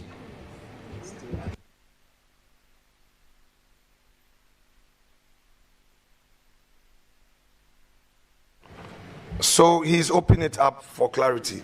So choose the part you would want to answer. I'm not allowing you to answer that question. Chairman, please say so for the records. I didn't get that you have question overruled. That's okay, no problem. Honorable member, on your CV, you have indicated on page 2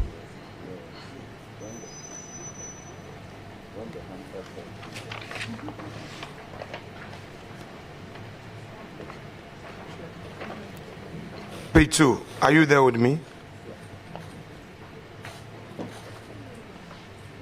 We have former managing director, Savvy Solutions. Now share with us when you registered this company. Yeah, this was in April 2018. Are you the sole shareholder of this company, please? Yes, I am, but it's defunct.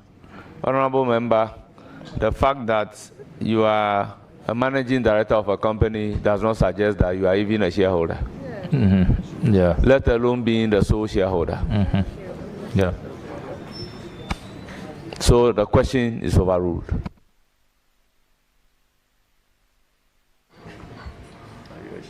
Are you a shareholder of the company? The company is defunct, so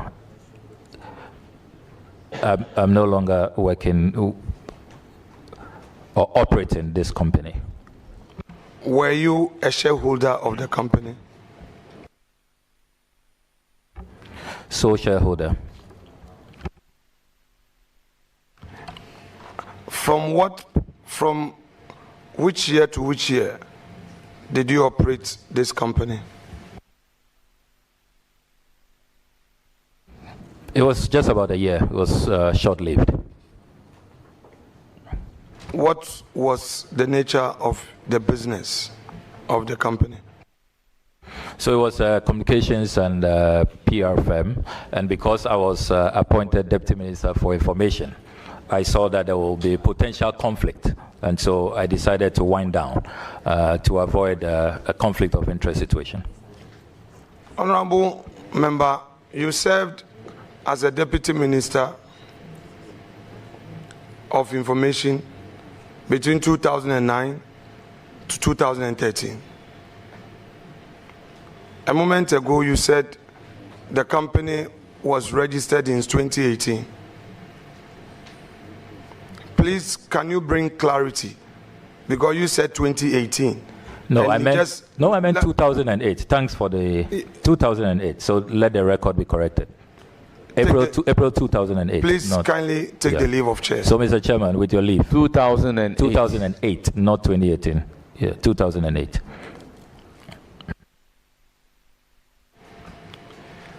Now, you do not own any other company, correct?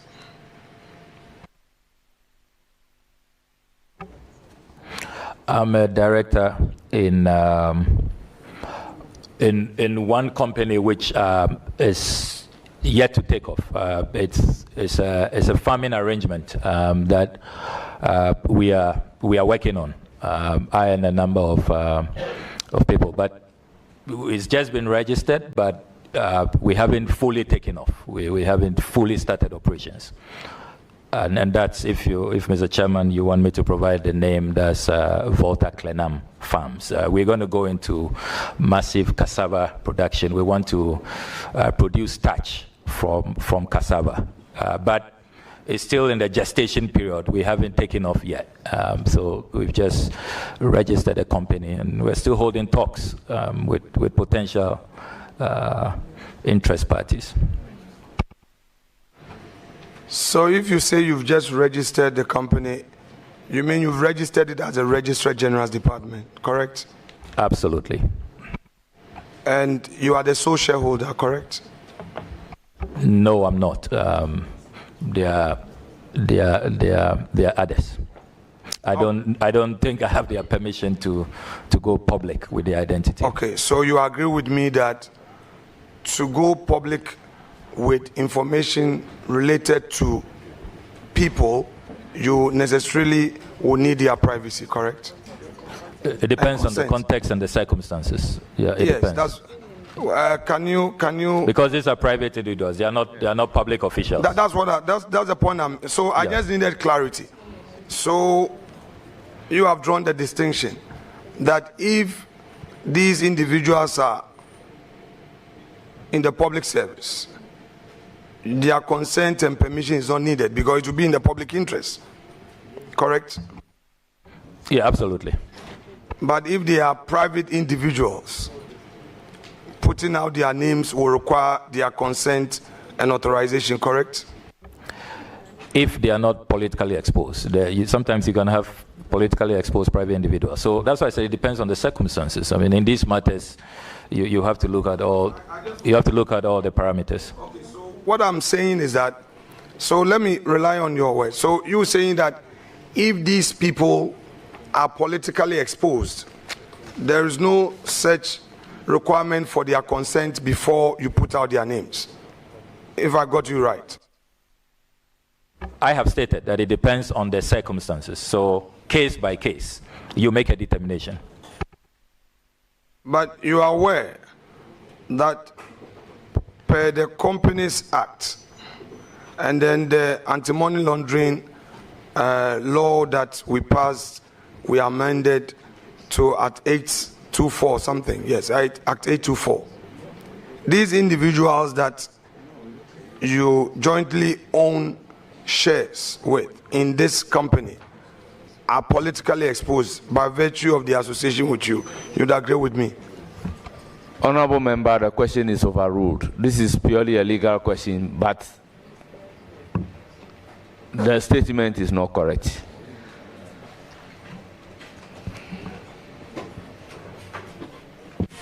Now, you say you are going into cassava production in commercial quantities. You have acquired the land already?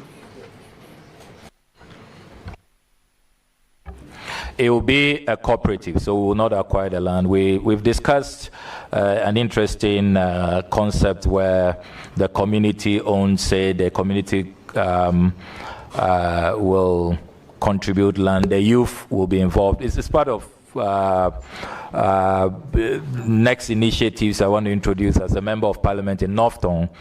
So it's all geared towards job creation and promoting agriculture amongst the youth. So that's the kind of concept we are looking at, more of a communal approach where families who own land will bring it, young people volunteer, and then the proceeds will be shared amongst those who sign up for the cooperative program. So it's quite an interesting concept. That's what we are looking at. So we haven't bought any land at this point. So, Honorable Foreign Minister-Designate, in your constituency, do you own any property there? Like the way I own a property in my constituency, do you also own a property in your constituency? Yes, I do. with us how long you've owned this property? It's a property I use about 10 years to build. Simple 4-bedroom, 1 kitchen, no boys' quarters, no swimming pool, no tennis court. That's a simple structure.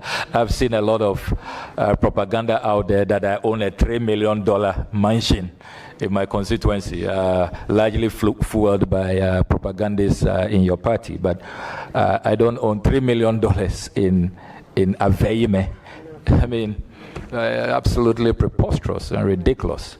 I mean, those who attended my dad's funeral saw the property. Very simple property, built over a 10-year period. So if you want descriptions, that's what I can give you. The land, how did you acquire the land?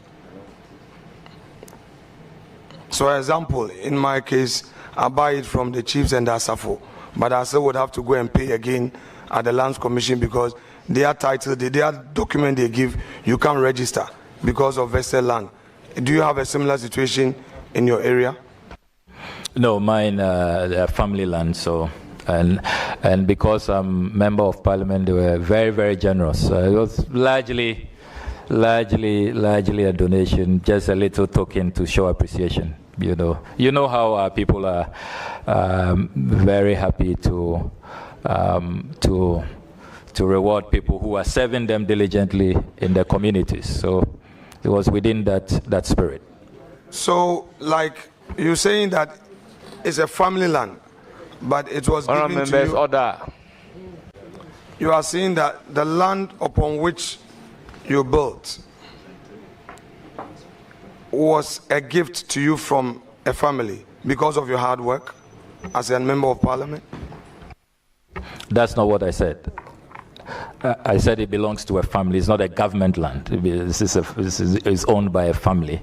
And I'm saying that they didn't really let me pay a commercial value. I mean, I have to be grateful to them, and that's all I'm doing. So a little token, a little appreciation, really, but nothing significant. So you have a lease to the land? You have a lease?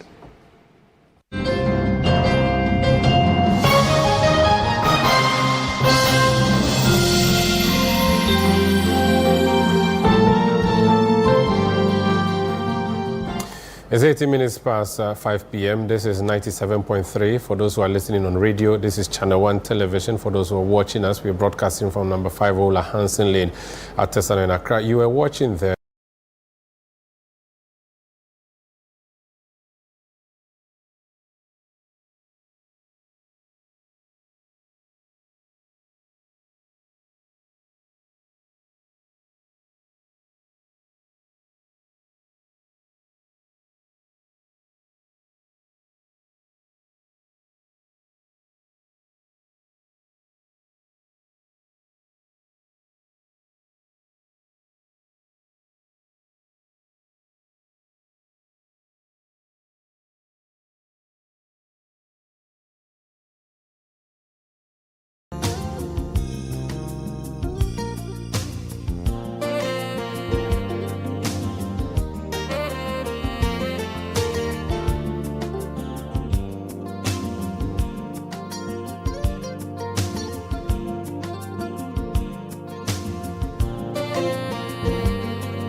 Honorable nominee, let us deal with this combine harvester that you used your car loan to acquire for your constituents. So the use of the combine harvester, do the farmers pay for the use of it? So the Aveyeme rice farmers have a cooperative, and they make it's heavily subsidized. So they make a little contribution which they use to service the combined harvester and to buy fuel and all of that. So it's their internal arrangement for servicing and buying fuel.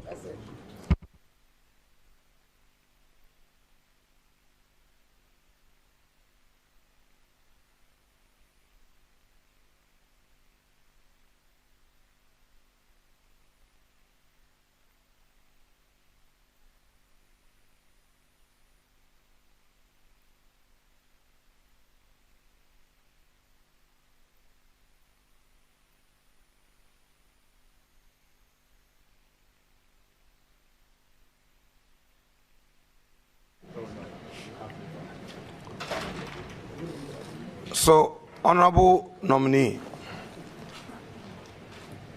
are they in the process paying back the facility? No, they are not to pay back.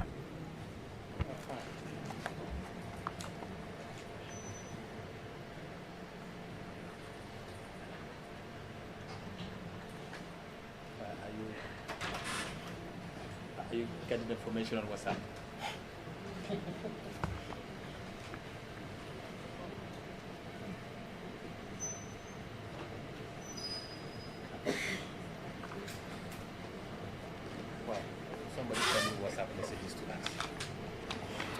So, my respected colleague, let's go to April 8th. You publicly demanded on Twitter that former President Akufo-Addo should submit an annual presidential staffers report. And I'm quoting you. We demand the annual report now. Unquote. However, official records show that this report had already been submitted by the presidency to Parliament on the March 25, 2024, and formally acknowledged by the Speaker's office on March 28, 2024, nearly 2 weeks before your demand. As someone who is being nominated as our chief diplomat, this office requires meticulous attention to facts and careful verification before making public statements. Can you explain, one, what steps you took to verify your information before making your demand public? That's the first one.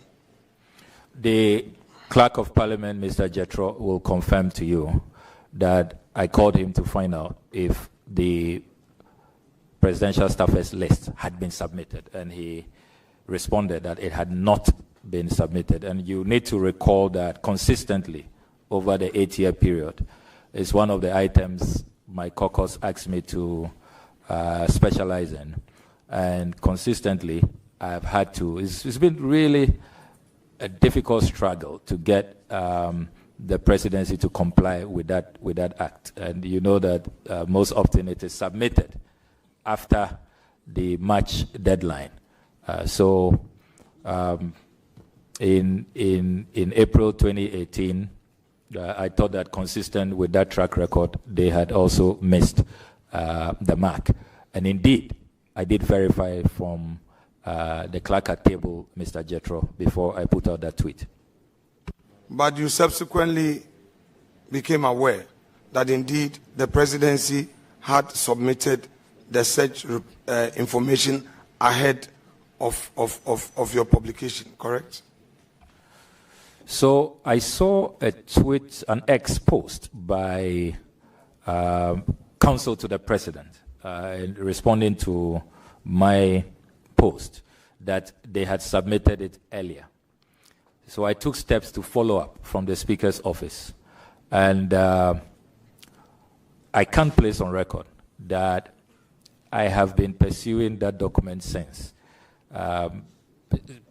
Strangely, I haven't seen it, despite my pursuit. And it's not been laid in the House, which is really strange. I don't know what happened to that document in transit.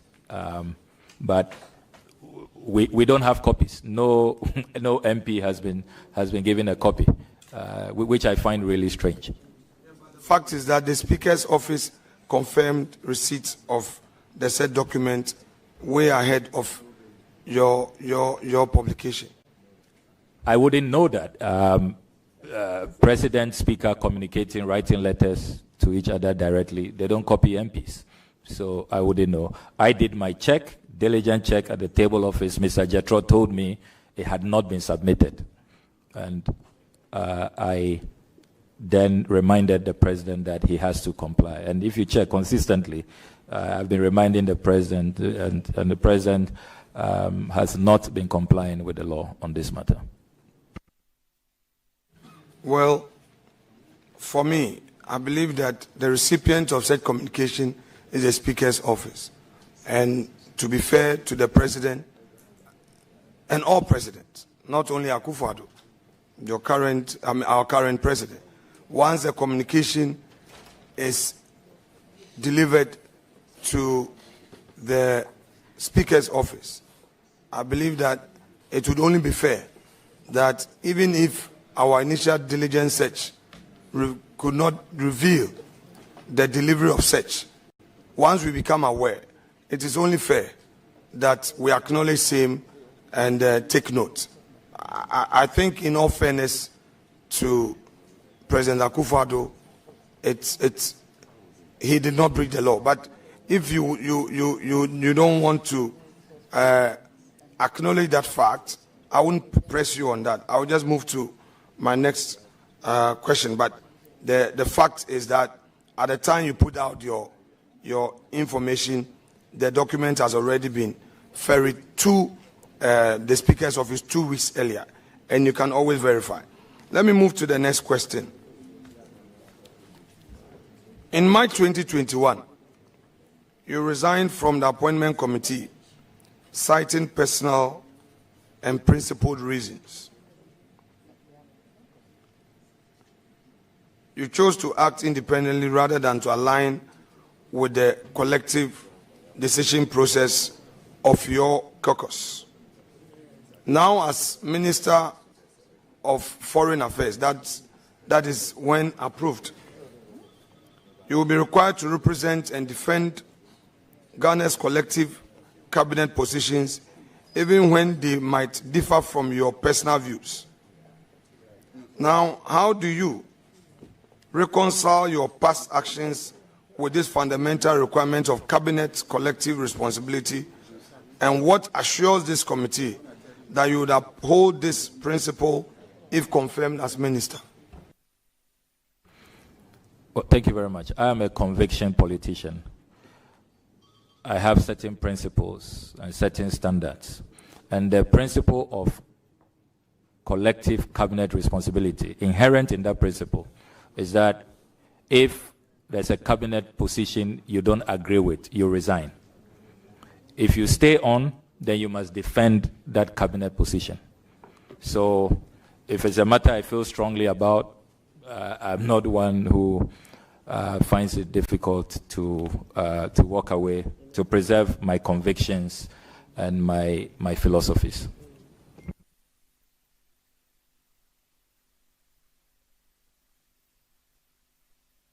Thank you. Thank you. I refer you to a publication by graphic.com.gh on 12 September 2017, where former Attorney General, Mr. Martin Amidu, documented several instances where you allegedly engaged in confrontational exchanges with senior political figures, including your interactions with him on Isophoton case. Now, let's hear from you. Did you engage the former AG with a view to facilitating the payment due Isophoton at the time? Well, thank you very much. At the time, I was Deputy Minister for Information, and I received a petition, came to the ministry, and I'm glad that former Ministers of Information are here. I see the Honorable Mahama Ayariga. It is key to the mandate of the Ministry of Information to receive feedback and ferry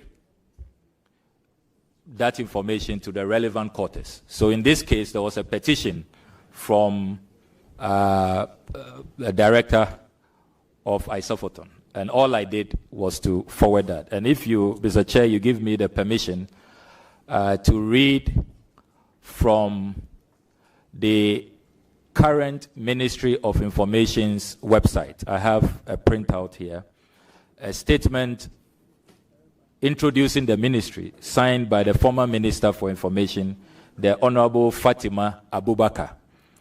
And she states here, and Ghanaians who are watching can log onto the website of the Ministry of Information, which is appears to be now defunct, by the way.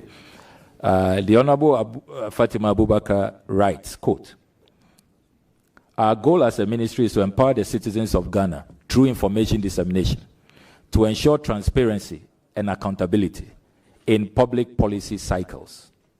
The mandate of the Ministry of Information is to facilitate the gathering of feedback for the executive branch of government," unquote.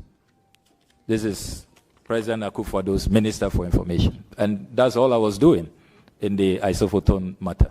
Okay, so if so, why then would he describe you, I mean, from what you are saying, public office holder, you received a petition, you have forwarded it to his office. First of all, let me understand you. Did you forward the petition requesting for payment through your ministry by a letter? Did you write to his office? No, I was not requesting for payment. I was only serving as a conveyor belt. This has been brought to the Ministry of Information. We collect feedback for various government agencies. So please receive this. That was all. I didn't pass any judgment. I'm not the Attorney General. I mean, how dare you dictate to the Attorney General on what to do? So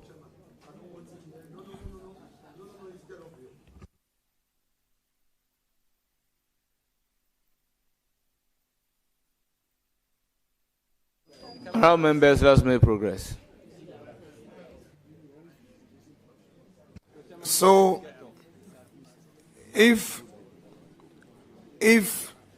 you only ferried the letter to him, why would he therefore describe you as uncouth and somebody who has been insulting elders? Because he stated so. I mean, if there was no verbal engagement, but just a letter you wrote, how would he give you such a description? Well, first of all, I would like to see that publication because it on the 12th September 2017. It's still online, so you can peruse it. That's why I wanted clarity. That what was the mode of interaction? And you have said it was through a formal letter you sent to his office regarding the petition you received from Isophoton, meaning you didn't phone him to talk to him. So if you didn't do so, how he gave you this description is why I want to know your view on it.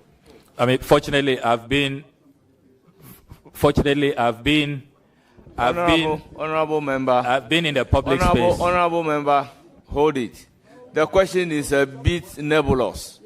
how somebody have a view about you, you may not have control over it. So the question is either rephrased or overruled. Chairman, you reserve the sole right on admissibility. I will respect that always. Honorable nominee, I'm sure you become aware that the new president of the United States, through some executive orders, has been very tough on immigration and all.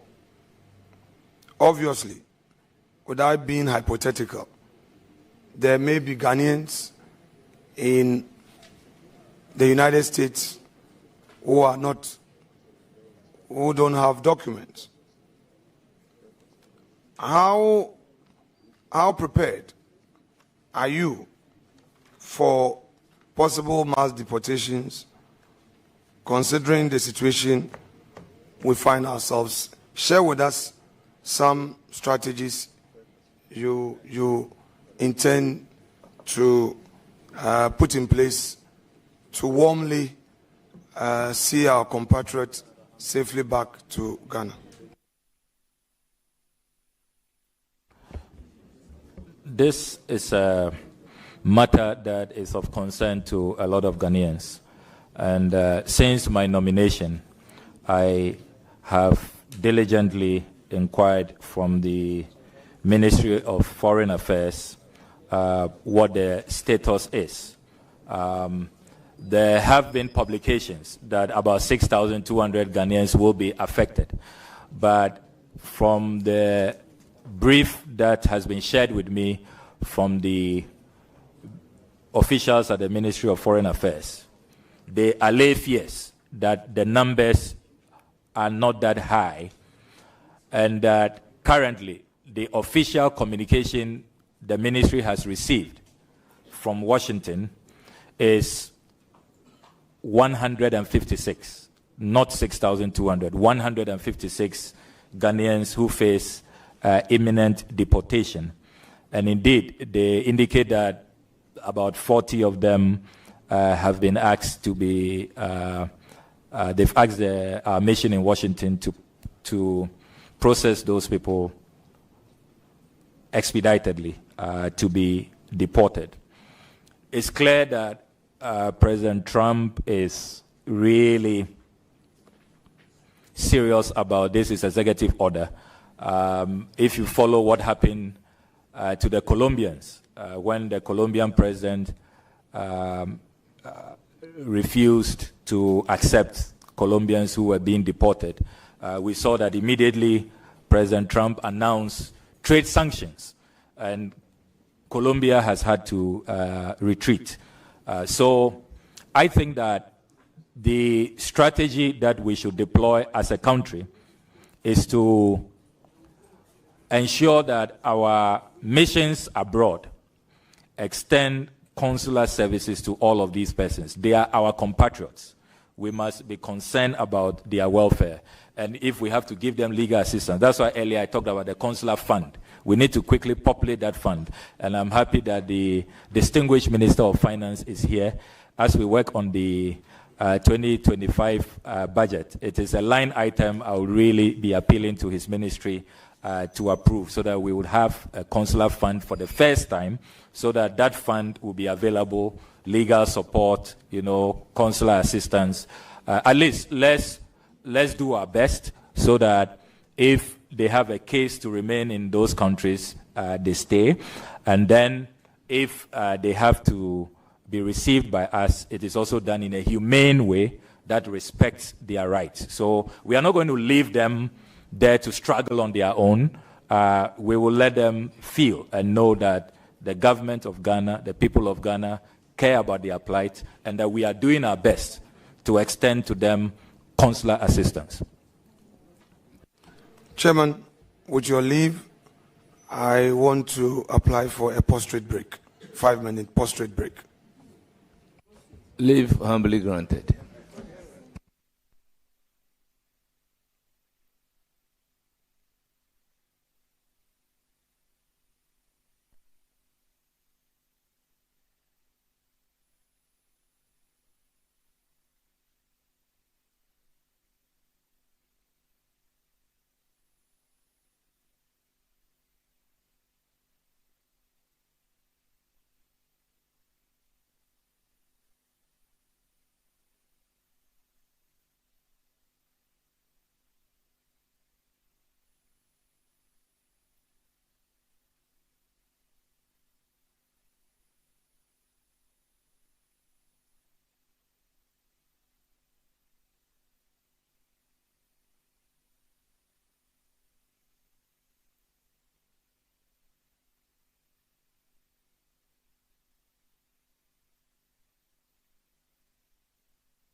Caravan 2025 is officially sold out. Thank you for your patronage. Now get ready for an unforgettable adventure with the Heritage Caravan 2025. We will experience a cultural revelation as we travel through 14 unique regions, each offering a deep dive into the nation's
The Ghana card that you have acquired, do you find it useful, and will you recommend to all Ghanaians who have not acquired Ghana card to acquire one?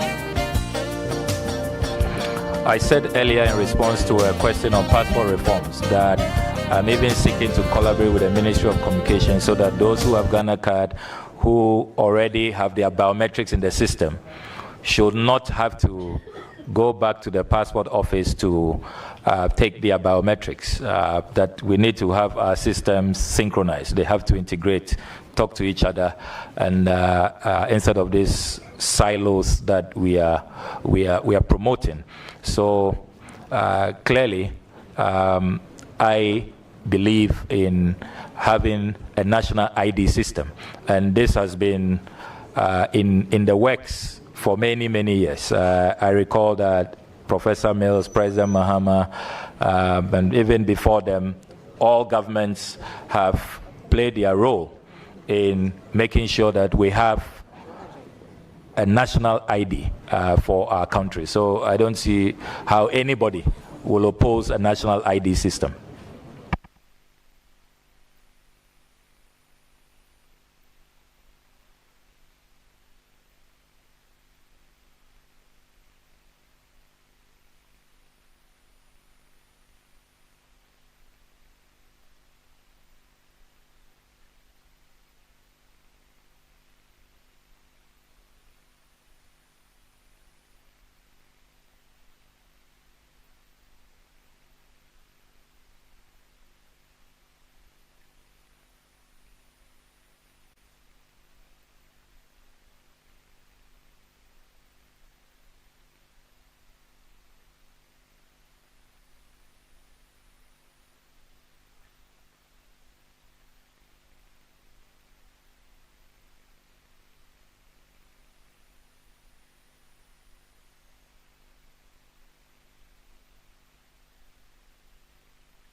Honorable nominee,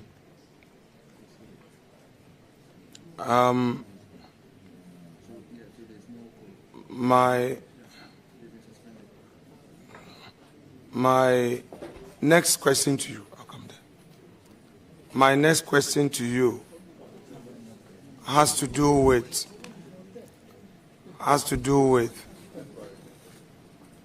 my next question to you has to do with your tax. Now,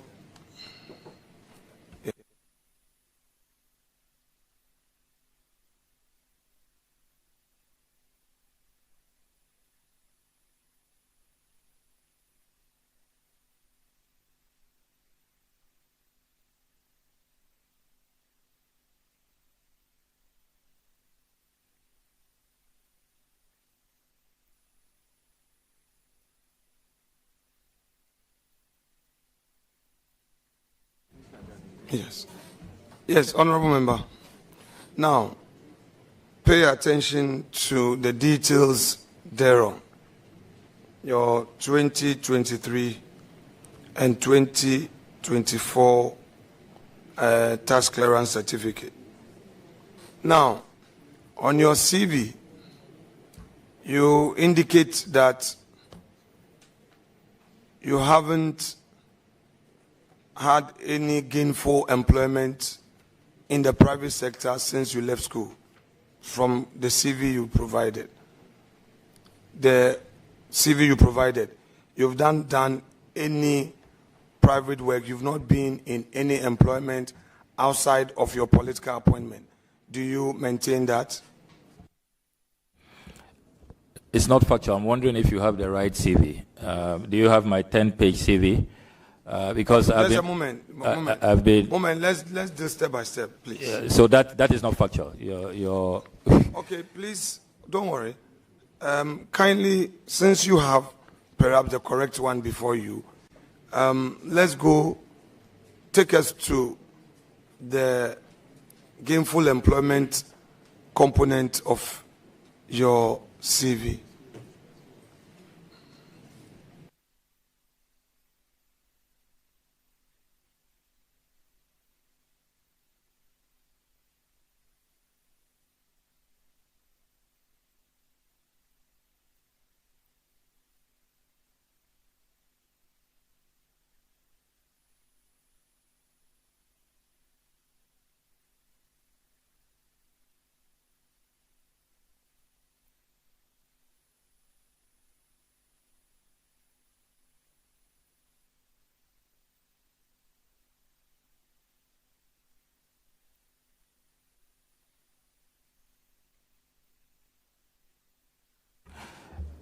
If you come with me to page 7 of my CV, you see that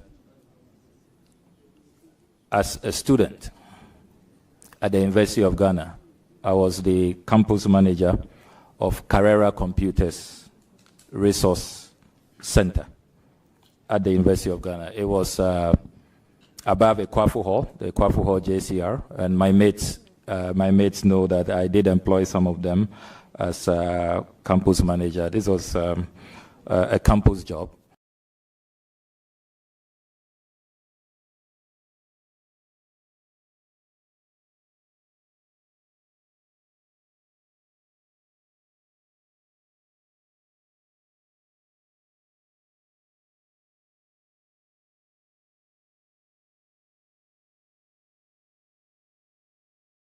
And yes, I was.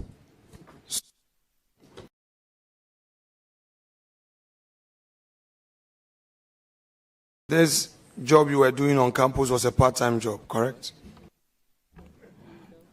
Yes, I mean, I've always loved to work. Yes, I believe in the dignity of work. And let me also add that during vacations, I took on vacation jobs. My mates will tell you that I was part of the work abroad squad on summer holidays, typically in the United States during summer holidays. So I've always believed in the dignity of work. Okay, work abroad squad. So share with us the periods that you went to America.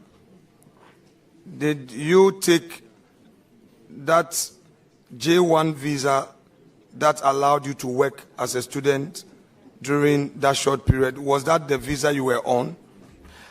I want to believe so because I was allowed to work and I had no issues. We would want to give you the benefit of sharing that visa with us. We know you don't have it here.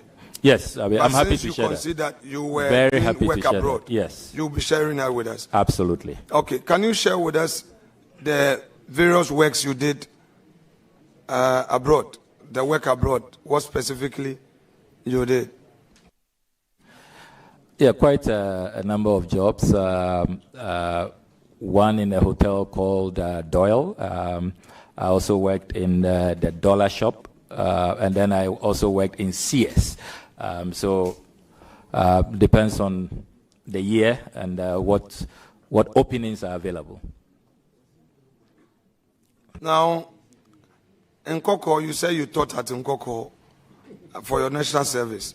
National service cannot be described as gainful employment. It's not employment, it's national service. I never said national service. So in Nkoko was the 2-year break between secondary school and university. I thought that I made good use of the time. So I joined an uncle who was running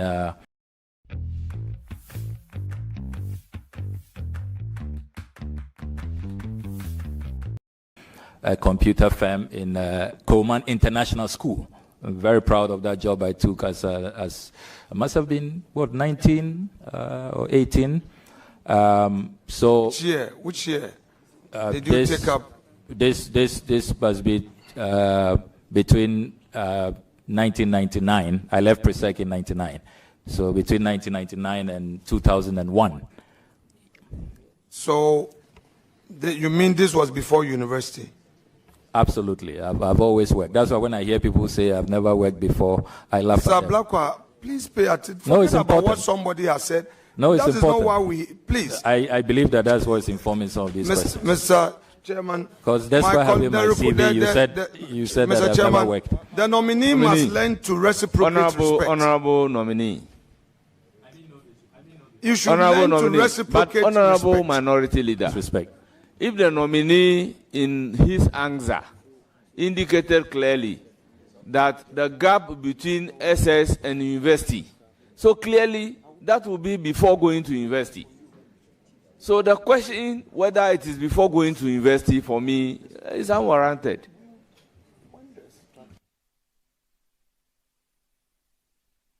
And absolute respect to you. Can you withdraw the word unwarranted?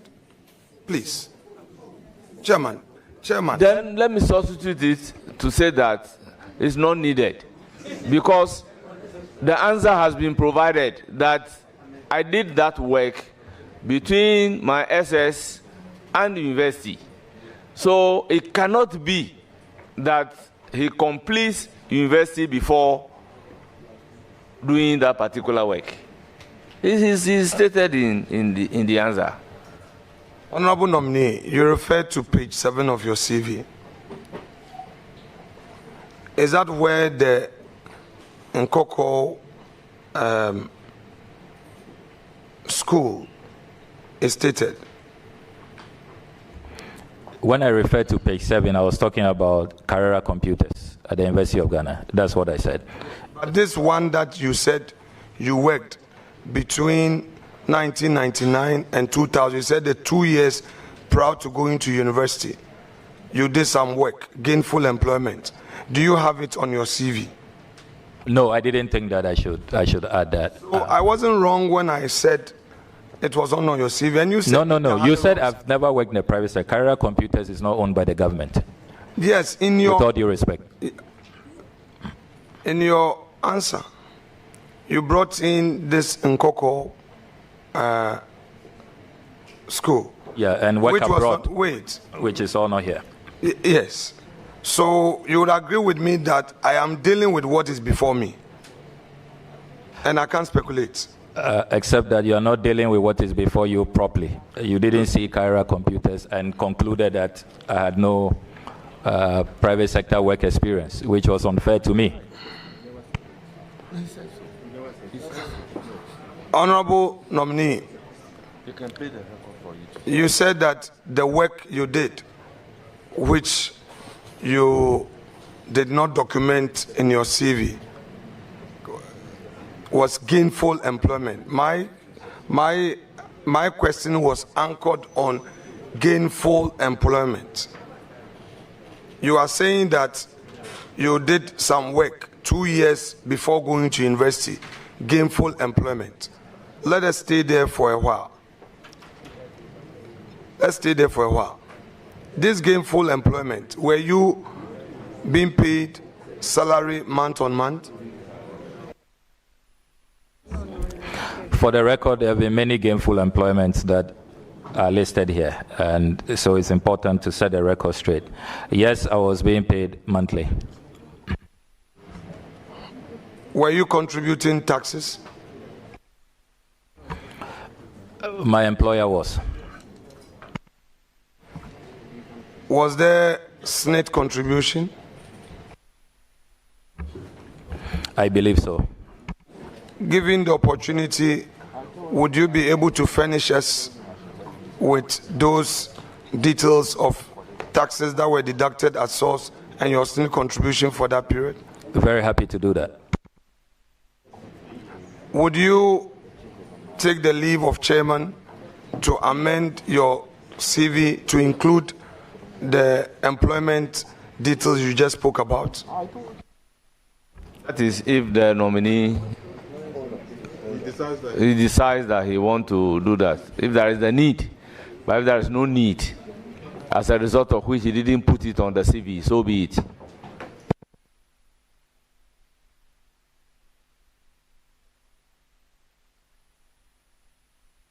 let me also place on record that for the purposes of taxes, we have the tax clearance of the nominee before us. Honorable nominee, Savi, the company that you said you registered and you were the sole shareholder, you said you did some work. You had some contracts, and when those contracts terminated, you decided to fold it up. It became defunct, you said. Now, for the period that the company worked, you executed some jobs. Did you pay taxes to the state? Yes, I did. Did you have employees apart from you?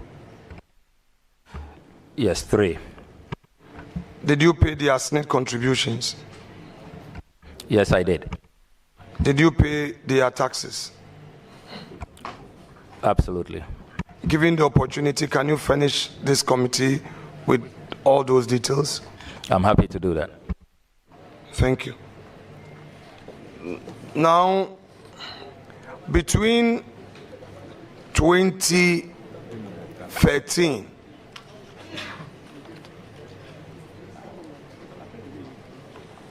and now, have you done any work apart from your politics? Have you done any work, and I'll break it down, as in consultancy work that has earned you an income, or engage in some other business that you've earned some income apart from the politics? Full-time politician. So you have no other source of income apart from your earnings as a member of parliament? Well, apart from little savings, investments, and the support of my dearest lawyer wife, as I call her. Thank you very much. I recognize Honorable Mahama Ayarga, the leader, majority leader, for a follow-up question. Mr. Nominee, is there a job such as a politician? Well, it's public service, and we receive little compensation for it. So it's more of public service. So you've been a public servant, serving in specific publicly established offices? Yes, please. Can you name some of those offices? The Deputy Minister for Information office I occupied, Deputy Minister for Education office I occupied, Member of Parliament for 4 terms. So these are some of the public offices I have occupied over the period. Established under the Constitution? Rightly so, majority leader. So there's no such thing as a politician, public working as a politician? We work as public servants. I mean, we use it loosely that we are all politicians, but I follow your guidance, majority leader.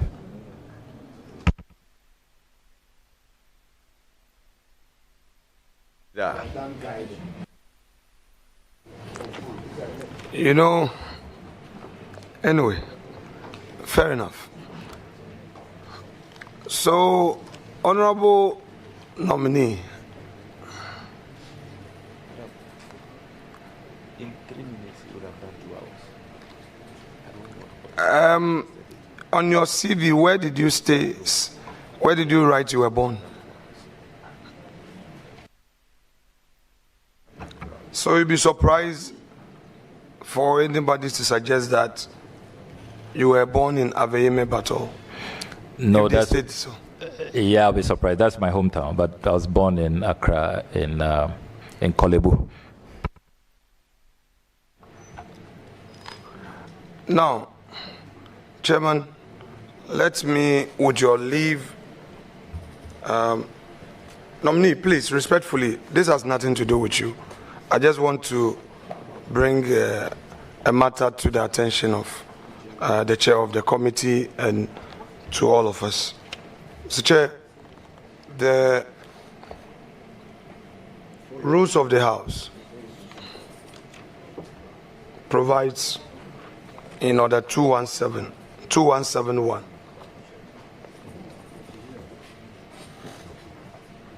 2171, and I read: the appointment committee comprises the first deputy speaker as chairperson, minority leader as ranking member, the deputy majority leader as vice chairperson, and the following other members: A, deputy minority leader; B, majority chief whip; C, minority chief whip;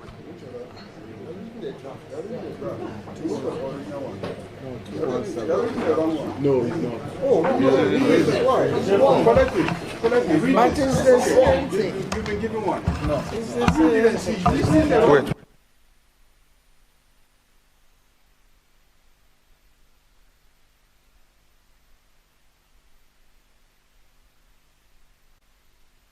Order. Mr. Chair, we are standing orders. There are two prints. So the one you are holding with this color, that's fine. Fortunately, I also have the same thing here. The appointment committee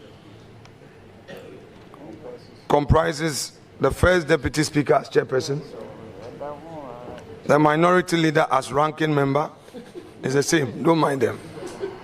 It's the same, don't mind them. Please proceed. If you are not firm, they will confuse you. I've been in this game for long. You can't confuse me on rules. The deputy majority leader as vice chairperson, the deputy minority leader as deputy ranking member, and the following other members: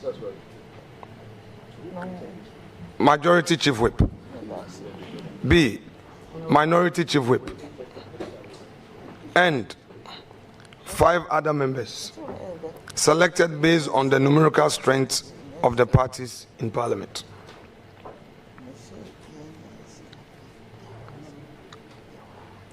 Two, the chairperson and the ranking member and 2 other members of the relevant subject standing or select committee shall join the members of the appointment committee to consider persons nominated by the president for appointment.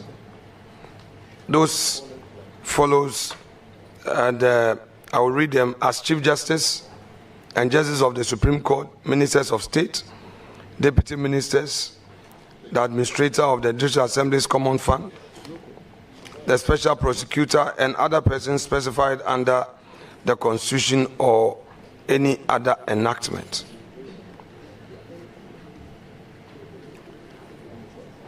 Mr. Chair, I have been informed that a moment ago, Mr. Speaker has made certain orders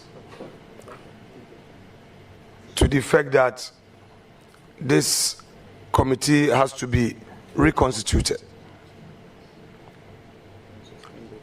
I would want to bring such orders of Mr. Speaker to your attention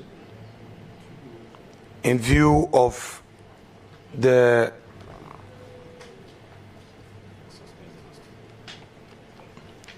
certain developments on the House floor. I do not know whether such development has come to your attention too. But since Mr. Speaker has made consequential orders and it has just been brought to my attention, I believe that we may have to be guided by the orders of Mr. Speaker. And he went further to say that we should proceed according to my first deputy whip. He is further directed that we appear before him in his office. So I'm just bringing this to your attention, and he, with emphasis, according to the first deputy whip, that leadership should come to him so that this appointment committee is reconstituted. I believe that when we appear before him, he would give the directives as to how this can be done in accordance with our rules. So I'm just bringing this to your attention, for your guidance. Thank you, sir.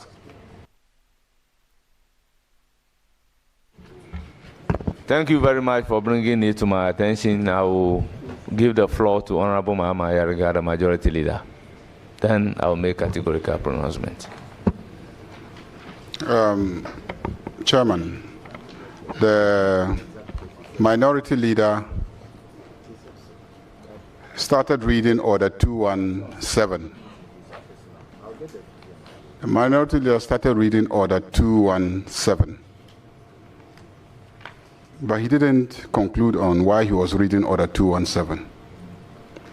I don't know if he was reading Order 217 with a view to raising the question of quorum, or he just enjoys reading Order 217. So can you tell us why you read Order 217?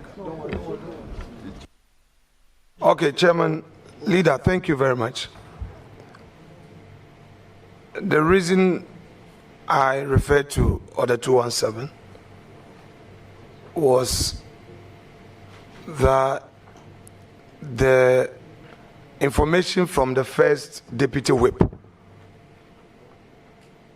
was to the effect that Mr. Speaker has made certain orders at the plenary, and he consequentially added that this committee, as presently constituted, must be reconstituted. 1. And 2, that this committee leadership of this committee should meet him in his office. I did not go into details as to the orders, but I only had to refer to the 217 because we know from what the first deputy whip just told me that there are certain developments at the plenary. So, and I felt that I should bring that to the attention of Chair. Thank you. Yes, I was at plenary when the Speaker made a formal communication to the House. In the Speaker's communication, he did not suspend the sitting of the Appointments Committee. He did not suspend the sitting of the Appointments Committee. What the Speaker said is that the Chief Whip of the minority and the Chief Whip of the majority, who are members of the Appointments Committee pursuant to Order 217, 1A and B, have been suspended from the House for 10 days. You know the quorum. Sorry, 2 weeks, not 10 days, 2 weeks. You know the provisions relating to quorum. And when you read the composition of the Appointments Committee, I thought that you probably were entertaining a view that if the Majority Chief Whip and the Minority Chief Whip are suspended, then we will not have quorum to do business. But if you look at the numbers involved, clearly, even if you take out the majority chief whip and the minority chief whip, just 2 people, you will still have 9 members, and so you will have quorum. Even if the minority walks out, you need just 4 to form a quorum. And I'm assuring you that you will get the 4 to constitute the quorum to transact business. If you break the microphone, you will also be suspended for 2 weeks. So that's the first thing. That's the first thing. Then the second thing that the speaker said is that the Committee on Selection, he didn't say the leadership of this appointments committee. He said the Committee on Selection should meet him immediately after adjournment for us to reconsider the constitution of the appointments committee, including the rules of the appointments committee. When he was leaving the chamber, headed to his office, I followed him and said it will be difficult to meet now. So he rescheduled the meeting to Monday, 11 a.m.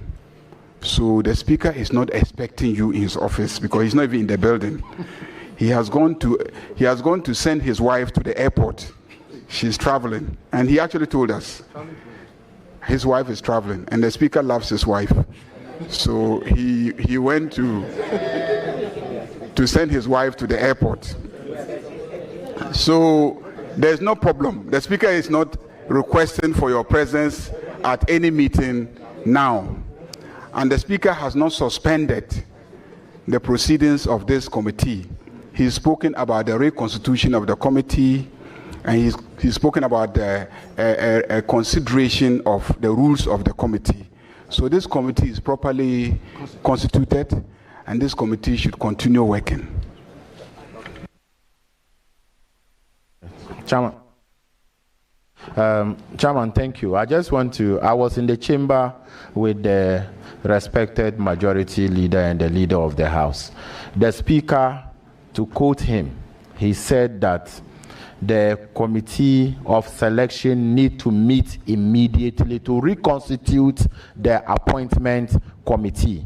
So what he's saying, Chairman, with your permission, I have the speaker voice. I can play it here to say exactly what he said. This is what the speaker said. Selection today. Please. Today. I disallow you playing that. To reconstitute the appointment committee. Please. This is disallowed. Appointment committee doesn't constitute committees of parliament. No, he said the selection committee to reconstitute the appointment committee today. That's what I've just played. That's what he said. And I've brought that to your attention. So if we move forward, it means that we are obeying the orders of the speaker. I just want to draw that to your attention. Honourable members, let me place on record that the deputy whip is not a conduit through which speaker will communicate to the appointment committee. Article 102 of the Constitution of the Republic of Ghana is very clear regarding quorum. And this is a parliamentary business. Let me read. A quorum of parliament, apart from the person presiding, shall be 1/3 of all members of parliament. If you relate that to this particular committee, a quorum will be 4 out of 11. 2, Article 104 is clear on decision making, and you need 50%. So therefore, if 50% of the members of the committee, if 2 members are suspended out of a membership of 11, we have 9 members of the committee. We form quorum, we can do business and can as well take decision. So, honorable members, we are not going to countenance any attempt to delay the proceedings of this House. With due difference to the Deputy Whip, I think it is in the interest of Ghanaians that we proceed to conduct the proceedings of the committee without any interruption in any manner whatsoever. This is my ruling. I will proceed to give the floor to the minority leader to ask his questions. Chairman, I understand your ruling. I just want to draw your attention to one thing, then you can proceed. Chairman, I want to draw your attention to Order 217, and then to emphasize on 2171 A and B. They said the appointment committee comprises, and I'm emphasizing on A and B, that says the majority chief whip, the minority chief whip, and C says 5 other members. Chairman, the A and B does not refer to a member, but a portfolio. Majority chief whip, minority chief whip. In this sense, if the minority and the majority chief whip are suspended and their name is mentioned under this order, so who is in this committee as minority chief whip and majority chief whip? Indirectly, in your own wisdom, you are telling us that parliamentary proceedings will not go on because the majority chief whip and the minority chief whip are suspended for 2 weeks because they are also members of parliament and they hold those respective positions. I beg to differ, and I'll submit on record that would rather amount to having a blurred view of the law. Can we make progress?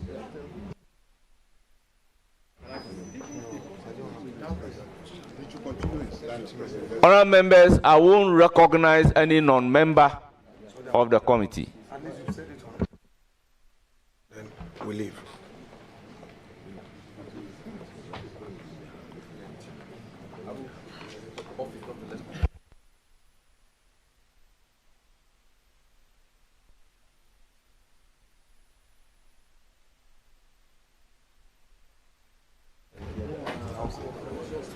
Honorable Minority Leader, if you are done, then we can proceed. Chairman, thank you. Honorable nominee, do you know about the company Volta Clenham Farms and Industries Limited? Yes, I talked about it earlier. You said the shareholders include some other private persons, correct? Yeah, I said that there are other persons in this arrangement, and 2 other persons are in this arrangement. So I just want to be specific so that we can get specific answers. If you say there are 2 other persons in this arrangement, now, is it the directorship you are referring to or the shareholding? The directorship. Okay, so now let's come to the shareholding. Are you the sole shareholder of this entity? Yes, I am. But if it's the same company, you had earlier, unless you want to amend your answer, in your earlier response to this very company, you had indicated that there are other shareholders. That is where Chairman said that because they are not here and they are private persons, you are exempt from mentioning their names. So I want you to bring clarity to that. Well, I'll be happy to see the verbatim report, but for the record, I am a sole shareholder and there are other directors. Mr. Chairman, at this point, you know, my inclination is to exercise utmost respect. We are in leadership. If I disrespect you, then I'm disrespecting myself. But I need to make the point very firmly. From what has come to my attention from the Deputy Whip, I think that it was very clear in the language of Mr. Speaker on the need for us to immediately get to the committee of selection to proceed to reconstitute the appointment committee. I will repeat it to your attention that let us err on the side of caution so that we do the right thing. At least if you had even suspended sitting the hearing for even a minute to enable you to listen to the speaker's voice, private, I'm sure you will be able to at least appreciate the situation in a different light, or possibly call Mr. Speaker himself. We can suspend for just a minute to enable you call the Speaker, but in the Honorable Majority Leader, just a second. Honorable Alassane Umar, please, the call is on all of us to show deference. If I talk, you talk, it doesn't help. So I would want to respectfully say that with what I know now, I would want to recuse myself in order not to be in breach of Mr. Speaker's orders. I can't force speak, Chairman. Chairman has his discretion, and I need to respect that. So I leave it at that to you, and then I'm sure we can take up other matters. Thank you so much, sir. Honorable members, the information is clear from the Majority Leader that owing to the circumstances, the Speaker has rescheduled a meeting to Monday at 11. We are proceeding with the vetting. Any member who wants to recuse himself is free to do so. After all, we are living in a free and a democratic dispensation. So, please, let's proceed. Chairman, with respect, I am extending to you all courtesies. My language in the application was done in utmost good faith and with respect to you. If you use phrases like democratic state and freedom of whatever, I don't think that it helps the situation. I refer to Speaker. Chairman, I will continuously express my views and show you respect. I'm pleading with you to be measured in the language you use.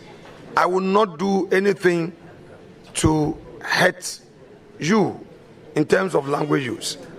The language you just use is in bad taste, and I believe it's unacceptable. If it pleases you, you may withdraw. If you say you are the chairman and what you say is final, it's fine. But at least I've made my point to you. Honorable members, unless the Minority Leader has been able to point exactly to free or how free and democratic dispensation will be unparliamentary, I will be glad to withdraw it. But this is a phrase that we always use even on the floor of Parliament, And by our own standing order, it's not in bad taste, it is not unparliamentary, it is not insulting. So clearly, I do not know why we are even going on this tangent. So, honorable members, I beg, let's make progress. But from the indication of the minority leader, he has finished asking the questions. Then I will proceed to acknowledge our guests and consequentially discharge the witness.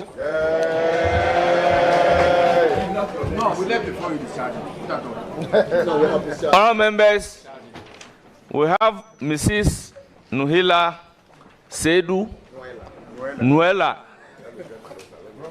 Then those who are typing the spouse of the nominee. Then we have Togbiga Patamia Jokli, President of Bato Traditional Council. But honorable members, it may interest you to know that because I know Bato, what is written here is Bata. I promoted myself. Honorable members, we have Mamaga Asieku, Paramount Queen Mother of Bato Traditional Council. We have Dr. Nana Edusei Echuniwa Ampim, the first, President of Tepa Traditional Council. We have Chief Damana Nafia Mustafa, alias Nyaba and friends from Salaga. We have Mama Agbovi, Paramount Queen Mother of Dofo, traditional area. We also have Togwi Ababio, Acting President of Volo traditional area. We have Togwi Misrobi III, Mankralo of Fojoku traditional area. We have Mama Aku Seme, Queen Mother of Mepe traditional area. We have Ambassador Ekuya Dansoa, former member of parliament and former ambassador to Germany. We have Honorable Daniel Yao Domolovu and the rest of oral team members. We have Ambassador Cleland